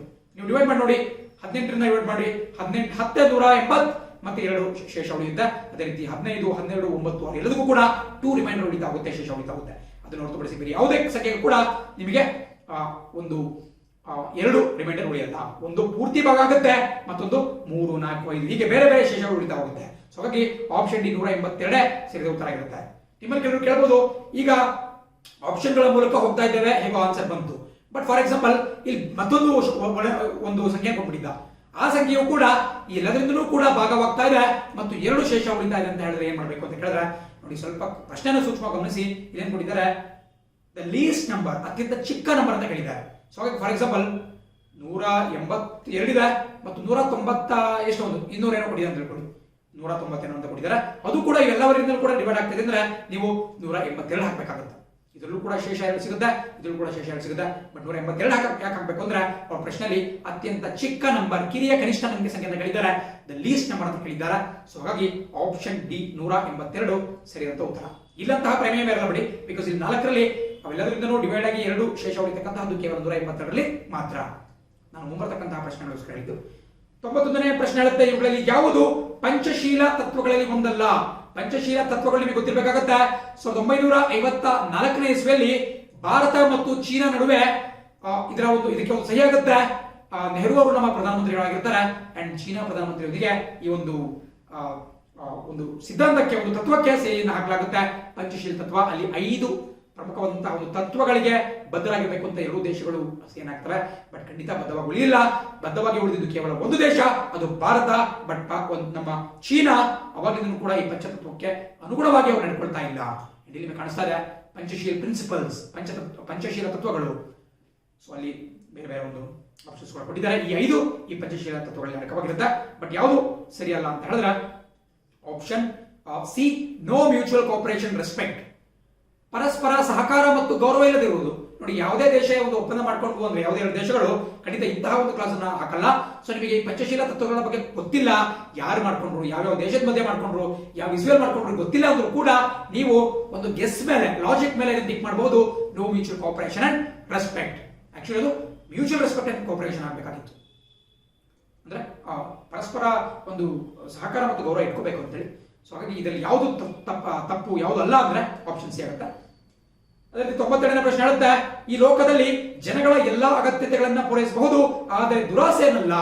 The earth can fulfil all the needs of the men but not their greed. We can fulfil their need but not greed ಅಂತ ಹೇಳಿ ಈ ಒಂದು ಪ್ರಖ್ಯಾತ ಸ್ಲೋಗನ್ ಅನ್ನ ಘೋಷಣೆ ಹೇಳಿದ್ದು ಆಪ್ಷನ್ ಡಿ, ರಾಷ್ಟ್ರಪಿತ ಮಹಾತ್ಮ ಗಾಂಧೀಜಿಯವರು. ಸೊ ಗೊತ್ತಿರಬೇಕಾಗುತ್ತೆ, ಬಹಳ ಒಂದು ಪ್ರಸಿದ್ಧವಾದಂತಹ ಸ್ಲೋಗನ್, ಬಹಳ ಜನ ಸರಿ ಮಾಡಿರ್ತೀನಿ ಅಂತ ಭಾವಿಸ್ತೀನಿ. ಅಂಡ್ ಇಲ್ಲಿ ಬ್ರೆಕ್ಸಿಟ್ ಕಾಣಿಸ್ಕೊಳ್ತಾ ಇದೆ. ಇತ್ತೀಚೆಗಷ್ಟೇ ನಡೆದಂತಹ ವಿಚಾರ, ನಿನ್ನೆ ಮೊನ್ನೆ ನ್ಯೂಸ್ ಕೂಡ ಬಹಳ ಬರ್ತಾ ಇತ್ತು. ಬೋರಿಸ್ ಜಾನ್ಸನ್ ಅವರಿಗೂ ಮತ್ತು ಯುರೋಪಿಯನ್ ಯೂನಿಯನ್, ಈ ಇಂಗ್ಲೆಂಡ್ ಮತ್ತು ಯುರೋಪಿಯನ್ ಯೂನಿಯನ್ ಸ್ವಲ್ಪ ಚಟಾವಣೆ ನಡೀತಾ ಇದೆ. ಸೊ ಬ್ರೆಕ್ಸಿಟ್ ಅಂತ ಹೇಳಿದ್ರೆ ಬ್ರಿಟನ್ ಎಕ್ಸಿಟ್ ಯುರೋಪ್ ಅಂತ ಹೇಳಿ, ಅಂದ್ರೆ ಬ್ರಿಟನ್ ಯುರೋಪ್ ನಿಂದ ಹೊರ ಹೋಗ್ತಾ ಇದೆ ಅಂತ ಹೇಳಿ. ಸೊ ಹಾಗಾಗಿ ಆಪ್ಷನ್ ಬಿ ಸರಿಯಾದ ಉತ್ತರ ಆಗುತ್ತೆ. Britain exciting from European union, ಐರೋಪ್ಯ ಒಕ್ಕೂಟದಿಂದ ಬ್ರಿಟನ್ ದೇಶ ಹೊರಗಡೆ ಹೋಗ್ತಾ ಇರತಕ್ಕಂಥದ್ದು. ಅದೇ ರೀತಿ ಅದು ಬಹಳ ಸಿಂಪಲ್, ಅದರಲ್ಲಿ ನೀವು ಅಷ್ಟೊಂದು ಹೇಳ್ಕೊಳ್ಳುವಂತಹ ಟಫ್ನೆಸ್ ಇಲ್ಲ. 94ನೇ ಪ್ರಶ್ನೆ ಹೇಳುತ್ತೆ, National Council of Applied Economic Research ನ ವರದಿಯ ಪ್ರಕಾರ ಪ್ರಪಂಚದ ಅತಿದೊಡ್ಡ ಬಡತನ ವಿರೋಧಿ ಕಾರ್ಯಕ್ರಮ ಯಾವುದು? According to a report of the National Council of Applied Economic Research which is the world's largest anti poverty programme. ಅಲ್ಲಿ ಆಂಟಿ ಪಾವರ್ಟಿ ಅಂತ ಕೊಡಬಾರ್ದು, ಪಾವರ್ಟಿ ಎಲಿವಿಯೇಷನ್ ಪ್ರೋಗ್ರಾಮ್, ಸ್ವಲ್ಪ ಸ್ಟ್ಯಾಂಡರ್ಡ್ ಕೊಡಬೇಕಾಗುತ್ತೆ. ಸೊ ಇದಕ್ಕೆ ಸರಿಯಾದ ಉತ್ತರ ಆಪ್ಷನ್ ಡಿ, ಮನ್ರೇಗಾ, ಮಹಾತ್ಮ ಗಾಂಧಿ ನರೇಗಾ ಯೋಜನೆ ಸರಿಯಾದ ಉತ್ತರ ಆಗಿರುತ್ತೆ. ನಿಮಗೆ ಹಿಂದಿನ ಕ್ಲಾಸ್ ಹೇಳಿದ್ದಾನೆ. ಬೇಸಿಕಲಿ ಇವತ್ತು ಒಂದು ಕರೆಂಟ್ ಅಫೇರ್ಸ್ ವಿಡಿಯೋ ಜಸ್ಟ್ ನೋಡಿದ್ರೆ ಆಗ್ಲೇ, ರಘುವಂಶ್ ಪ್ರಸಾದ್ ಸಿಂಗ್ ಅವರು 2005ನೇ ಇಸ್ವಿಯಲ್ಲಿ ರೂರಲ್ ಡೆವಲಪ್ಮೆಂಟ್, ಗ್ರಾಮೀಣಾಭಿವೃದ್ಧಿ ಸಚಿವರಾಗಿರ್ತಾರೆ ಕೇಂದ್ರ ಸರ್ಕಾರದಲ್ಲಿ. ಅವರ ಒಂದು ನೇತೃತ್ವದಲ್ಲಿ ಈ ಮಹಾತ್ಮ ಗಾಂಧಿ ನರೇಗಾ ಯೋಜನೆ ಬರುತ್ತೆ. National rural employment guarantee act, NREGA ಒಂದು ಆಕ್ಟ್ ಜಾರಿಗೆ ಬರುತ್ತೆ 2005ನೇ ಇಸ್ವಿಯಲ್ಲಿ. ಅದರ ಅಡಿಯಲ್ಲಿ ಮಹಾತ್ಮ ಗಾಂಧಿ ನರೇಗಾ ಯೋಜನೆ ಜಾರಿಗೆ ತರಲಾಗುತ್ತೆ. 100 ವರ್ಷ ಗ್ರಾಮೀಣ ಪ್ರದೇಶಗಳಲ್ಲಿ ಗ್ರಾಮ ಪಂಚಾಯತಿಗಳ ಮೂಲಕ 100 ದಿನಗಳ ಕಾಲ ಒಬ್ಬ ವ್ಯಕ್ತಿಗೆ 100 ದಿನಗಳ ಕಾಲ ಒಂದು ಉದ್ಯೋಗವನ್ನು ಕೊಡುವುದು, ಪೇಯ್ಡ್ ವೇಜಸ್, ವೇಜಸ್ ಇರ್ತಕ್ಕಂತಹ ಅಥವಾ ಪಾವತಿ ಮಾಡತಕ್ಕಂತಹ ಒಂದು ಕೆಲಸವನ್ನು ಕೊಡ್ತಕ್ಕಂತಹದ್ದು. ಸೊ ಅದು ಬಹಳ ಒಂದು ಪರಿಣಾಮಕಾರಿಯಂತ ಯೋಜನೆ ಅಂತ ಹೇಳ್ಬೋದು. 95ನೇ ಪ್ರಶ್ನೆ ಹೇಳುತ್ತೆ, ಕರ್ನಾಟಕದ ಯಾವ ಉತ್ಪನ್ನ ಜಿಐ ಟ್ಯಾಗ್, ಕನ್ನಡದಲ್ಲಿ ಭೌಗೋಳಿಕ ಸೂಚ್ಯಂಕ ಅಂತ ಕರಿತೀವಿ ಅಥವಾ ಜಿಯೋಗ್ರಫಿಕಲ್ ಇಂಡಿಕೇಶನ್ ಅಂತ ಕರಿಬಹುದು, ಅದು ಸ್ವೀಕರಿಸಿಲ್ಲ ಅಂತ ಕೇಳ್ತಿದ್ದಾರೆ. Very simple. ಯಾಕಪ್ಪ ಅಂತ ಹೇಳಿದ್ರೆ ಕೂರ್ಗ್ ಬೀಟಲ್ ನಟ್ ಆಗುತ್ತೆ. ಬಿಕಾಸ್ ಕೊಡದಲ್ಲಿ ಅಡಿಕೆ ಬೆಳೆಯೋದು ಬಹಳ ಕಮ್ಮಿ, ಅಡಿಕೆ ಬೆಳೆಯಲ್ಲ. ಬೇಸಿಕಲಿ ತೋಟಗಾರಿಕೆ ಬೆಳೆಗಳಾದಂತಹ ಕಾಫಿಯನ್ನು ಹೆಚ್ಚಾಗಿ ಬೆಳೆಯಲಾಗುತ್ತೆ. ಕಾಫಿ ಇರಬಹುದು, ಮಸಾಲೆ ಪದಾರ್ಥಗಳು, ಏಲಕ್ಕಿ ಇಂಥವನ್ನು ಬೆಳೆಯಲಾಗುತ್ತೆ. ಬಟ್ ಅವರು ಈ ಬೀಟಲ್ ನಟ್ ಅಥವಾ ನಮ್ಮ ಏನು ಅರೆಕಾನಟನ್ನ ಬೆಳೆಯಲ್ಲ, ಅಡಿಕೆಯನ್ನು ಬೆಳೆಯಲ್ಲ. ಅದು ಮಲೆನಾಡು ಭಾಗಕ್ಕೆ ಮಾತ್ರ ಸೀಮಿತವಾಗಿರ್ತಕ್ಕಂತಹದ್ದು. ಬಟ್ ಇತ್ತೀಚೆಗೆ ಅಡಿಕೆಗೆ ಒಂದಿಗೆ ಸಿಕ್ತು ಜಿಯೋಗ್ರಫಿಕಲ್ ಇಂಡಿಕೇಶನ್, ಕನ್ಫ್ಯೂಸ್ ಮಾಡ್ಲಿಕ್ಕೆ ಕೊಟ್ಟಿದ್ದಾರೆ. ಇತ್ತೀಚೆಗೆ ಸಿಕ್ಕಿದ್ದು ಶಿರಸಿ ಅಡಿಕೆಗೆ, ಶಿರಸಿ ಸುಪಾರಿಗೆ ಸಿಕ್ತು, but not for Coorg betel nut. So Nanjangud ಬಾಳೆಹಣ್ಣಿಗೆ ಸಿಕ್ಕಿದೆ, ಮೈಸೂರು ಸಿಲ್ಕಿಗೆ ಸಿಕ್ಕಿದೆ, ಮೈಸೂರು ರೇಷ್ಮೆಗೆ, ಅದೇ ರೀತಿ ಚನ್ನಪಟ್ಟಣ ಬೊಂಬೆಗಳಿಗೆ, ಚನ್ನಪಟ್ಟಣ ಆಟಿಕೆಗಳಿಗೆ ಸಿಕ್ಕಿದೆ. ಸೊ ಹಾಗಾಗಿ ಕೂರ್ಗ್ ಸರಿಯಾಗಿ ಒಂದು ಅದಕ್ಕೆ ಜಿಐ ಟ್ಯಾಗ್ ಸಿಕ್ಕಿಲ್ಲ. So option A Coorg betel nut ಅಥವಾ ಕೂರ್ಗ್ ಅಡಿಕೆ ಸರಿಯಾದ ಉತ್ತರ ಆಗಿರುತ್ತೆ. ಅದೇ ರೀತಿ 96ನೇ ಪ್ರಶ್ನೆ ನೋಡ್ತಾ ಇದ್ದೀರಾ, ಈ ಕೆಳಗಿನ ಯಾರಿಗೆ ಕರ್ನಾಟಕ ರತ್ನ ಪ್ರಶಸ್ತಿ ದೊರಕಿಲ್ಲ? ನೋಡಿ, ನಾವು ಯಾವ ರೀತಿ ನಾವು ಭಾರತದಲ್ಲಿ ಅತ್ಯಂತ ಉನ್ನತ ನಾಗರಿಕ ಪ್ರಶಸ್ತಿಯನ್ನ ಭಾರತ ರತ್ನ ಅಂತ ಕರಿತೀವೋ, ಕರ್ನಾಟಕದಲ್ಲಿ ಕರ್ನಾಟಕ ರತ್ನ ಇರುತ್ತೆ. ಬಟ್ ಅದು ಯಾರಿಗೆ ದೊರಕಿಲ್ಲ ಅಂತ ಕೇಳ್ತಿದ್ದಾರೆ. ಆಪ್ಷನ್ ಬಿ, ಡಾಕ್ಟರ್ ರಾಜ್ಕುಮಾರ್ ಅವರಿಗೆ ಸಿಕ್ಕಿಲ್ಲ. ಡಾಕ್ಟರ್ ರಾಜ್ಕುಮಾರ್ ದೊರಕಿದೆ, ಐ ಥಿಂಕ್ ದೊರಕಿದೆ ಅಂತ ಕೇಳ್ತಿದ್ದಾರೆ. ಸೊ ಮಿಸ್ ಮಾಡ್ಕೊಬೇಡಿ, ಸ್ವಲ್ಪ ಕೇರ್ಫುಲ್ ಮಾಡಬೇಕಾಗುತ್ತೆ. ನಾನು ಕೂಡ ಸ್ವಲ್ಪ ಕನ್ಫ್ಯೂಸ್ ಮಾಡ್ಕೊಬೇಡ. ಸೊ ಕರ್ನಾಟಕ ರತ್ನ ಪ್ರಶಸ್ತಿ ಯಾರಿಗೆ ಸಿಕ್ಕಿದೆ ಅಂತ ಕೇಳ್ತಿದ್ದಾರೆ. ಸೊ ಸರಿಯಾದ ಉತ್ತರ option B, doctor Rajkumar. Obvious, because ಹೊರನಟ, ನಟ ಸಾರ್ವಭೌಮ ಡಾಕ್ಟರ್ ರಾಜ್ಕುಮಾರ್ ಅವರಿಗೆ ಬಿಟ್ಬಿಟ್ಟು ಬೇರೆ ಎಲ್ಲರಿಗೂ ಕೊಡಕ್ಕೆ ಸಾಧ್ಯವಿಲ್ಲ. ಸೊ ರಾಜ್ಕುಮಾರ್ ಅವರಿಗೆ ಸಿಕ್ಕಿದೆ. ಇದರಲ್ಲಿ ಒಂದು ಲಿಸ್ಟ್ ಕೂಡ ನೋಡ್ಕೊಂಬಿಡಿ. ಬಿಕಾಸ್ ಮುಂಬರ್ತಕ್ಕಂಥ ಪರೀಕ್ಷೆಯಲ್ಲಿ ಬೇರೆ ಒಂದು ಹೆಸರನ್ನು ಕೊಟ್ಟು ಕೇಳಬಹುದು, ಒಂದು ಆಪ್ಷನ್ಸ್ ಅನ್ನು ಚೆಕ್ ಮಾಡಬಹುದು. ಸೊ ಮೊಟ್ಟ ಮೊದಲ ಬಾರಿಗೆ 1992ನೇ ಇಸ್ವಿಯಲ್ಲಿ ರಾಷ್ಟ್ರಕವಿ ಕುವೆಂಪು ಅವರಿಗೆ ಈ ಭಾರತ ರತ್ನ ಪ್ರಶಸ್ತಿಯನ್ನು, ಅತ್ಯುನ್ನತ ಭಾರತ ರತ್ನ ಪ್ರಶಸ್ತಿ, ಕರ್ನಾಟಕ ರತ್ನ, ಸಾರಿ ಕನ್ಫ್ಯೂಸ್ ಮಾಡ್ಕೊಬೇಡಿ, ಅತ್ಯುನ್ನತ ಕರ್ನಾಟಕ ರತ್ನ ಪ್ರಶಸ್ತಿಯನ್ನು ಕರ್ನಾಟಕ ರಾಜ್ಯ ಸರ್ಕಾರ ಪ್ರದಾನ ಮಾಡುತ್ತೆ. ಕುವೆಂಪು ಮೊಟ್ಟಮೊದಲ ಬಾರಿಗೆ 1982. ಅದೇ ವರ್ಷ ಡಾಕ್ಟರ್ ರಾಜ್ಕುಮಾರ್ ಅವರಿಗೆ ಕೂಡ ಕೊಡಲಾಗುತ್ತೆ ಮೇರು ನಟ ಡಾಕ್ಟರ್ ರಾಜ್ಕುಮಾರ್. ಅಂಡ್ ಅದಾದ್ಮೇಲೆ ಎಸ್ ನಿಜಲಿಂಗಪ್ಪ ಅವರು, CNR ರಾವ್ ಅವರು, ದೇವಿ ಶೆಟ್ಟಿ ಅವರು, ಖ್ಯಾತ ಹೃದಯ ತಜ್ಞ ಅವರು, ನಾರಾಯಣ ಹೆಲ್ತ್ NH ನ ಮುಖ್ಯಸ್ಥರು, ಅದೇ ರೀತಿ CNR ಅವರು ಪ್ರಖ್ಯಾತ ಭಾರತ ರತ್ನ ಪ್ರಶಸ್ತಿಗೆ ಕೂಡ CNR ರಾವ್ ಅವರು ಭಾಜನರಾದರು. ಅವರು ಕೂಡ ಕರ್ನಾಟಕ ರತ್ನವನ್ನು 2001 ಇಸ್ವಿಯಲ್ಲಿ ಕೊಡಲಾಗಿತ್ತು. ಖ್ಯಾತ ಸೈಂಟಿಸ್ಟ್ ವಿಜ್ಞಾನಿ, ಅದೇ ರೀತಿ ಭೀಮಸೇನ್ ಜೋಶಿ ಖ್ಯಾತ ಸಂಗೀತಗಾರ, ಇವರಿಗೂ ಕೂಡ ಭಾರತ ರತ್ನ ಸಿಗುತ್ತೆ 2015 ಇಸ್ವಿಯಲ್ಲಿ ಕೊಡಲಾಯಿತು. ಅದೇ ರೀತಿ ತ್ರಿವಿಧ ದಾಸೋಹಿ, ಇವರಿಗೂ ಕೂಡ ಭಾರತ ರತ್ನ ಕೊಡಬೇಕು ಅಂತ ಸಾಕಷ್ಟು ಕೂರ್ಲ ಒಂದು ಬೇಡಿಕೆ ಕೇಳಿ ಬಂದಿತ್ತು, ಆದರೂ ಕೂಡ ಕೊಡಲಾಗಿಲ್ಲ. ಶಿವಕುಮಾರ ಸ್ವಾಮೀಜಿ ದಿವಂಗತರಾಗಿದ್ದಾರೆ, ಲಿಂಗೈಕ್ಯರಾಗಿದ್ದಾರೆ. ಶಿವಕುಮಾರ ಸ್ವಾಮೀಜಿ ತ್ರಿವಿಧ ದಾಸೋಹಿ, ಇವರಿಗೂ ಕೂಡ 2007 ಇಸ್ವಿಯಲ್ಲಿ ಕರ್ನಾಟಕ ರತ್ನ ಪ್ರಶಸ್ತಿಯನ್ನು ಕೊಡಲಾಗುತ್ತೆ. ಅಂಡ್ 2008 ಇಸ್ವಿಯಲ್ಲಿ ಸಾಹಿತಿ ಜವರೇಗೌಡ ಅವರಿಗೆ ಕೊಡಲಾಗುತ್ತೆ ಕರ್ನಾಟಕ ರತ್ನ. ಅಂಡ್ ಕಟ್ಟ ಕಡೆಯದಾಗಿ 2009 ವೀರೇಂದ್ರ ಹೆಗಡೆ, ಧರ್ಮಸ್ಥಳದ ಧರ್ಮಾಧಿಕಾರಿ ವೀರೇಂದ್ರ ಹೆಗಡೆ ಅವರಿಗೆ ಒಂದು ಸಾಮಾಜಿಕ ಸೇವೆಗಾಗಿ ಈ ಕರ್ನಾಟಕ ರತ್ನ ಪ್ರಶಸ್ತಿಯನ್ನು ಕೊಡಲಾಗುತ್ತೆ.